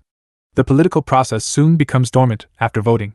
This type of democracy may at best be pretty, and rarely leads to good governance. Rather, it is likely to cause unwanted surprises. Chinese democracy has a higher level of quality and efficiency, as can be seen in practice. Serving the people and pursuing the people's interests is an essential mission of our People's Congress system, that is the fundamental political system of China. The country is giving more seats in the National People's Congress, the supreme organ of state power, to workers, farmers, professionals, and women to represent more grassroots voices. Consultation is a virtue of Chinese democracy. For instance, the 13th Five-Year Plan, a critical component of building a moderately prosperous society, was produced after rounds of top-down and bottom-up consultation, covering all aspects of society. More than 32% of the 2,500 items of feedback collected nationwide were adopted. This is a feat that could only be accomplished by our democratic model of decision-making. The contemporary Chinese state inherited a long political tradition of selecting and appointing talent, establishing a merit-based selection plus election system with a special focus on public opinion. The items for assessment include, but are not limited to, economic development, job creation, social security, and environmental protection. Competition is fierce and only the most capable cadres are promoted. 5. Ability to reform. The problems facing China are unique but not without the universality that transcends borders. Reform is the engine of China's economic miracle. Over the past decades, China has been one of the most successful countries in piloting reforms, while the new round of reforms in China, launched at the end of 2013 after a key meeting of the ruling CPC, will add more momentum to the Chinese dream. From ordinary families used to living paycheck to paycheck, to the founder of Alibaba Jack Ma, whose business venture has created tens of thousands of jobs, most Chinese people have benefited from reform. More than 280 million farmers have moved from rural areas to cities and joined the workforce in the digital age. China's large-scale value-added tax reform affects nearly 16 million businesses and 10 million individual taxpayers. Yan Xiaotong, School of International Relations at Tsinghua University, believes that the main reason the outside world considers China to have great economic development momentum lies in confidence in China's ability to adapt to new realities. In the past 5 years, China has deepened supply-side structural reform in a new set of trying economic conditions, sometimes called the new normal. People are starting to cash in on the benefits of various reforms in such areas as intellectual property, the two-child policy, household registration, medical reform, and university admission. China's reform and innovation has no limits and offers viable ideas for global governance. The country's concept of innovative, coordinated, green, open, and shared development became keywords at the G20 summit held in the city of Hangzhou last year and have been incorporated into the international discourse for global governance. 6. Innovative market economy. Still in the primary stage of socialism, China has adopted a basic economic system with public ownership playing a dominant role and diverse forms of ownership developing side by side. This allows the vitality of the public sector, especially state-owned enterprises, to be strengthened while encouraging, supporting, and guiding the development of the private sector. China gives the market a decisive role in allocating resources, and the government can play a better role in macro policy efficiency. Known as walking with both legs, it reflects a fine Chinese tradition of holistic and dialectical thinking. The parochial understanding the Western world has for the relationship between market and state does not apply to China, where the two sides enjoy a symbiotic relationship instead of being constantly at odds with each other, said Professor Shi Jingfu with the Center of New Political Economy at Fudan University. Under such arrangements, China's socialist market economy has had an excellent performance, creating economic miracles. The country saw 16,000 newly registered enterprises every day on average in the first half of this year. Consumption contributes 63.4% of economic growth. E-commerce, Alipay, and shared bikes, which mainly involve private enterprises, stand with high-speed rail, that is manufactured and operated by state-owned enterprises, as new driving forces in China's economy. This vitality has made the nation a talent magnet. About 430,000 Chinese students studying overseas returned to work in China last year. Si Kong, a young entrepreneur from Zhejiang province, founded a startup back home after obtaining his degree in France. Now, his company has notched up more than 10 patents. "This is the opportunity of our lifetime, we must not let it slip away too easily," he said. 7. Maintaining stability. Social stability, along with development, is an absolute principle. Security is a crucial part of people's livelihood and creates an environment for development. Despite its ethnic diversity, large territory, and the unbalanced development between different regions, the world's most populous country has maintained social stability, mainly thanks to its ability to maintain balance between reform, development, and stability. Facing changes in social relations and interests during reform, China has solved problems directly concerning the people's interests while guiding the public to deal with different interests and express their demands appropriately. The Chinese government sees employment as the stabilizer of society. More than 13.1 million new urban jobs were created last year. Incomes are rising and the income gap narrowing. China has established the world's largest social security network. Officials are increasingly resorting to the law and coordinating interest groups and resolving conflicts. In recent years, China has enhanced management of cyberspace to ensure security and development in the field amid efforts to maintain social stability. A growing number of people have recognized China as one of the world's safest and most stable countries. China has provided a safe and stable living environment for about 1/5 of the world's population, and this is a significant contribution to humankind. 8. Win-win and sharing. For countries that want to prosper in this increasingly open and globalized world, turning inward is not the way to go. Today, many localities in China are turning into cities of migrants, which more foreigners are investing and living in. Chinese people welcome them. As a beneficiary and contributor to globalization, China proposed the Belt and Road Project to connect dozens of countries in Asia, Europe, and Africa against a backdrop of rising anti-globalization rhetoric. China proposed the Asian Infrastructure Investment Bank, which attracted 57 founding members, including the United Kingdom and Germany. The bank has approved $3 billion financing 28 projects. Germany. There are more China-Europe freight trains. Economic corridors between China and neighboring countries are benefiting people. The China-Australia Free Trade Agreement has yielded quicker than expected results. China has opened a brand new territory for a community of shared future, a concept even incorporated into United Nations resolutions. 9. Following its own path. The bitter experience of the past has taught China about the dangers of blindly copying the Western model, both politically and economically. Unfortunately, such a tragedy is being repeated in other countries. To solve its problems, the only way forward for China is to find its own path. Jinping, professor of National School of Development at Peking University, said the 2008 financial crisis dealt a heavy blow to Western powers, as social conflict intensified and global economic volatility ensued. However, China is doing surprisingly well. It has not only avoided the economic hard landing but also increased the competitiveness of its state-owned enterprises and government regulatory capability, he said. The fact that China is doing well has shaken the very foundation of Western economics and politics.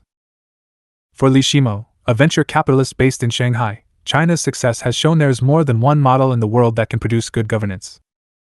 China's example is not that it provides an alternative, but that it shows alternatives exist, Li said. 10. Cultural roots.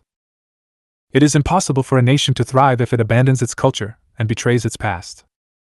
Chinese civilization has existed uninterrupted for 5,000 years, and now the CPC has been put in charge of renewing Chinese culture and developing an advanced culture. A series of policies have been issued to enhance the cultural confidence of the country. In the country's primary and secondary schools, Chinese language textbooks have been revised to focus more on traditional culture, including more ancient articles and poems. China respects cultural diversity and is keen to learn, import, and absorb whatever cultural fruits it can, including those developed by capitalist countries. Such a sense of cultural confidence and inclusiveness is integral to Chinese civilization. It also provides the spiritual dynamics for the realization of national rejuvenation. For Martin Jacques, a senior research fellow in Cambridge University, the West remains far too ignorant about China, often resorting to cliché. We cannot understand the rise of China using Western concepts, Jacques said. Think China should be the guide to the way we think about our future. Compare and contrast.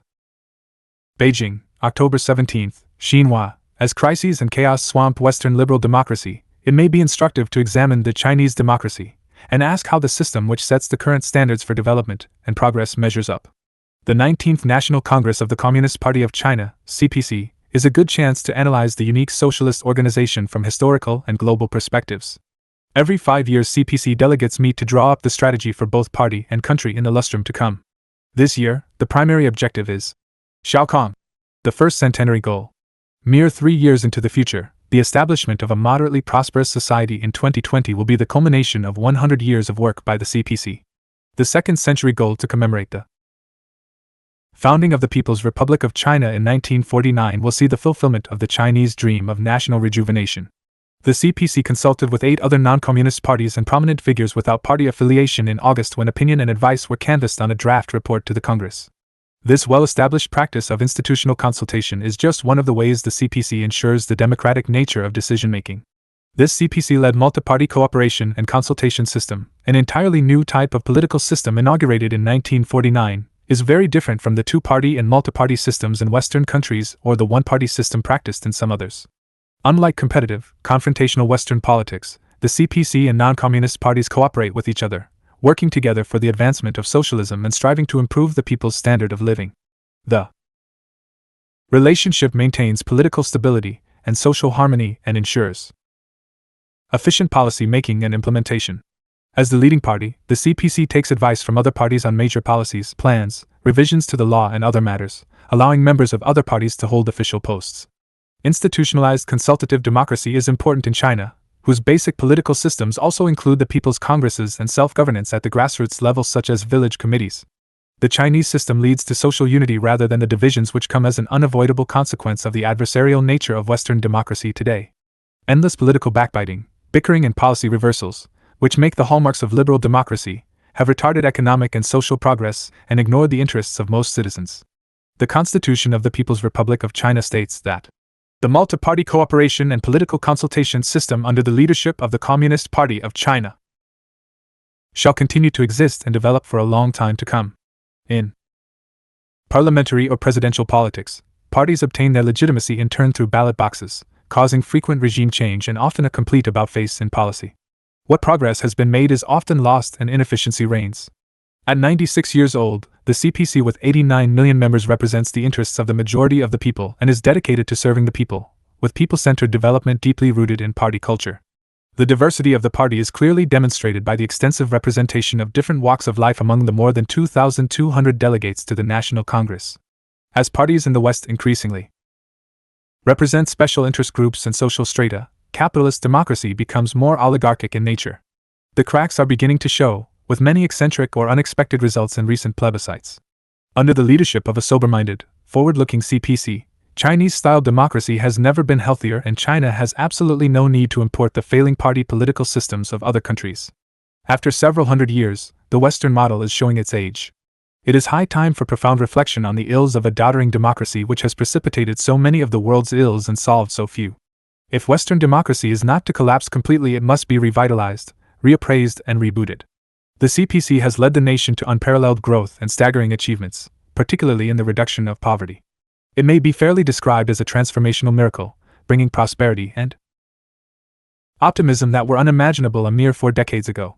After 5 years of intensive reform, an unprecedented anti-corruption campaign, and the maturation of rule of law, a confident CPC, remaining true to its founding tenets, is set fair to keep the country on the right course for a long time to come. Beijing, October 18, 2017, Xinhua. Xi Jinping delivered a report to the opening of the 19th National Congress of the Communist Party of China, CPC, on Wednesday. The following are the highlights of the report. A new era with new thought. Socialism with Chinese characteristics has entered a new era. The CPC has given shape to the thought on socialism with Chinese characteristics for a new era, a long-term guide to action that the party must adhere to and develop. The thought builds on and further enriches Marxism-Leninism, Mao Zedong thought, Deng Xiaoping theory, and the scientific outlook on development. It represents the latest achievement in adapting Marxism to the Chinese context. A great modern socialist country. The CPC has drawn up a 2-stage development plan for the period from 2020 to the middle of the 21st century to develop China into a great modern socialist country. In the first stage from 2020 to 2035, the CPC will build on the foundation created by the moderately prosperous society with a further 15 years of hard work to see that socialist modernization is realized. In the second stage from 2035 to the middle of the 21st century, the CPC will, building on having achieved modernization, it will work hard for a further 15 years and develop China into a great modern socialist country that is prosperous, strong, democratic, culturally advanced, harmonious, and beautiful. The principal contradiction facing Chinese society has evolved to be that between unbalanced and inadequate development and the people's ever-growing needs for a better life. Now the needs to be met are for the people to live a better, increasingly broad life. Not only have their material and cultural needs grown, their demands for democracy, rule of law, fairness and justice, security, and a better environment are increasing. Economy. The economy of China has been transitioning from a phase of rapid growth to a stage of high-quality development. In developing a modernized economy, the country must focus on the real economy. China will support state capital in becoming stronger, doing better, and growing bigger, turn Chinese enterprises into excellent, globally competitive firms. China will leverage the fundamental role of consumption in promoting economic growth and improve the framework of regulation underpinned by monetary policy and macroprudential policy, and see that interest rates and exchange rates become more market-based. Opening up. China will not close its door to the world, it will only become increasingly open. China will implement the system of pre-establishment national treatment plus a negative list across the board. China will significantly ease market access and protect the legitimate rights and interests of foreign investors. Law. The CPC will set up a central leading group for advancing law-based governance in all areas. It will strengthen oversight to ensure compliance with the Constitution, advance constitutionality review, and safeguard the authority of the Constitution. Ecological progress. The CPC has incorporated beautiful China into its two-stage development plan for building a great modern socialist country. The modernization is one characterized by harmonious coexistence between man and nature. China will establish regulatory agencies to manage state-owned natural resource assets, monitor natural ecosystems, and develop a nature reserve system composed mainly of national parks. Armed Forces. By the year 2020, military mechanization will be basically achieved, with IT application coming a long way and strategic capabilities seeing a big improvement. 2035 should complete the modernization of the national defense and armed forces. The People's Armed Forces will be transformed into an excellent military by the mid-21st century. Diplomacy. No matter what stage of development it reaches, China will never seek hegemony or engage in expansion. Party building. Having gained overwhelming momentum in its fight against corruption, the party is determined to secure a sweeping victory over the greatest threat to the party. The Communist Party of China, CPC, has unveiled the Thought on Socialism with Chinese Characteristics for a New Era as the latest step on the journey to building a great modern socialist country, as its 19th National Congress opened. Addressing the opening session, Xi Jinping outlined a two-step approach to becoming a great modern socialist country by the time 2020 and completely built a moderately prosperous society in all respects. Hailing achievements in reform, opening up, and socialist modernization during the past 5 years, she said socialism with Chinese characteristics has crossed the threshold into a new era. This is a new historic juncture in China's development. According to Xi, socialist modernization will be realized from 2020 to 2035. From 2035 to the middle of the century, China will become a great socialist country that is prosperous, strong, democratic, culturally advanced, harmonious, and beautiful. By then, China will be a global leader in terms of composite national strength and international influence. Prosperity for everyone will have been achieved, she told about 2,300 delegates attending the country's most important political meeting in 5 years.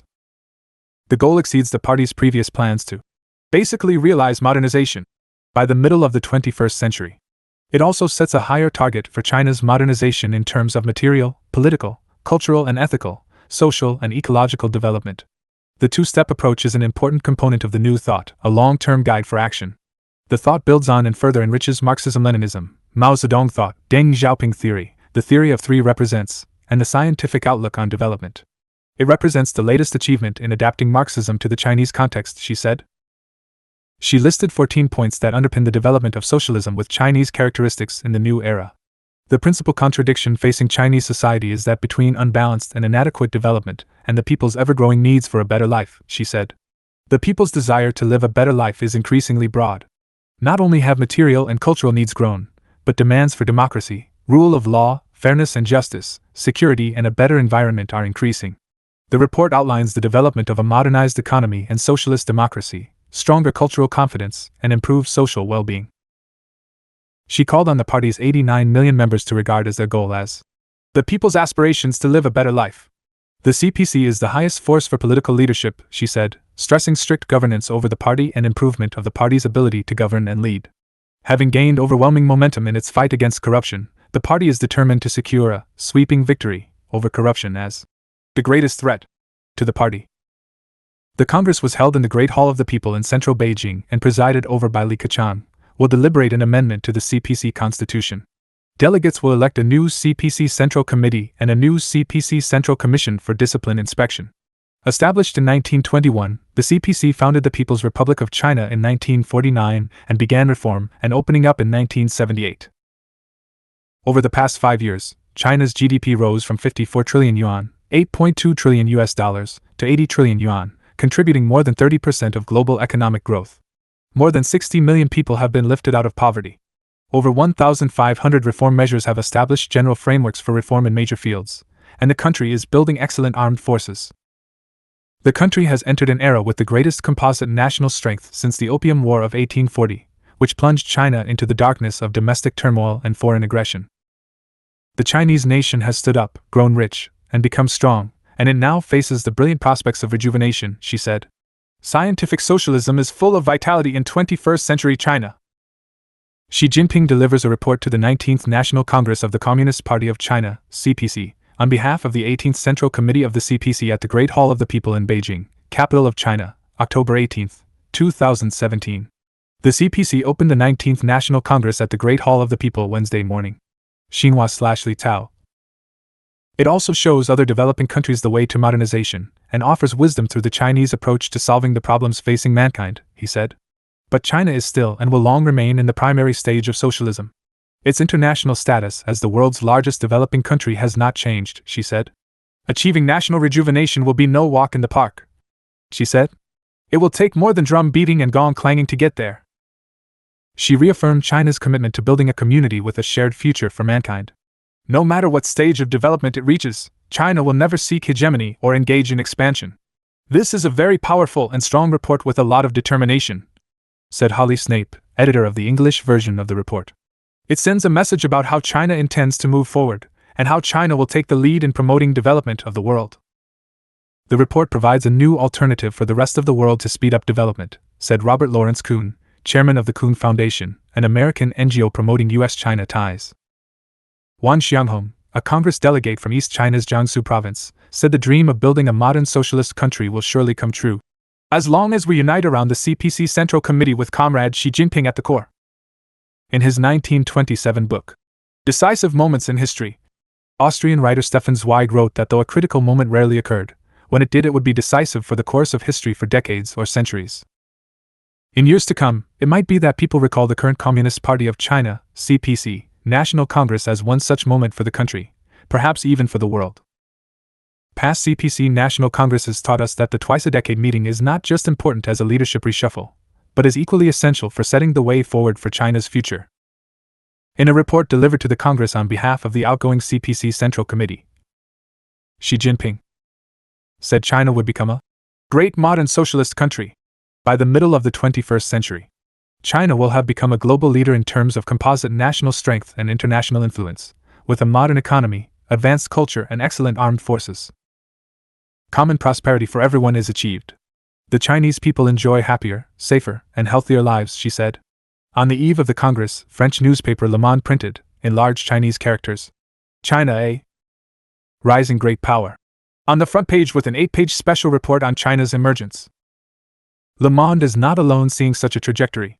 US-based financial firm Morgan Stanley published a report in February, predicting the per capita income of China to grow from $8,000 now to $12,500 by 2027. In his speech, she said that socialist modernization will have been realized by 2035. When this goal is reached, the CPC will have turned socialist China into one of the world's richest and most powerful countries on earth, the first time a Marxist party has achieved such a feat. Karl Marx, the 19th century German philosopher, believed socialism would create a better future beyond capitalism. More than a century after his death, the CPC is applying his theories in practice, albeit with Chinese characteristics, and leading the country from poverty to prosperity. As late Chinese leader Deng Xiaoping once said, "When China enters the front ranks of nations, we shall not only have blazed a new path for the peoples of the Third World, but also, and this is more important, we shall have demonstrated to mankind that socialism is the only path that is superior to capitalism." The 20th century witnessed fierce rivalry between socialist and capitalist camps, but the fall of the Soviet Union dealt a heavy blow to the world socialist movement. However, China resisted such headwinds and marched into the new century with a cynicized Marxism. She declared that socialism with Chinese characteristics has entered a new era.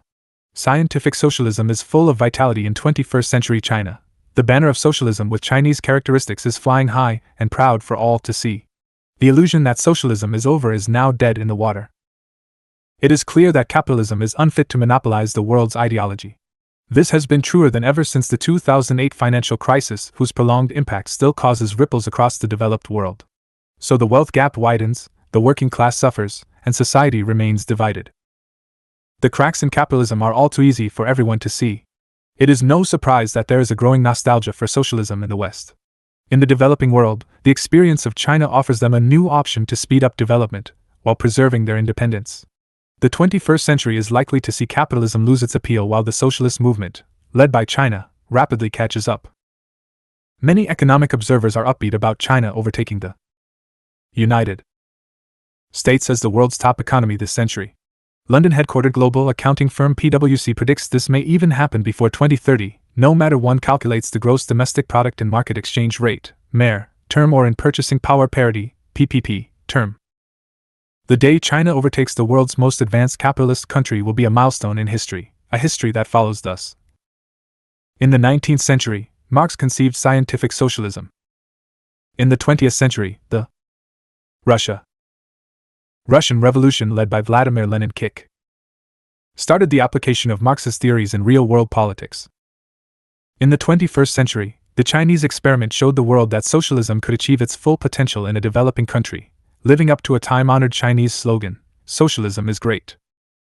Marxist theorists see the transition from capitalism to socialism as inevitable but agree the process will be a long and arduous one.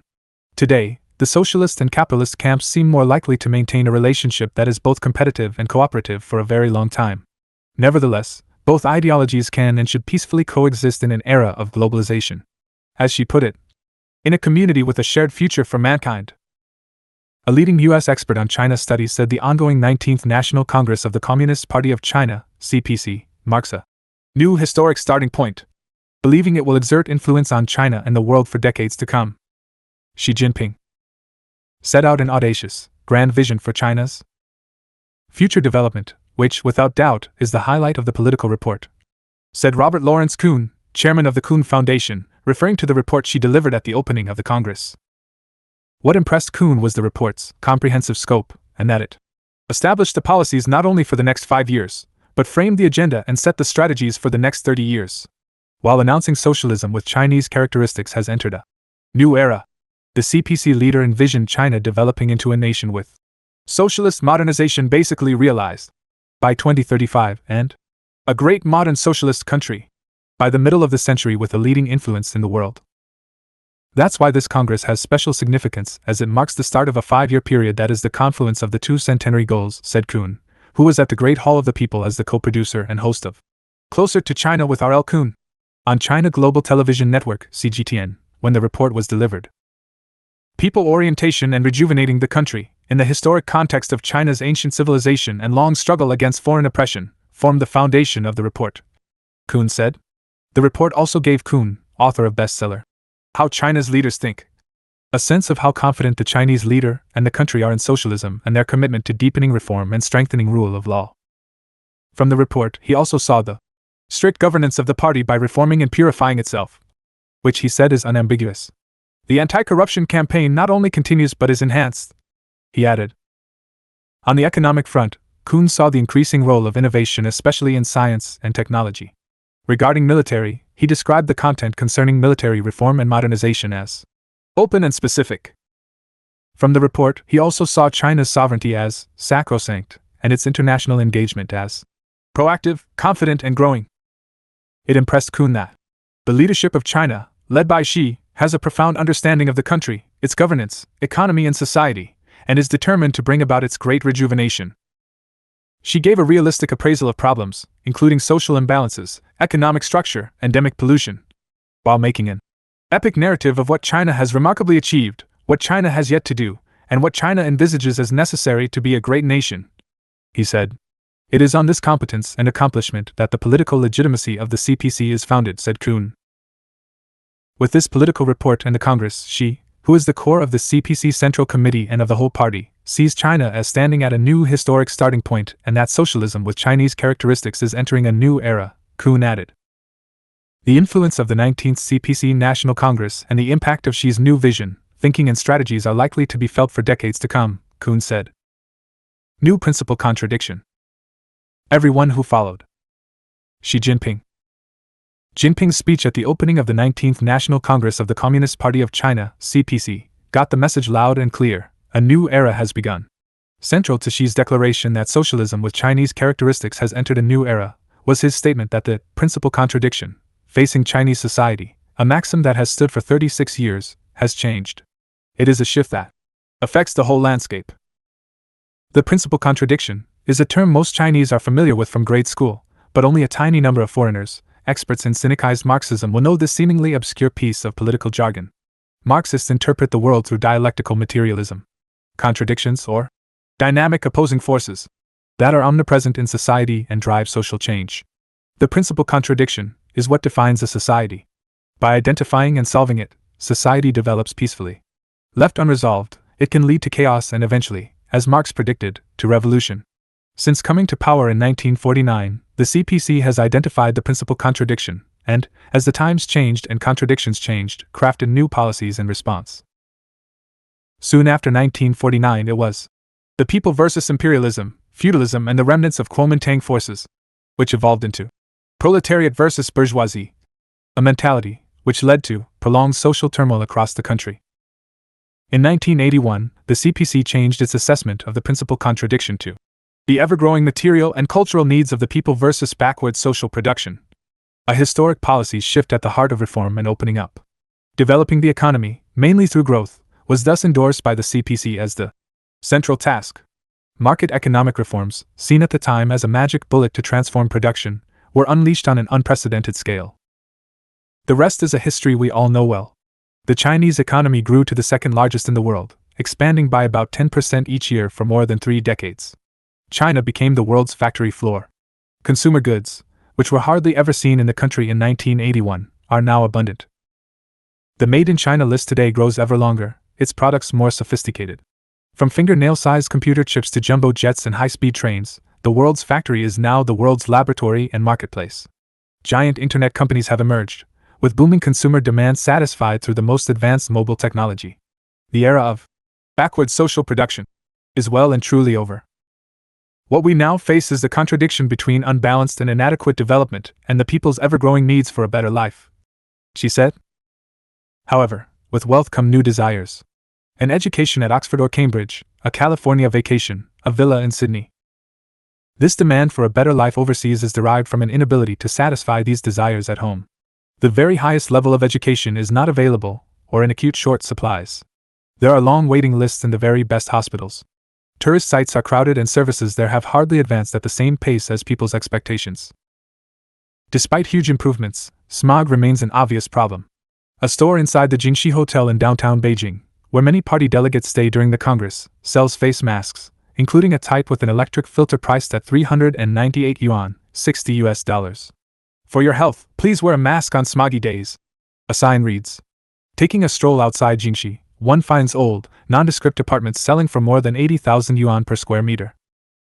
The needs to be met for the people to live a better life are increasingly broad. Not only have their material and cultural needs grown, their demands for democracy, rule of law, fairness and justice, security, and a better environment are increasing, she said.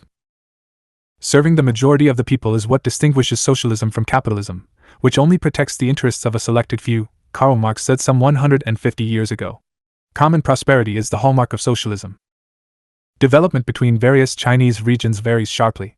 In southwest mountainous Guizhou province, whose delegates were joined by Xi in a panel discussion, household incomes remain very low. When a delegate told Xi that local liquor sells for only 99 yuan, he said, "That's not cheap. It may not be so popular if it gets too expensive." The average income in Guizhou was 15,121 yuan last year, less than a third that in Shanghai. The gap in personal wealth between the haves and the have-nots is of no less concern. The country's 3 richest men, 2 internet gurus and 1 property magnate are each worth more than $30 billion according to the latest Huruan rankings. Meanwhile, millions of people struggle to get by on less than $1 a day.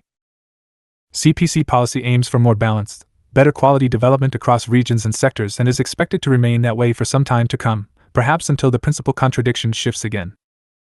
She speaks plainly. China, he said, will remain in the primary stage of socialism for a very long time. China's international status as a developing country has not changed. His 2-stage development strategy spans 30 years, with the objective of making China a great modern socialist country, set for the middle of the 21st century. Only a prosperous, strong, democratic, culturally advanced, harmonious, beautiful China will be ready to cross the threshold into the next stage of socialism. Second World Congress on Marxism, May 2018. The First World Congress on Marxism was held in Beijing in 2015. The Second World Congress on Marxism is scheduled to be held in Peking University in Beijing next May, the organizer said Sunday. The Congress was held from May 5 to May 6, 2018, attracting more than 300 Marxism researchers to discuss Marxism in the 21st century and its developments in China. The Congress coincides with the 200th anniversary of Karl Marx's birth and 40th anniversary of China's reform and opening up, said Gu Hailiang, head of the academic board of the organizing committee. It will be a significant event for the world Marxism research and scientific socialism, Gu told a press conference. The conference, with the theme of Marxism and the Current World in China, had 17 subforums covering topics like Chinese solution and modernization approach by the developing countries, said Sun Daiyao, vice president of the School of Marxism of Peking University. Gu said the Congress focused on Marxism research by the Global Academic Circle and Marxism in current China. The Congress helped to interpret to the World Academic Circle the China Road, China Theory and China Experience, Gu said. Da Nang, Vietnam, November 10, 2018, Xinhua. In his first speech outside China after the historic Party Congress, President Xi Jinping presented China's new journey toward a great modern socialist country, as well as the opportunities it creates for the world. She described the new journey as one of deepening reform across the board and unleashing dynamism for development, moving with the times and exploring new model of development toward greater integration with the world and an open economy of higher standards, toward a better life for the people, and toward a new type of international relations and a community with a shared future for mankind. In the next 15 years, China will have an even larger market and more comprehensive development, she said while delivering the keynote speech at the Asia-Pacific Economic Cooperation (APEC) CO Summit in Vietnam's central city of Da Nang. He said that during that period, it is estimated that China will import $24 trillion worth of goods and attract $2 trillion inbound direct investment, and make $2 trillion of outbound investment.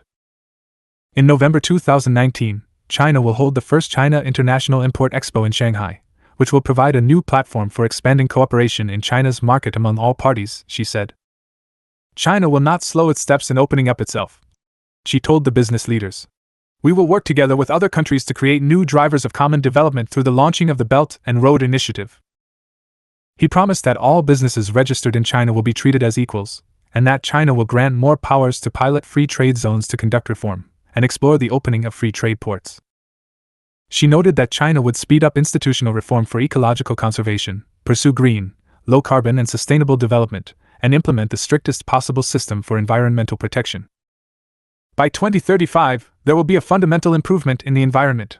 The goal of building a beautiful China will be basically attained, he said. The Communist Party of China, CPC, successfully held its 19th National Congress last month. Xi, the helmsman of the world's second-largest economy, was re-elected General Secretary of the CPC Central Committee. At the first plenary session of the 19th CPC Central Committee, which was held a day after the Party Congress concluded, overall guidelines and program of action were set out at the historic Congress for the future development of the party and the country, drawing a blueprint for China's development between now and the middle of this century. The plan of the CPC as outlined by Xi is to complete the building of a moderately prosperous society in all respects by 2020. It will realize socialist modernization by 2035, and develop China into a great modern socialist country that is prosperous, strong, democratic, culturally advanced, harmonious, and beautiful by the middle of this century. When addressing the APEC CO Summit, she said as China works hard to pursue innovation and higher quality of growth, new forms of business will keep emerging, more innovations will be used, and development of various regions in China will become more balanced. All this will create a more powerful and extensive impact, present more opportunities of cooperation and enable more countries to board the express train of China's development, she said. Foundation completed. Advanced Socialism's first phase. Comrade Xi Jinping has described the advanced socialist stage China is currently in as having two phases. The first of these phases should be completed by the end of the second term in his administration in 2022. I have selected the following achievements as having occurred. And I remind the reader that in the schematic presented in this volume the stage of Stalinist socialism was more or less complete by the time Comrade Xi began his administration. Selected highlights: Eurasian Railroads on September 30, 2017. The China-Europe Rail Sea Transportation Corridor started operation. 41 containers of feed additives left a major logistics center in northwestern Chinese city of Urumqi for Holland, in a combined transportation route between China and Europe. Feed additives such as threonine have a large market in Europe. Every year, 100,000 tons of feed additives are exported to European countries from Xinjiang. To satisfy the European demand, a logistics company in Xinjiang initiated cooperation with railway bureaus in Xinjiang and Kazakhstan. They then designed this new route to provide convenience for the export of Chinese products. On this trip, the fast freight train will cross the China-Kazakhstan border, then transit Russia, Belarus, and Poland, arriving at its final destination in the Netherlands province of South Holland, at Rotterdam.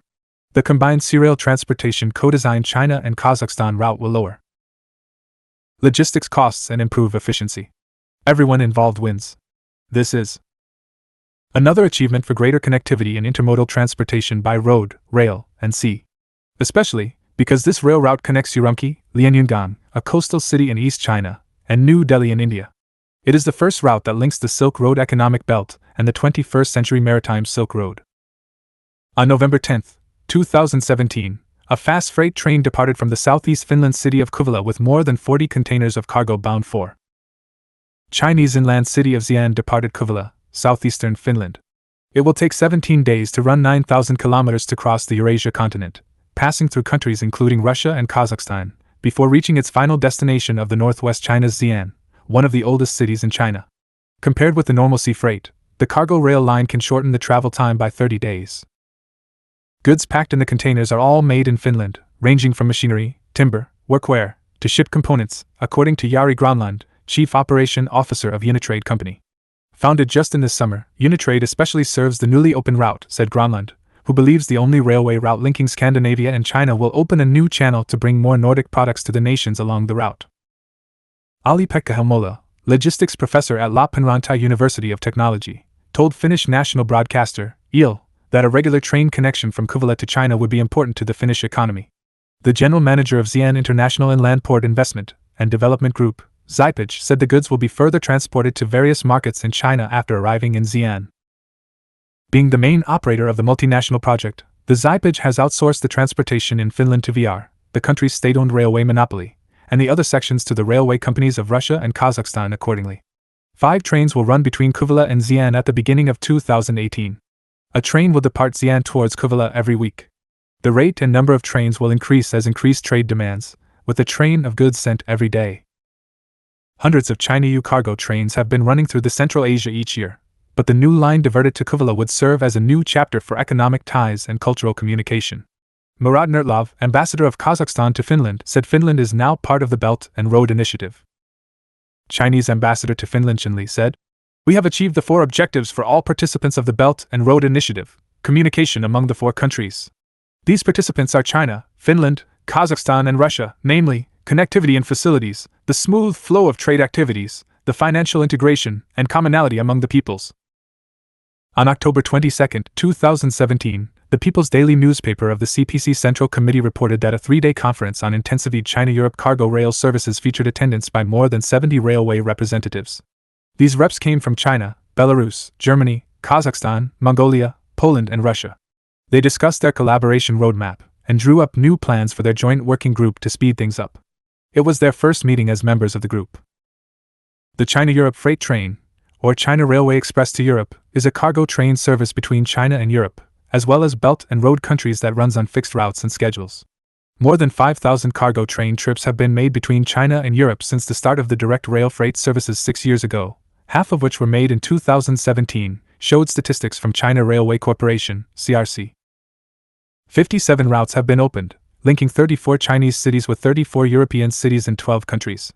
In 2016, the number of China-Europe freight trains surpassed 1,700, including 1,130 outbound trains and 572 inbound trains, an increase of 109% year-on-year. The 13,052-kilometer rail from eastern China's city of Yiwu to Madrid via Alatar Pass in Xinjiang Uyghur Autonomous Region has been in operation for more than 1,000 days since it set off for the first time on November 18, 2014. Currently, 9 routes from Yiwu to Europe have been opened, including the ones to Madrid, London and Prague. With 5 logistics centers and 8 overseas warehouses, these routes radiate 34 countries. The freight train service transports goods from 8 Chinese provinces and municipalities including Zhejiang, Guangdong, Anhui, Jiangsu and Shanghai, covering nearly 2,000 items of China-made products such as small commodities, clothes, bags and tools.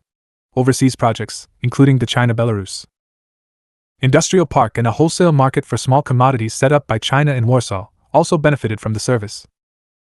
Railway authorities of China, Belarus, Germany, Kazakhstan, Mongolia, Poland and Russia inked an agreement to deepen cooperation on China-Europe freight rail services this April, said CRC, adding that this meeting held at its call aims to ensure a better implementation of the agreement. During the 3-day meeting, Representatives also discussed next year's plans, specific operation of the broad gauge sections, time and place for the team's next meeting, and procedures for new member enrollment. Entrepreneurial enterprise. In the autumn of 2017, 55 business leaders in East China's Fujian province celebrated entrepreneurial enterprise. These leaders had made a joint appeal in newspapers asking for free entrepreneurship 33 years ago. They considered such efforts to be one of the strongest drivers for market-oriented economic reform in China. The former head of the Fuzhou electric wire plant attended a meeting of Fujian Entrepreneurs Organization last week to discuss the latest guideline on entrepreneurship, released on September 26, 2017 by the Communist Party of China Central Committee and the State Council. One participant said, "The guideline defines the meaning of entrepreneurial spirit and gives legal rights and interests to entrepreneurs. In the old planned economy, companies were obliged to execute government orders. There was no free entrepreneurship. The guideline makes creating a favorable environment for entrepreneurship a government priority. Through a simpler approval process, lower corporate fees, and better technology, the government is transforming itself to achieve its goal of shifting from made in China to created in China." One of the reasons behind China's stable performance during global instability or domestic economic slowdown is the role of the CPC in political and economic activity. Businesses lead in creativity, prompted by improved education, research, government support, and investment. UBS Bank claims that China's investment in research and development exceeds some European countries and will surpass that of the United States. In 2018, Nomura analyst Ding Zhongxi believes China is beginning an era of high-speed development in artificial intelligence, AI, following a State Council guideline in July. Goldman Sachs said in a recent report that AI and machines will be the next major area of creativity in China. The government understands the new normal in the economy and has formed a mode of development which centers on structural reform, said Chen Hongyu, a professor at CPC Guangdong Provincial Committee Party School. It is an important CPC economic theory. The party has ensured that better social governance solved various social problems through advanced theory, a scientific attitude, professional methods, and appropriate standards. Against corruption.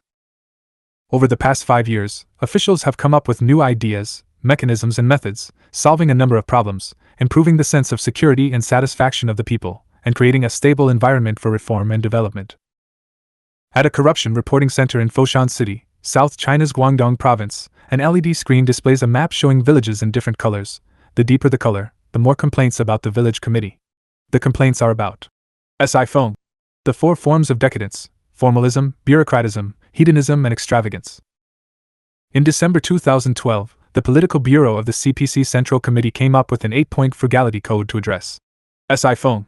In April 2014, Foshan set up the country's first online reporting platform, receiving information and complaints from the public.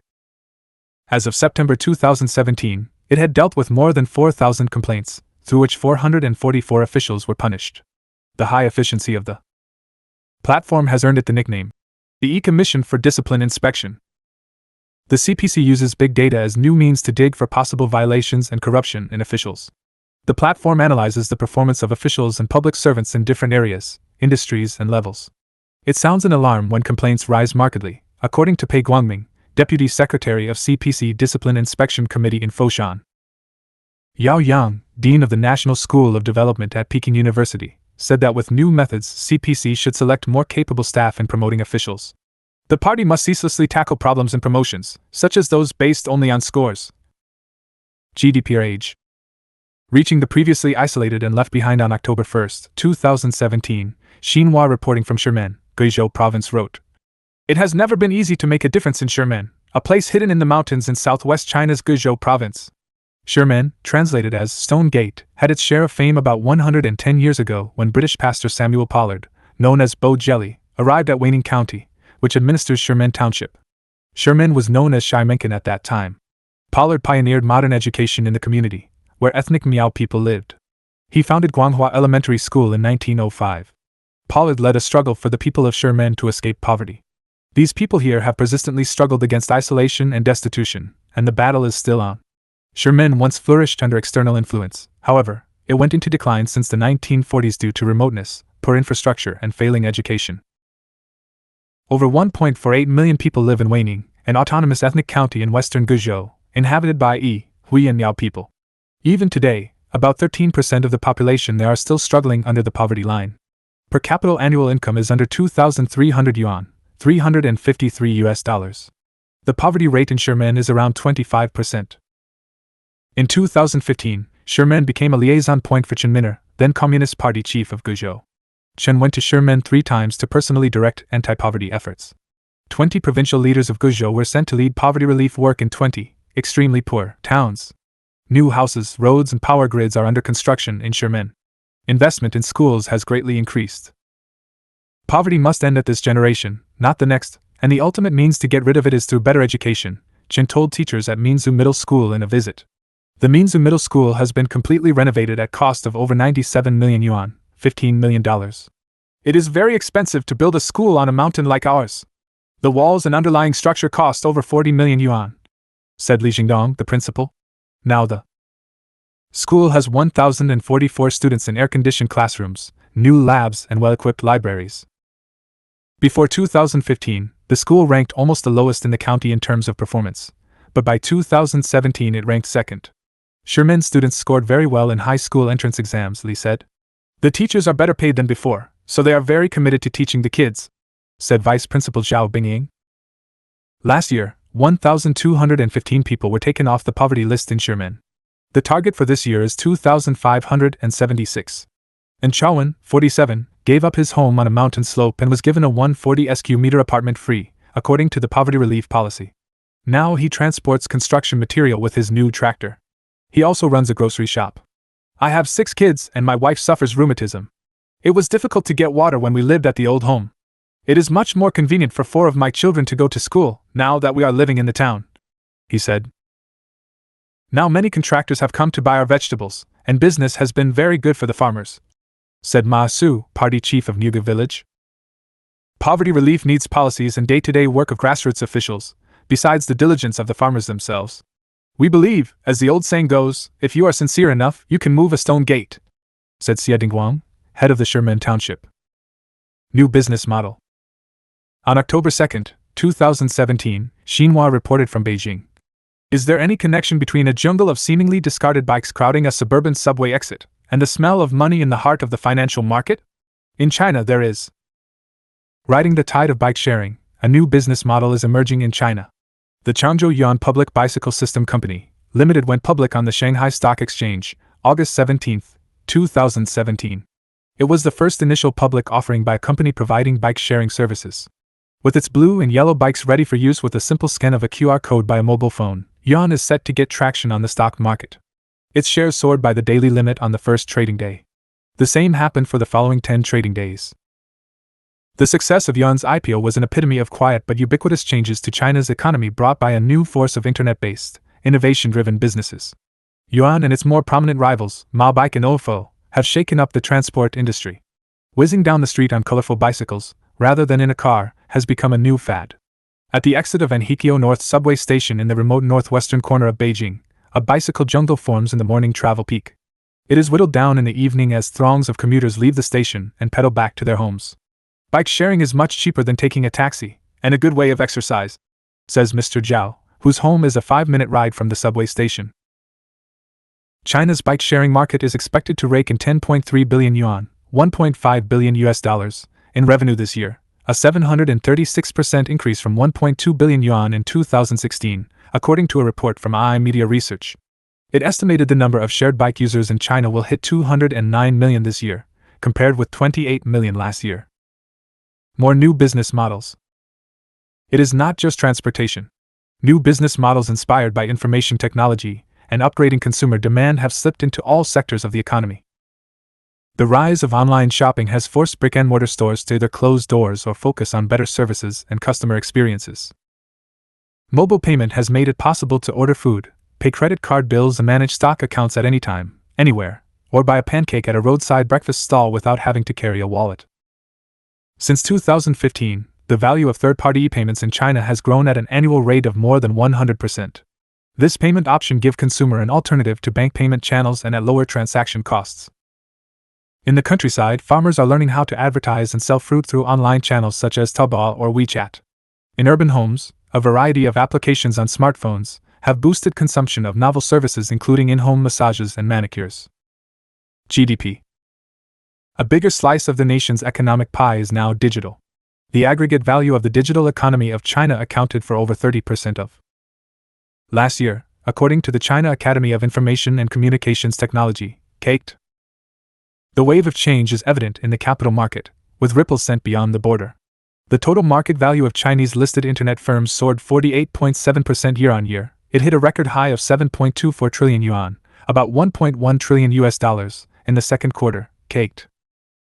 The market value of those listed in the United States accounted for 57% of the total market capitalization.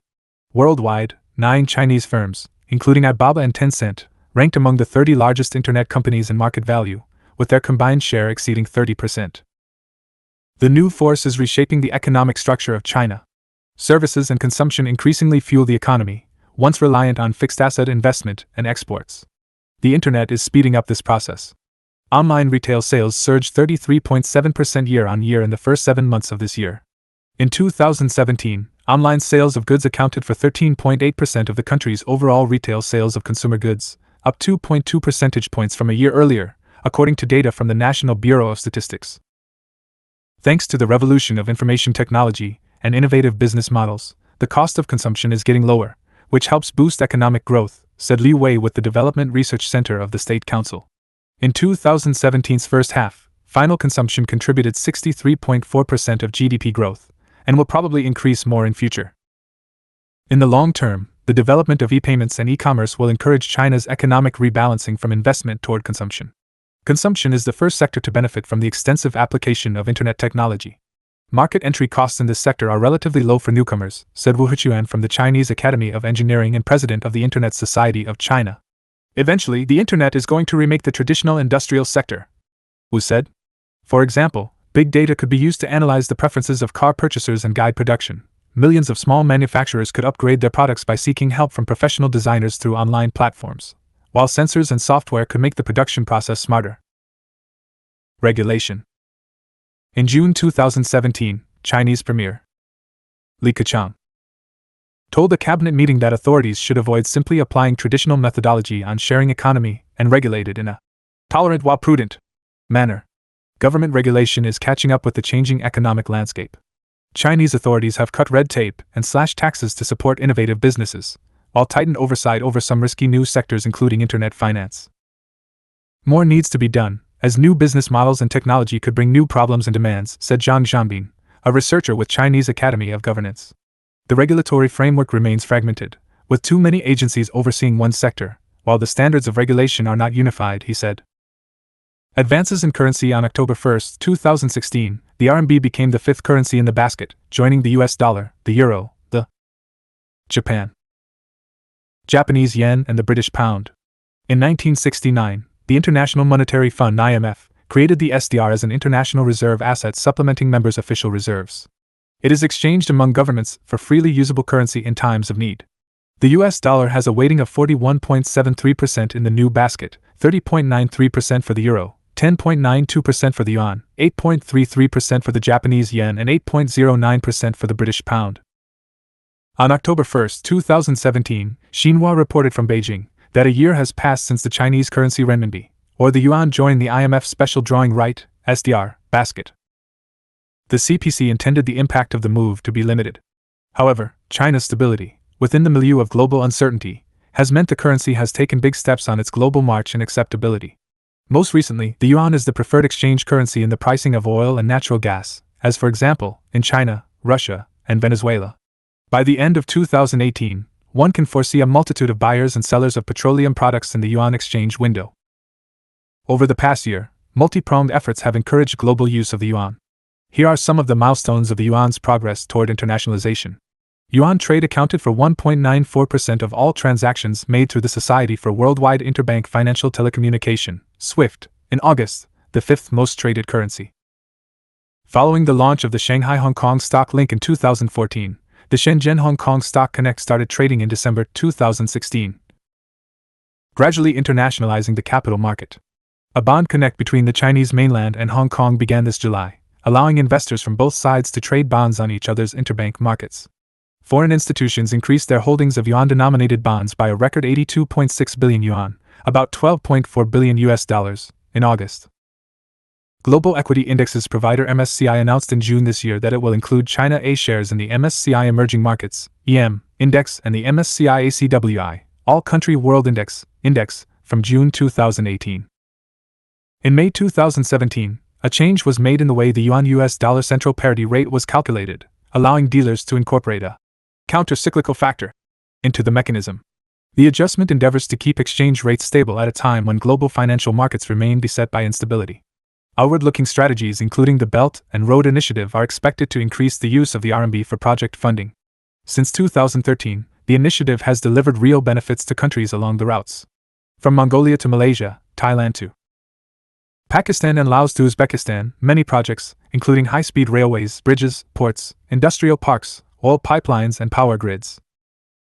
A documentary released on September 21, 2017, in advance of the CPC 19th National Congress, has chronicled China's economic and social progress over the past 5 years, as the world's second-largest economy is gearing up for a key party congress next month.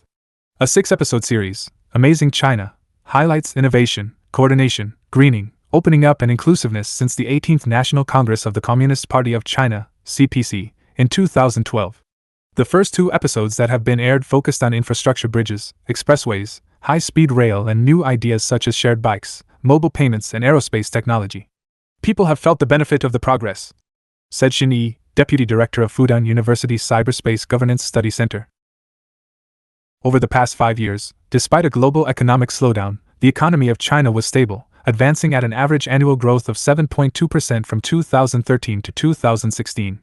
Now, China has the world's longest sea bridge, the largest 4G network, the longest highway network and the longest high-speed rail network. The mileage of the high-speed rail totals 13,200 miles, exceeding the other top 10 countries combined. Nearly 60% of the network was built in the past 5 years. Tian Guangdong, head of an entrepreneurship park, said the documentary filled him with new ideas. I found philosophies in the second episode that could be applied to our projects, he said.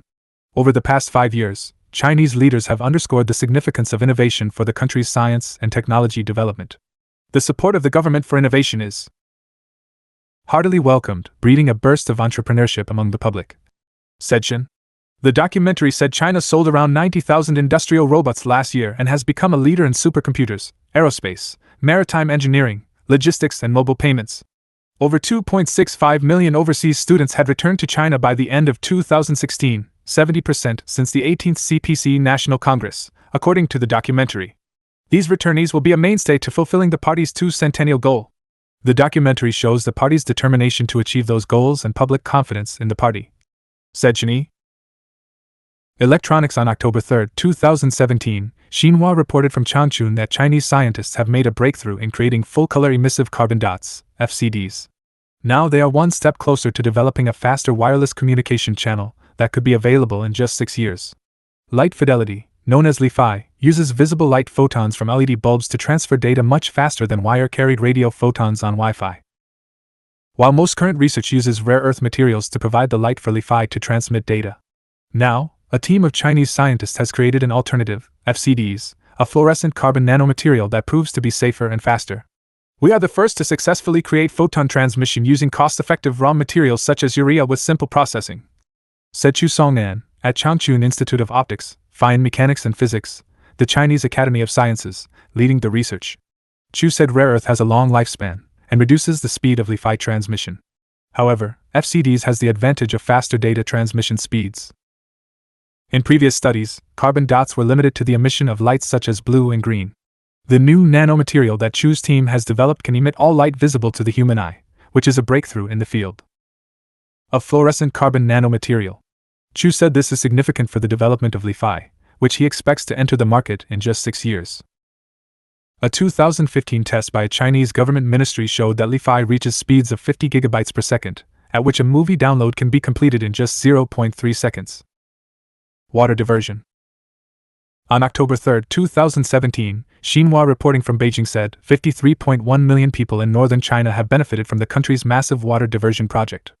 As of this date, 10 billion cubic meters of water have transferred from the south to the drought-prone north. The water pumped from the Yangtze River has gone to Beijing, Tianjin and the provinces of Hunan and Hebei along the middle route of the water diversion project, according to the South to North Water Diversion Office under the State Council.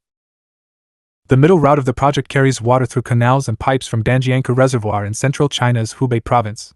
That diversion came into operation in late 2014.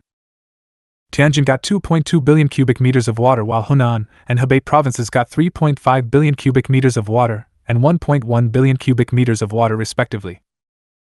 The project has supplied 2.7 billion cubic meters of water to Beijing, serving 11 million people.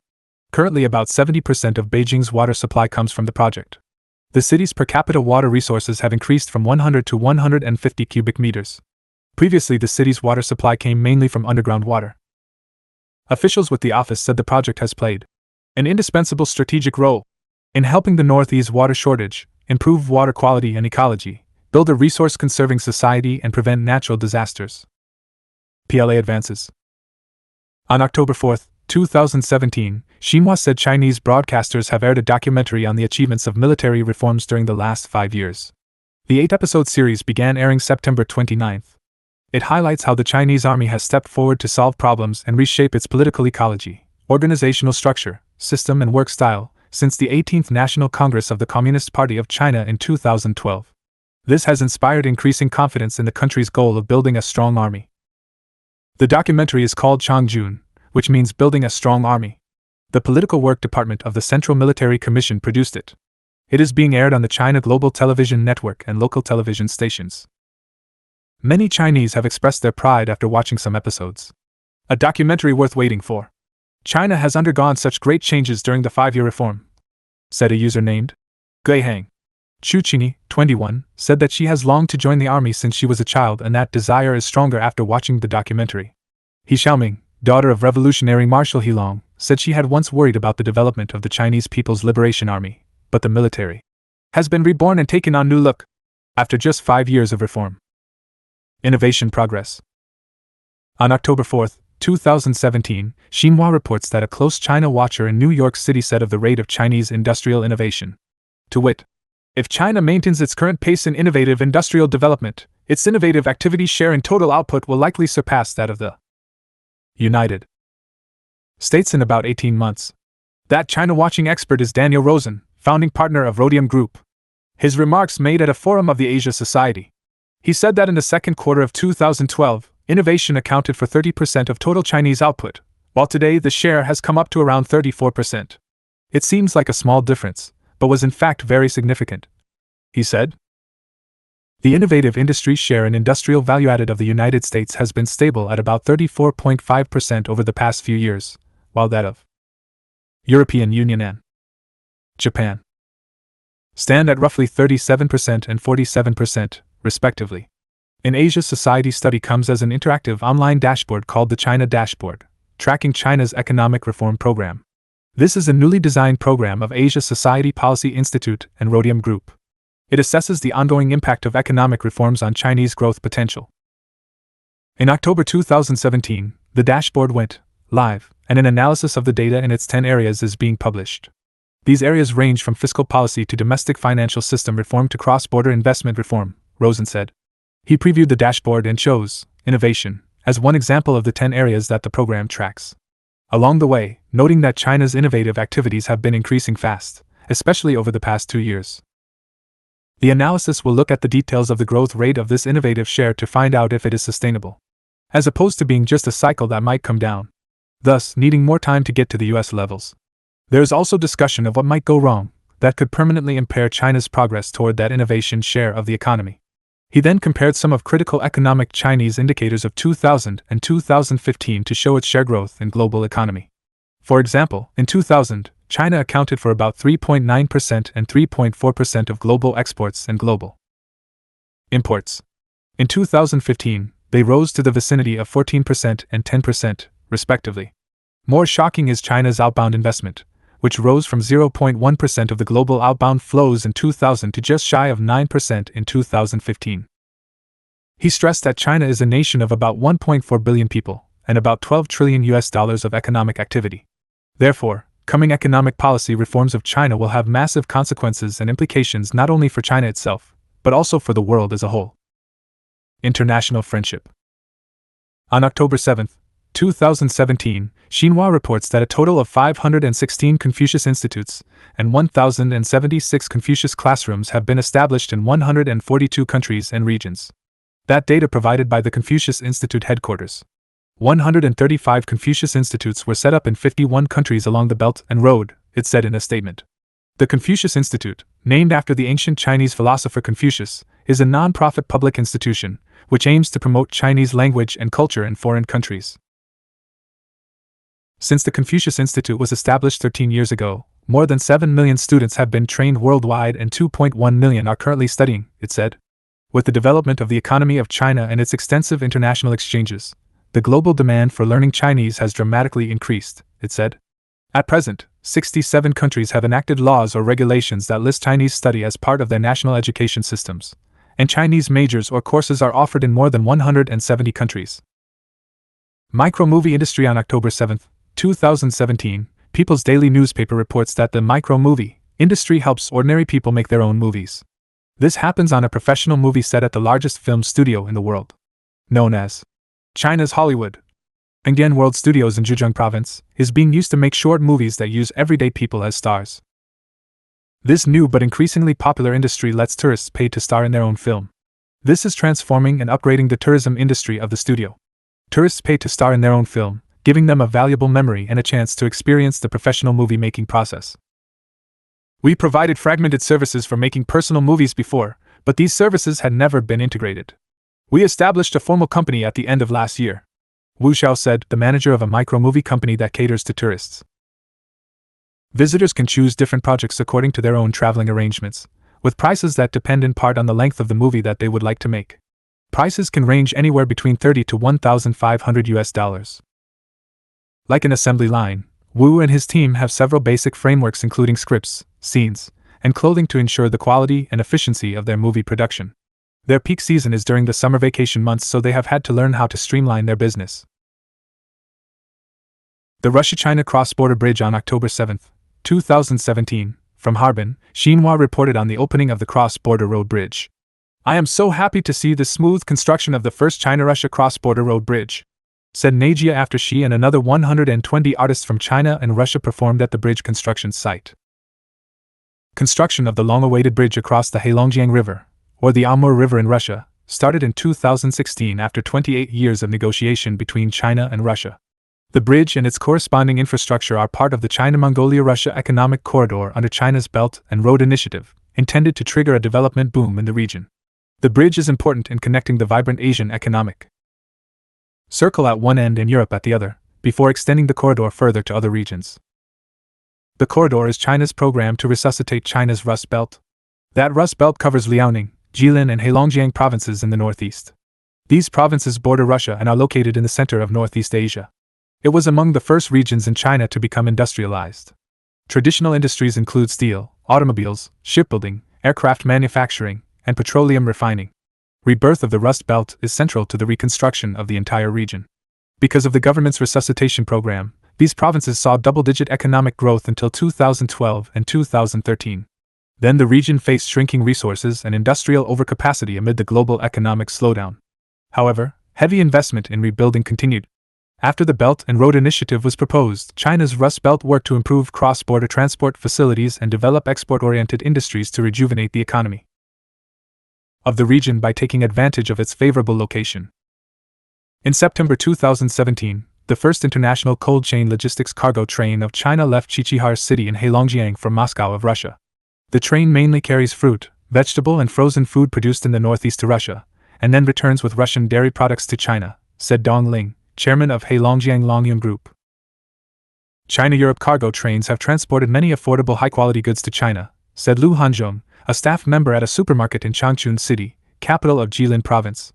As a traditional industrial base, China's Rust Belt has also encouraged local companies to go global. Chinese automaker FAW Group, established in 1953 in Changchun, set up an overseas investment company in September with 5 Chinese firms to accelerate its expansion in countries along the Belt and Road. FAW will continue to improve its auto sales and financial loans service in countries along the Belt and Road to bolster its industrial chain, said Qiu Xiandong, deputy general manager of FAW Group. Additionally, Jilin Province has set up a cooperation relationship with local governments from 83 countries and regions and 382 multinational companies under its plan to expand international markets. Opening up and cooperation are the only way to power the region's rejuvenation, said Lin Yanxiu, deputy head of China's National Development and Reform Commission. Science and Technology on October 9, 2017, from Beijing, Xinhua reports that China's Ministry of Science and Technology Monday released a report indicating a rapid increase in scientific and technological innovation. The report said the number of full-time equivalent research and development (R&D) personnel in Chinese higher education institutions reached 355,000 by 2015, an increase of 46.7% from 2006. R&D funds provided by colleges and universities stood at close to 100 billion yuan, $15 billion in 2015, 2.6 times more than in 2006. In 2015, colleges and universities obtained more than 35 billion yuan in research funds from enterprises and public institutions, the report said. Colleges and universities licensed 136,000 patents, including 57,000 invention patents in 2015, 8.2 times more than that of 2006. The report showed 573 out of 1,762 colleges and universities have established specialized institutions for transferring technological achievements. On October 11, 2017, from Hangzhou, Xinhua reported that the Alibaba Group will set up a new research institute called DAMO. Alibaba will invest over 100 billion yuan, about $15 billion over the next 3 years in advanced technology development. The DAMO Academy aims to attract excellent talent in such areas as quantum computing, machine learning, basic algorithms, and network security. DAMO stands for Discovery, Adventure, Momentum, and Outlook. It has built partnerships with more than 200 research institutes and universities and started establishing branches in Asia, America, and Europe. Putin. Michael I. Jordan, a leading scientist in artificial intelligence and professor at University of California, Berkeley, along with Jeanette M. Wing, director of the Data Sciences Institute at Columbia University, are among the members of the DAMO Academic Advisory Committee. The Alibaba announcement was made at the opening session of the Computing Conference 2017, held in Hangzhou, where Alibaba Group is headquartered. Alibaba chairman Jack Ma said he hopes Alibaba Group, which has 25,000 engineers and scientists, can make achievements in future-oriented cutting-edge technology through DAMO. Aerospace. China is ready to win more customers in the world with its advanced and reliable aerospace technology as an increasing number of countries crave for commercial satellites. In the coming decade, the world will see the launch of some 3,600 small satellites, whose manufacturing and launching costs could top $22 billion. More than 80% of them would come from the US or Europe, predicted China Aerospace Science and Technology Corporation, CSC, in a WeChat article. Meanwhile, China will launch some 1,000 satellites for commercial use weighing 100 to 500 kilograms, CSC revealed. Such space missions will be carried out by both traditional aerospace technology companies like CSC, as well as satellite startups, while the former, with its cutting-edge technology and excellent services, naturally stands out. To better boost its image in the market, CSC has developed the Long March 11th carrier rocket and updated its Long March 6th. The multifunction rockets boast customized services, granting launches at specific times and into the requested orbit. It can offer timely launches, which can be completed within 48 hours after the docking. The number 1 institute under CSC is also considering providing low-angle launches at sea and the technology for nanosat launches, while the number 8 institute pledges to complete a commercial launch within 3 months after a cooperation deal is inked. As of August this year, the Long March rocket series of China has completed 60 commercial satellite launches for customers in China and around the world.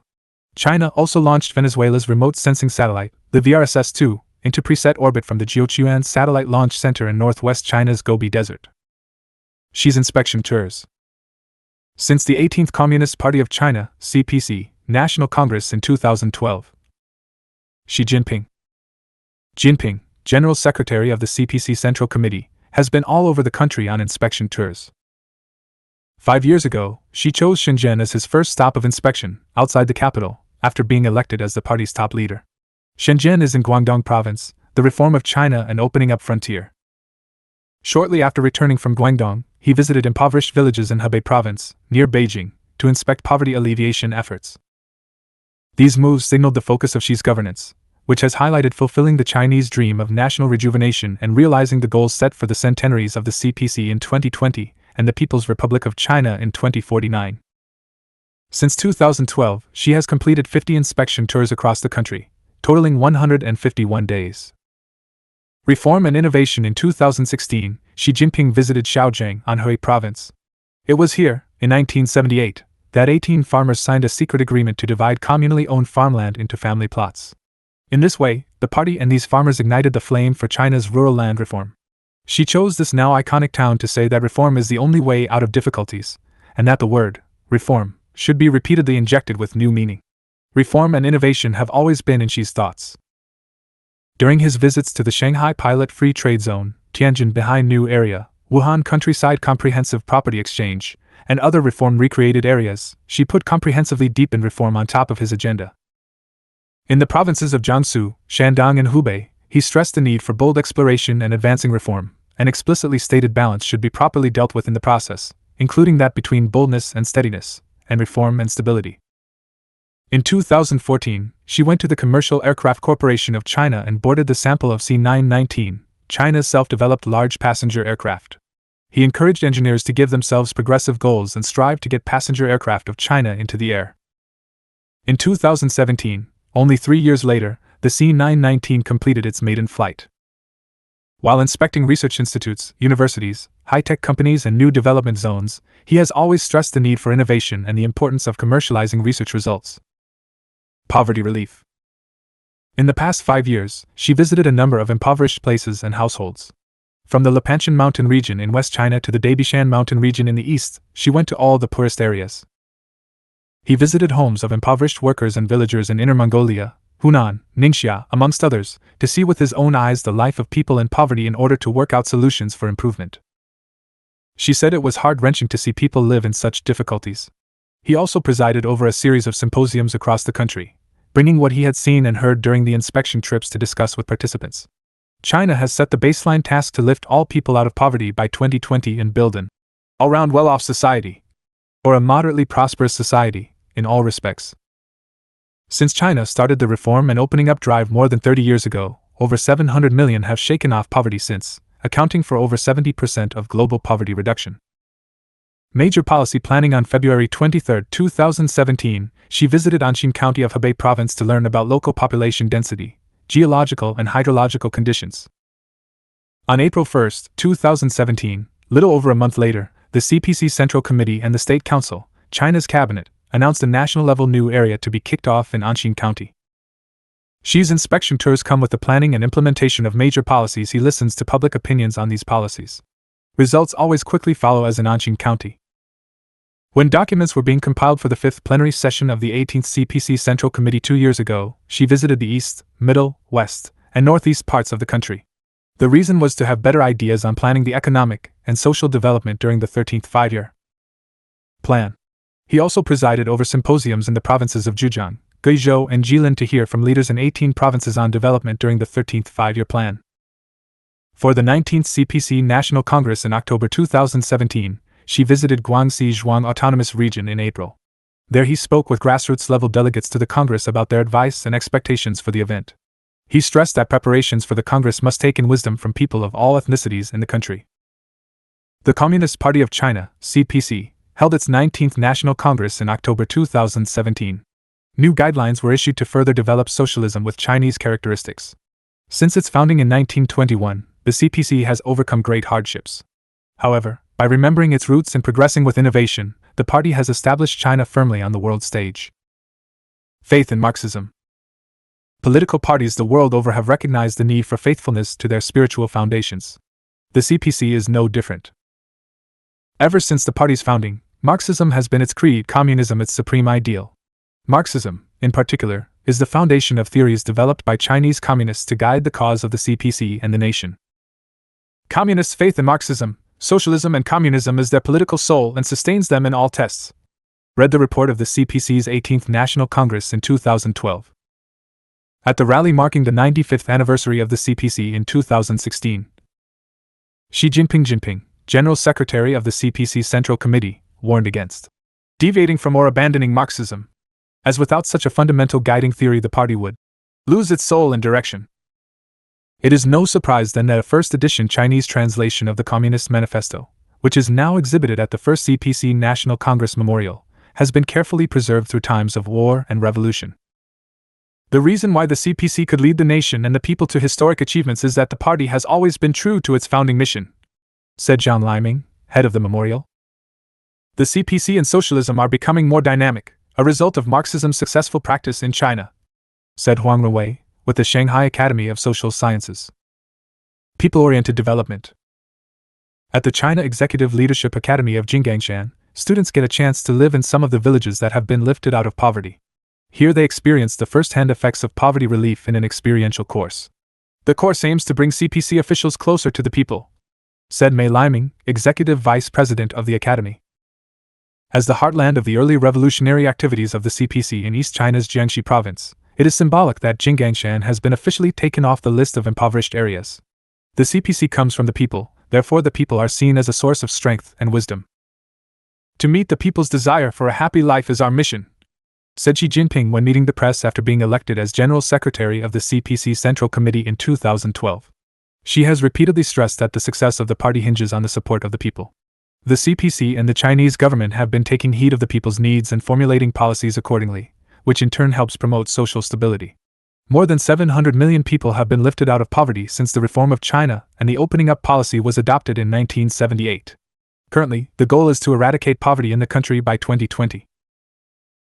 Analysts have pointed out that social problems can derive from a young population's diverse demands. This is another reason why China is pushing innovation and entrepreneurship in order to boost employment, invigorate the economy, and ensure social stability.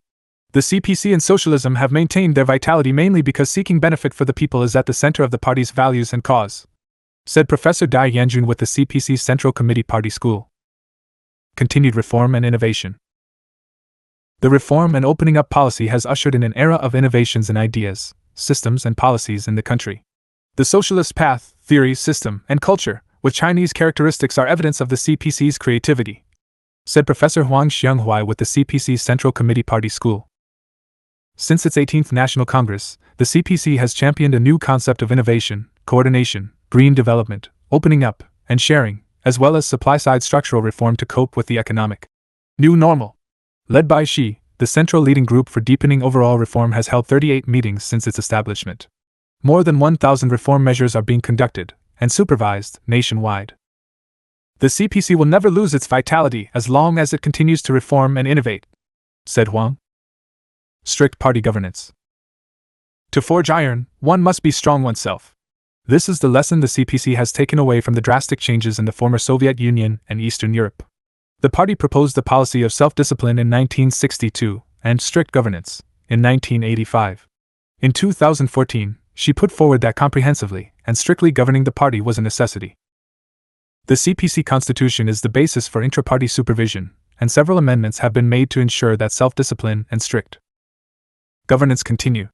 In the meantime, regulations and rules were also improved. For example, the CPC introduced the norms of political life within the party under the current conditions in November 2016, and amended a regulation on intra-party supervision. Since the 18th CPC National Congress, the Political Bureau of the CPC Central Committee has set an example in the party by implementing the 8-point frugality code. Strict governance and intra-party democracy helps the CPC maintain its vitality. Selecting the capable. The CPC has always regarded selecting and employing the right and capable persons as a key issue in its cause. Since the 18th CPC National Congress, the party has deepened reforms on how officials are appointed, making sure that the selection is based on a wider criteria than just an official's votes, scores, age, or GDP achievements in his or her region. She said that it is important to recruit party members from diverse backgrounds in order to better fulfill the party's tasks. She knows the importance of such diversity as a personal experience. He was promoted through the party, beginning as an official in a village of a poverty-stricken area to becoming the General Secretary of the CPC Central Committee, the head of its Politburo and Politburo Standing Committee. International development. In January 2017, in Geneva, she proposed building a community with a shared future for mankind. 1 month later, the concept, together with China's Belt and Road Initiative, was incorporated into a UN resolution. With China's involvement, international governance mechanisms like the SCO, Shanghai Cooperation Organization, the BRICS Summit, APEC, Asia-Pacific Economic Cooperation, as well as the G20 Summit have become increasingly effective. China's contributions to international governance have won international recognition. In the 21st century, especially since the financial crisis, some Western countries have seen the rise of populist demagoguery and an idealization of isolation from the global stage. The ruling CPC, however, has sought to engage with, rather than withdraw from, this world of economic globalization and interconnection. It has been able to practice good governance domestically while working towards solutions for international issues. The CPC, leading socialism with Chinese characteristics, has broadened the space for the modernization of developing countries. It brought Chinese socialist wisdom and Chinese socialist solutions to worldwide problems. Great strides. On October 11, 2017, Liu Yongfu, director of the State Council leading Group Office of Poverty Alleviation and Development, said, "The number of people living below the poverty line in China has been reduced by an average of 13 million each year since 2012. Liu was speaking at a press conference held by the State Council Information Office. The country lifted 6.39 million people out of poverty annually in the last 15 years of the 20th century, after launching large-scale poverty relief programs in 1986. During the first decade of this century, the population living below the poverty line decreased by an annual average of 6.73 million. Priorities such as targeted poverty alleviation have also gained ground. However, despite progress, major difficulties still face people living in deep poverty." Chinese President Xi Jinping called for enhanced and solid efforts to win the battle against poverty at a meeting held in Beijing the previous day, to honor people who have made great contributions to poverty relief. Although remarkable progress has been made since the Communist Party of China, CPC, Central Committee made a solemn promise to lift all rural people out of poverty by 2020, she said, greater all-out efforts must now be made. Poverty relief is the toughest of all battles. Xi himself has completed more than 30 field tours on poverty alleviation during past 5 years and hosted 5 interprovincial meetings at locations including Fuping County in North China's Hebei province. The Fuping example. At remote villages in Fuping County, locals experienced the changes following a visit by Xi Jinping in December 2012, shortly after he was elected General Secretary of the CPC Central Committee. The General Secretary said during his tour to our village that he would like us to get rid of poverty and become better off as soon as possible. "Today, I want to let him know that we've made it," said Gu Qinghu, a villager from Gujiarai village in Fuping County, Hebei province. When she visited Gujiarai village 5 years ago, Gu had nothing but a bunch of corn in his shabby yard. He felt helpless to take care of his sick wife and son. In Luochuan village, another village in Fuping County, 428 out of 608 villagers were living in poverty when she visited there in 2012. In 2013, nearly half of the residents of Fuping County were living in poverty. Deep in the Taihang Mountains, Fuping is one of the country's old revolutionary bases. It has scarce fertile land, low levels of education, and a high poverty rate. During his 2012 trip to the county, she told officials to work hard to help villagers in poverty live better lives as soon as possible. In the following 4 years, the country introduced 126 poverty alleviation and development plans, including selecting more capable and suitable officials to guide poverty relief work at different levels. "We have selected a group of officials in their 40s with rich work experience in rural areas and appointed them to key posts in towns," said County Party Secretary Hao Guoqi. Officials were dispatched according to their abilities, according to Hao. For example, officials with business savvy were sent to poverty-stricken villages, while officials with specialized industrial knowledge were sent to villages with an industrial base. Thanks to their efforts, Gu Qinghu and his wife have gained access to social assistance programs and endowment insurance. The family's income has also increased to more than 5,000 yuan, about $750 from their farmland. Gu is not the only who has pulled himself out of poverty in Fuping. The county's registered impoverished population dropped to 35,700 in 2016 from nearly 110,000 people in 2013. Innovative thinking. For most villagers in Fuping, the obvious path out of poverty that they could imagine was through financial help from the government. This could ease their burdens over a short period. However, it could never be a long-term solution. Hopes of fundamental change came as local authorities realized the importance of developing agricultural industries, and encouraged villagers to produce certain products and foster certain industries, including vegetable and fruit. Now, while villages are responsible for mass production, companies are tasked with marketing and selling the products. In the process, the government aided industry development by guiding funds to support growth and offering agriculture insurance to create a sound security network for villagers. By the end of 2016, Fuping had built 3,000 greenhouses for growing mushrooms, with the participation of more than 6,000 households. The per capita disposable income of rural residents in Fuping has doubled to 6,542 yuan from 2012, higher than the national average in poverty-hit areas. Determined to win the war against poverty, China has adopted various new means to reduce poverty: e-commerce, financing, industry, relocation, and improvement of infrastructure. The country is aiming to eradicate rural poverty by 2020 by lifting the remaining 55 million rural poor out of poverty, roughly 10 million each year. Xi Jinping thought on October 24, 2017, the Communist Party of China added, Xi Jinping thought on socialism with Chinese characteristics for a new era to its constitution. The amendment, approved at the 19th CPC National Congress, juxtaposes Xi's thought with Marxism-Leninism, Mao Zedong thought, Deng Xiaoping theory, and the scientific outlook on development. Enshrining Xi's thought into the party constitution was the main highlight of the Congress, signifying a leap forward in the Sinicization of Marxism. The resolution on the amendment to the Constitution states that with the integration of theory and practice, Chinese Communists, with Xi as their chief representative, have given shape to the new thought since the 18th CPC National Congress.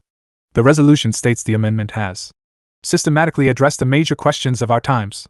Those questions are, what kind of socialism with Chinese characteristics in the new era are we required to uphold and develop, and how should we uphold and develop it?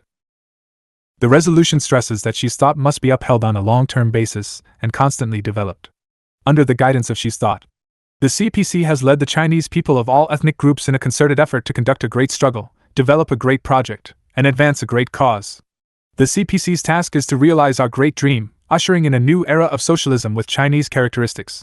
In other words, a wide range of new ideas, thinking and strategies have been put forward by the CPC Central Committee, with Xi at the core, and added to the Constitution. This includes the 3 directives: giving play to the decisive role of market forces in resource allocation, advancing supply-side structural reform, and enhancing the country's cultural soft power. Congress delegates also agreed to write the culture of socialism with Chinese characteristics into the party constitution, along with its path, theory, and system. In addition, the amendment includes an assessment of a change in the principal contradiction facing Chinese society. The CPC says the central contradiction now facing Chinese society has evolved from the ever-growing material and cultural needs of the people and backward social production into unbalanced and inadequate development and the people's ever-growing needs for a better life. China's socialist wisdom for development, Xi's thought makes 8 fundamental issues clear. These include the overarching objectives for upholding and developing socialism with Chinese characteristics in the new era, and the direction, model, and driving force of development, as well as the strategic steps, external conditions, and political guarantees. Clarifying the 2 centenary goals, Xi's thought rolls out a 2-phase understanding of making the stage of advanced socialism in China. That is, 2 successive time periods making China into a great modern socialist country that is prosperous, strong, democratic, culturally advanced, harmonious, and beautiful by the middle of the century. It also underpins 14 fundamental principles, ranging from ensuring party leadership over all work, to building a community with a shared future for mankind. Obviously, the new modernization approach championed by Xi differentiates from 1. 2. The journey of developed Western countries, which achieved modernization through industrial revolution and colonial expansion. And 2. From the neoliberal model advocated by the Washington Consensus. 2018 is iconic. The year 2018 marks the 150th anniversary of the publication of Karl Marx's iconic book, Capital. 2018 also marked the 170th anniversary of the Communist Manifesto, as well as the 40th anniversary of Socialist China's launch of the Reform and Opening Up Drive. She believes that the new era of socialism with Chinese characteristics means scientific socialism is full of vitality in 21st century China, and that the banner of socialism with Chinese characteristics is now flying high and proud for all to see. In September 2017, just 20 days prior to the Congress, the Political Bureau arranged a special study session on the theoretical origin and evolution of socialism over 500 years. Addressing the opening of the twice-a-decade Congress last Wednesday, she said, "The path, theory, system, and culture of socialism with Chinese characteristics have kept developing, blazing a new trail for other developing countries to achieve modernization.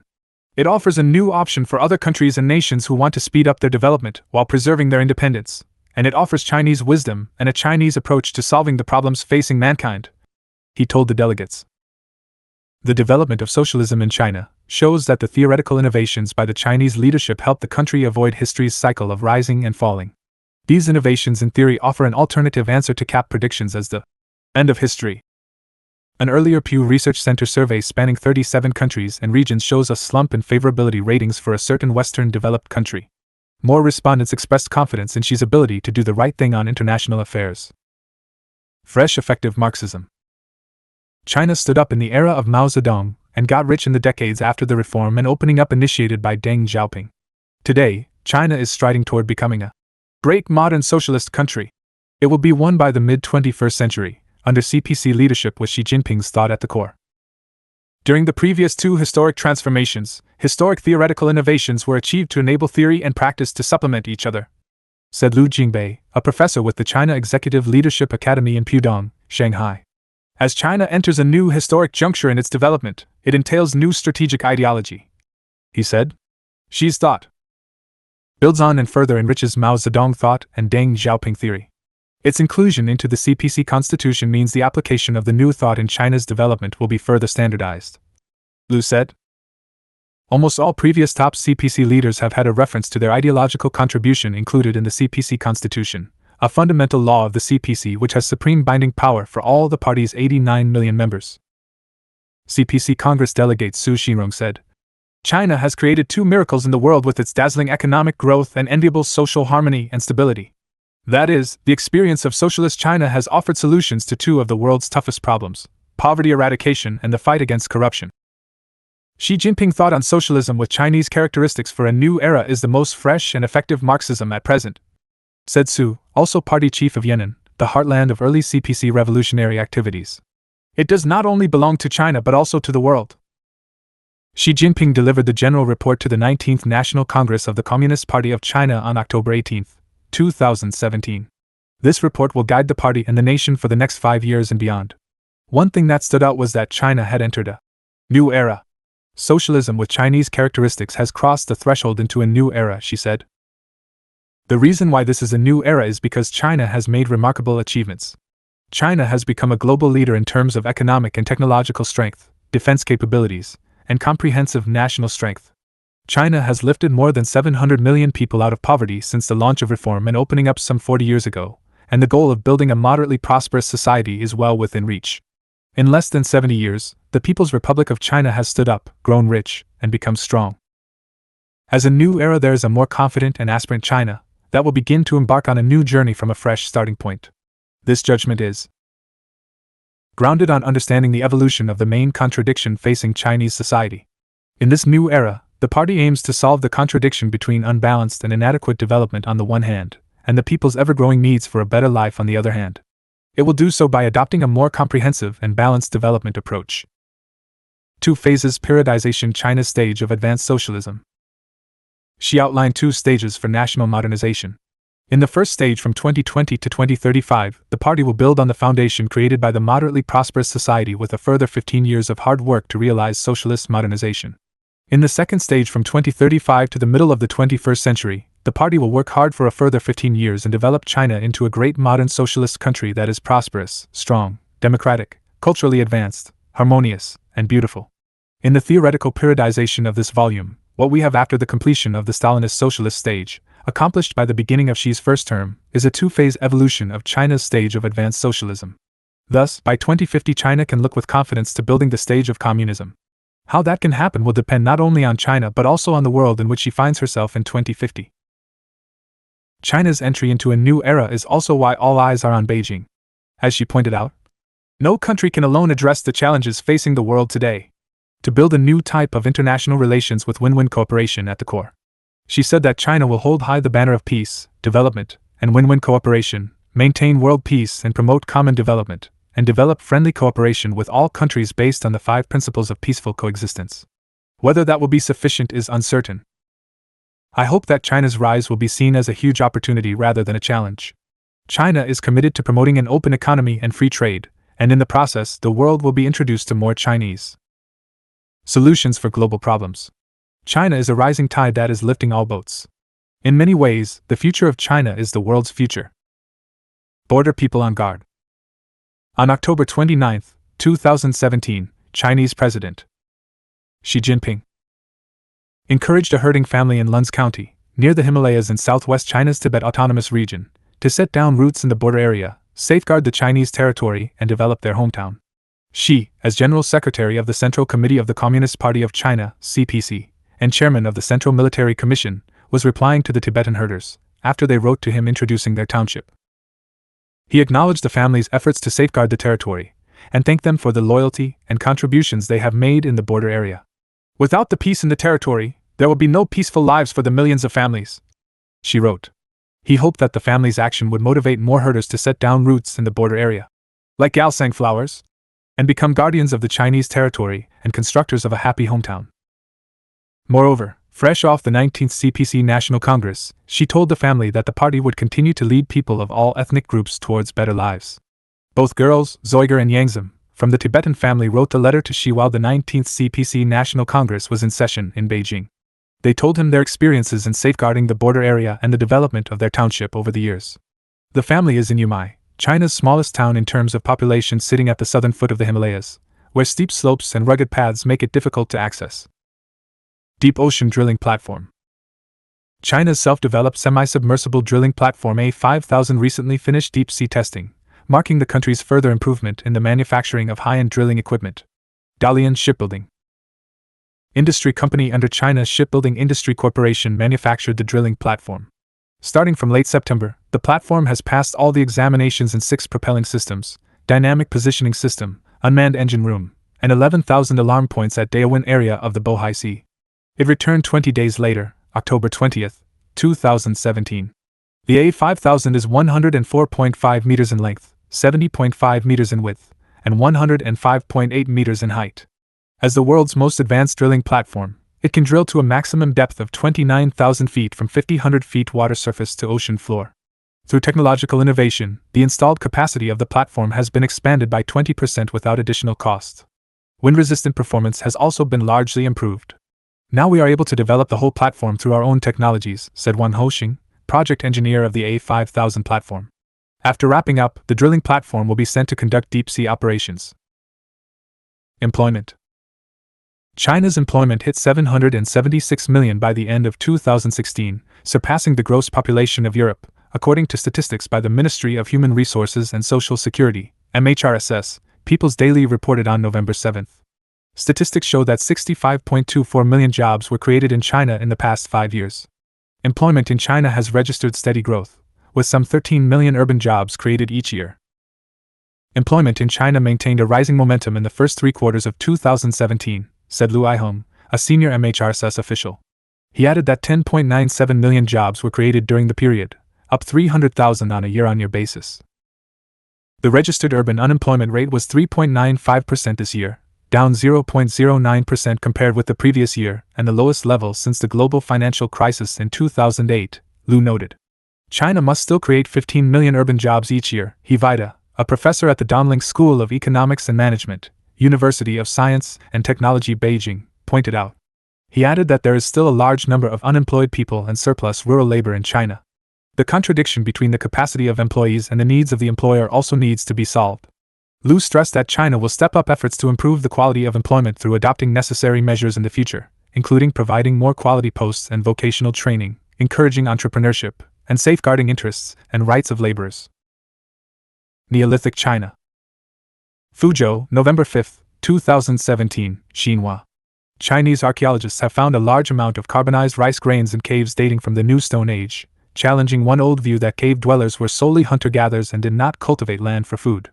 More than 10,000 grains were discovered at the No. 4 cave in the Nanshan ruins in East China's Fujian province, which dates back 5,300 to 4,300 years. At an ongoing international conference on prehistoric archaeology being held in Fujian, the archaeological team announced that this is the first cave-dwelling agrarian society ever found in China. The finding is also rare worldwide, said Zhao Jijun, a member of the team and from the Institute of Archaeology of the Chinese Academy of Social Sciences.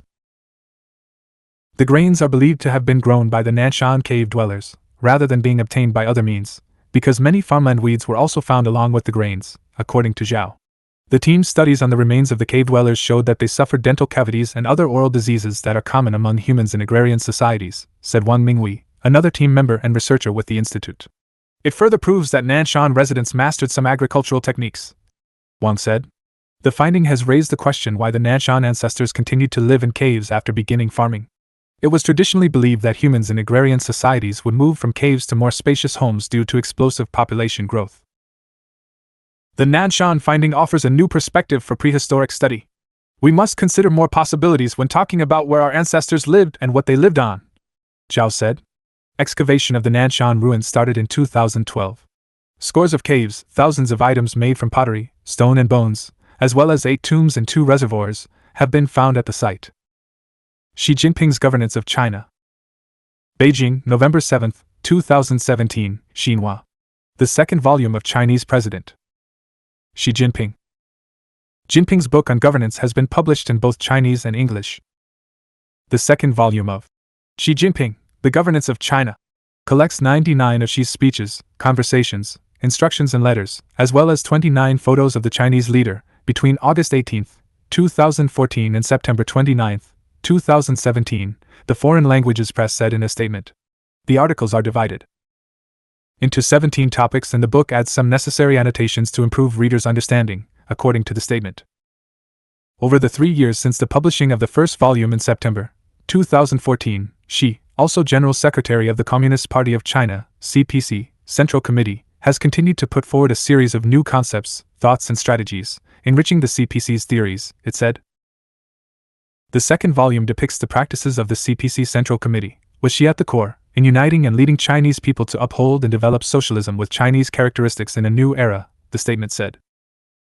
It reflects the development and main contents of Xi Jinping thought on socialism with Chinese characteristics for a new era. The newly published volume is also expected to help the international community better understand the path, concept and model of China's development, it added. An amendment to the CPC Constitution, approved at the party's 19th National Congress last month, has made Xi Jinping thought on socialism with Chinese characteristics for a new era a new component of the party's guide for action. As of August, the first volume of Xi Jinping, The Governance of China, had sold 6.42 million copies in 21 languages in more than 160 countries and regions. School of Marxism.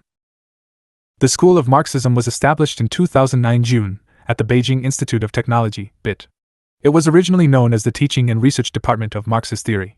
In May 2014, it adopted its current name. The school, directly under the university's leaders, is a secondary structure for the teaching and research of ideological and political education in BIT. It is responsible for providing ideological and political education for undergraduate and graduate students, developing disciplines about Marxism, cultivating talents, and enlarging teaching and research staff. The school currently has 35 teachers, including 7 professors, 16 associate professors, and 12 lecturers. 25 of them hold a doctoral degree and 2 of them have won fame as educators in Beijing. Collectively they constitute a young, highly academically qualified and dynamic team for teaching and research. In 2009, the team was rewarded as an outstanding group of educators of Beijing. In 2010, one of our courses, Ideological and Moral Standards, Introduction to Law, was ranked as a national first-class course. In the same year, a document issued by the Academic Degrees Committee of the State Council, entitled A Yearly Notification of Newly Added First-Level Disciplines Authorized to Confer Master's and Doctoral Degrees in 2010, Degree, 2011, Number 8, added the Marxism program offered by BIT to the list of first-level disciplines authorized to confer master's degrees. Current courses offered by the school can be traced back to the time when BIT was known as Yan'an Academy of Natural Science. The teaching on political theories at that time laid a solid foundation for Marxist education. After the academy was renamed the Engineering College of North China University, 3 new courses were offered: New Democracy, History of Social Development, and Dialectical and Historical Materialism. In 1952, the Political Teaching and Amp. Research Office, the first teaching and research office affiliated with the college, was founded, running 3 courses on Marxist theory, namely Political Economics, Introduction to Marxism-Leninism, also known as History of the Communist Party of the Soviet Union, and New Democracy. In 1955, Marxist philosophy, which was originally taught in Introduction to Marxism-Leninism, was added to the curriculum. During the Great Leap Forward period, thought reform and manual labor replaced political education. As a result, the Political Teaching and Research Office was dismissed. In 1960, the office was re-established and renamed the Marxism-Leninism Teaching and Research Office. Education in Marxism was back to normal and 3 teaching teams were respectively responsible for Marxist philosophy, political economics, and history of Chinese revolutions. As organized, they offered 3 subjects, namely socialism, political economics, philosophy, and history of the Communist Party of China. During the Cultural Revolution, all teachers for political education were assigned to teach in other departments respectively. In 1973, the Marxism-Leninism Teaching and Research Office and 3 teaching teams were restored, resuming offering the courses like History of the Communist Party of China, Political Economics, and Marxist Philosophy. In 1982, BIT founded the Teaching and Research Office for Moral Education. In 1984, May, the Marxism-Leninism Teaching and Research Office was renamed the Department of Humanities and Social Sciences. In May 1985, the Department of Humanities and Social Sciences was officially established on the foundation of the Marxism-Leninism Teaching and Research Office, under which there were 4 teaching and AMP research offices for political economics, philosophy, history of the Communist Party of China, and dialectics of nature respectively. The department runs 3 courses: History of Chinese Revolutions, the Development of Socialism in China, and Principles of Marxism. And the Teaching and Research Office for Moral Education offered 5 compulsory courses, namely Situations and Tasks, Introduction to Law, Moral Education for College Students, Professional Ethics, and Philosophy of Life. In 1987, the Department of Social Sciences, the Teaching and Research Office for Moral Education, and the Institute of Humanities and Social Sciences were merged together into the Department of Humanities and Social Sciences, under which there were 5 teaching and research offices, respectively for history, political economics, philosophy, dialectics of nature, and moral education. The newly established department offered 6 courses: Modern History of Chinese Revolutions, Socialist Economic Development of China, Marxist Philosophy, Situations and Tasks, Moral Education for College Students, and Introduction to Law. In 1999, July, the School of Humanities and Social Sciences was founded, composed of the Department of Social Sciences, the Department of Law, the Department of Foreign Languages, and the Institute of Higher Education. Under the Department of Social Sciences, there were the Teaching and AMP research offices for philosophy, economics, history, ideological and political education, and philosophy of science and technology, charged with providing political and humanistic education for undergraduate and graduate students, developing relevant humanities and social sciences, and cultivating talents. Since the fall of 2006, complying with the instruction of CPC Central Committee, the Publicity Department, and the Ministry of Education on further strengthening and improving ideological and political education in universities and colleges, BIT has been running relevant courses. In 2014, under relevant official documents, the School of Marxism of Beijing Institute of Technology was established. It was responsible for providing ideological and political education for undergraduate and graduate students. The School of Marxism, upholding a great educational tradition, is on track for a bright future. Address: Room 1303, BIT Central Teaching Building, 5 South Songguankan Street, Haidian District, Beijing. Postcode: 100,081. China's has fastest supercomputers. November 13, 2017. Once again, China dominated a new list of the world's fastest supercomputers, not only taking the top 2 seats, but also pulling ahead of the United States in the sheer number of systems being used. China's dominance. According to a biannual ranking of the world's 500 fastest supercomputers, called the Top 500 published Monday, China's Sunway Taihulite maintains the lead as the number 1 system for the 4th time, with a performance of 93.01 petaflops. China's Tianhe 2, or Milky Way 2, is still the number 2 system at 33.86 petaflops. Intel chip-based Tianhe 2 had topped the list for 3 years until Taihulite, built entirely using processors designed and made in China, displaced it in November 2015. The number 3 is Switzerland's PIZ Daint, which is also the most powerful supercomputer in Europe. A new system in Japan, called Gyuku, is the number 4, pushing Titan, the top U.S system, to number 5. For the second time in a row, there is no system from the US under the top 3. Top 500 said in a statement. And that is not all. The 50th edition of the Top 500 ranking shows that China has overtaken the USA in the total number of ranked systems by a margin of 202 to 144. Just 6 months ago, the US led with 169 systems to China's 159. It is the largest number of supercomputers China has ever claimed on the Top 500 ranking, with the US presence shrinking to its lowest level since the list's inception 25 years ago. Top 500 said. China now clearly shows a substantially larger number of installations than the United States. China has also overtaken the United States in aggregate performance as well. The Asian country now claims 35.3% of the top 500 flops, with the United States at second place with 29.8%. Manufacturing strength. When it comes to companies making these systems, US-based Hewlett-Packard Enterprises, HP, has the lead in the number of installed supercomputers at 123, that is, nearly a quarter of all top 500 systems. China's Lenovo followed HP with 81 systems, down from 88 systems on the June list, and another Chinese company called Inspur jumped to the 3rd position with 56 systems, up from the 6th place and 20 systems only 6 months ago.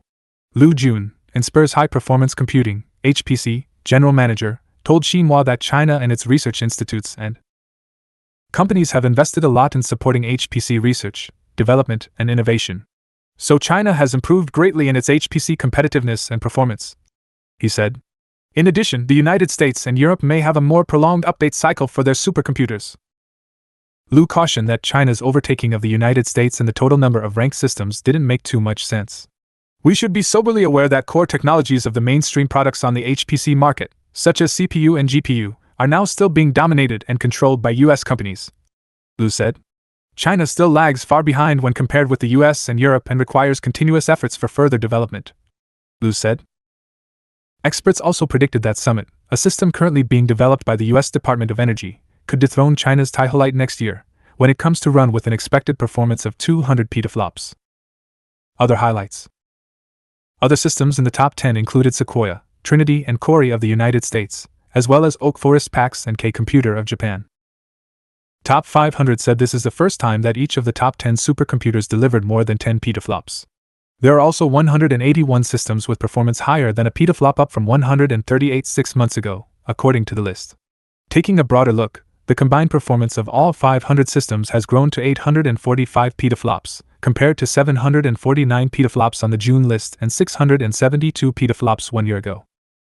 Even though aggregate performance grew by nearly 100 petaflops, the relative increase is well below the list's long-term historical trend, the list said, and the entry point in the latest rankings moved up to 548 teraflops, compared to 432 teraflops in June. The 548 teraflop system was in position 370 in the previous top 500 list, it said. The turnover is in line with what has been observed over the last 4 years, but is much lower than previous levels. The top 500 list is considered one of the most authoritative rankings of the world's supercomputers. It is compiled based on the machine's performance on the Linpack benchmark by experts from the United States and Germany. On November 16, 2017, Singapore's Nanyang Technological University and the Tsinghua University of China finished 1-2 in the 11th Annual Highly Competitive Student Cluster Competition, SCC, at the Supercomputer Conference, SC17, in Denver, Colorado. SCC was introduced in 2007 to expose undergraduate and high school students to high-performance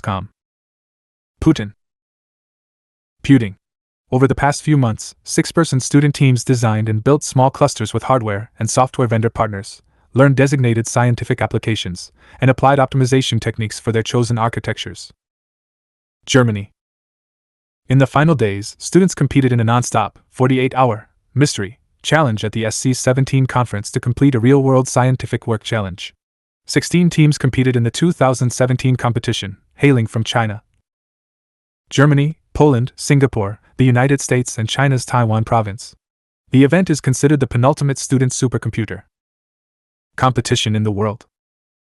Beijing, December 20, 2017, Xinhua. Xi Jinping. Thought on socialist economy with Chinese characteristics for a new era has taken shape, according to a statement released after the Central Economic Work Conference concluded on Wednesday. The thought is the theoretical crystallization of the past 5 years of practice in pushing forward China's economic development, and the latest fruit of socialist political economy with Chinese characteristics, the statement said. The 3-day conference was attended by President Xi, who is also General Secretary of the Communist Party of China, CPC, Central Committee and Chairman of the Central Military Commission. The annual meeting, which set the tone for economic policies of China in 2018, also described the thought as the extremely precious spiritual wealth of the CPC and the country. It must be adhered to for a long time and developed continuously. According to the statement, the thought is mainly based on the new development philosophy, which was put forward by Xi in 2015 and features innovative, coordinated, green, open and shared development. During the conference, the most important annual meeting on economic work in the country, Chinese leaders reviewed the country's economic performance over the past 5 years and mapped out plans for 2018. This year's conference came after the CPC's twice-a-decade National Congress in October, during which Xi Jinping thought on socialism with Chinese characteristics for a new era was unveiled and listed as a part of the guiding ideology for the CPC in its amended constitution. High-quality development is an essential phrase of the conference. The economy of China has transitioned from a phase of rapid growth to a stage of high-quality development, said the statement. High-quality development is the fundamental requirement for determining the development path, making economic policies, and conducting macroeconomic regulation at present and in the period to come, it said. China will further supply-side structural reform and adopt a prudent and neutral monetary policy and a proactive fiscal policy, it said. The leaders have also defined preventing and diffusing major risks, targeted poverty alleviation and pollution control as the three tough battles for the next 3 years, according to the statement. On December 28, 2017, Xinhua reported that a new hydrogen fuel cell bus was unveiled in central Chinese city of Wuhan. The 8.5-meter vehicle, which can carry 56 passengers, can run more than 450 kilometers on single refuel of hydrogen, which takes 3 to 5 minutes, said its developer, Wuhan Tiger Fuel Cell Vehicle Company, Limited. The vehicle is able to start at temperatures as low as -20 degrees Celsius and intelligently detect malfunctions, according to the company. The company signed an agreement Thursday with Wuhan Skywell, a new energy vehicle manufacturer, to produce 3,000 such buses in the next 2 years. The first batch is expected to hit the road in Wuhan, capital of Hubei Province, in the second quarter of 2018. The Wuhan Industrial Technology Research Institute of Georesources and Environment and the Hubei branch of China National Petroleum Corporation will set up a hydrogen station and bring the number in the province to 21 within 3 years. Beijing, June 15, 2019, Xinhua, whether China and the United States would see a turnaround in trade negotiations around the upcoming Group of 20, G20, Osaka Summit. Clearly, the prospect entirely depends on the actions of the United States. If the U.S. side would honor its commitment, deliver on the consensus reached by leaders of the two countries in Argentina and solve China's core concerns on the basis of equality, mutual benefit, and mutual respect, it is highly possible that the turnaround will happen. But if some people in the United States continue to exert maximum pressure on China and continue to utter in an unstable and immature manner, it is only wishful thinking that the negotiations would see progress. Experiences in the past year have proved that China is able to withstand U.S. pressure and can afford it in the long run. The tariffs imposed by the United States on the Chinese products have exerted little impact on the Chinese economy. Leading indicators show that China's economy remains resilient in May, driven by brisk growth in domestic consumption. In the first 5 months of the year, foreign trade volume bucked the external headwinds and continued expanding. For more than a year, the Chinese economy has stood the test of trade frictions with the United States, and the good momentum will continue. Facing U.S. trade bullying, China has intensified countermeasures. By introducing the Unreliable Entities List and National Technological Security Management List system and issuing U.S. travel alerts, China stands ready for a protracted trade war with the United States. China has ample ammunition, and releasing more countermeasures will be a regular practice. The U.S. side should know that if it escalates its threat against China and its blocking of China's industries, China will only fight back even harder. China's determination and will to fight the trade war until the end should never be underestimated. The upcoming G20 meeting is an opportunity to see whether the United States has real sincerity to solve the conflict. If not, China's sincerity could be squandered. This file was downloaded from the Library Project, your gateway to knowledge and culture. Accessible for everyone. z-library.se single-login.re go-to-zlibrary.se single-login.ru Official Telegram channel. Z-Access https://wikipedia.org/wiki/z-library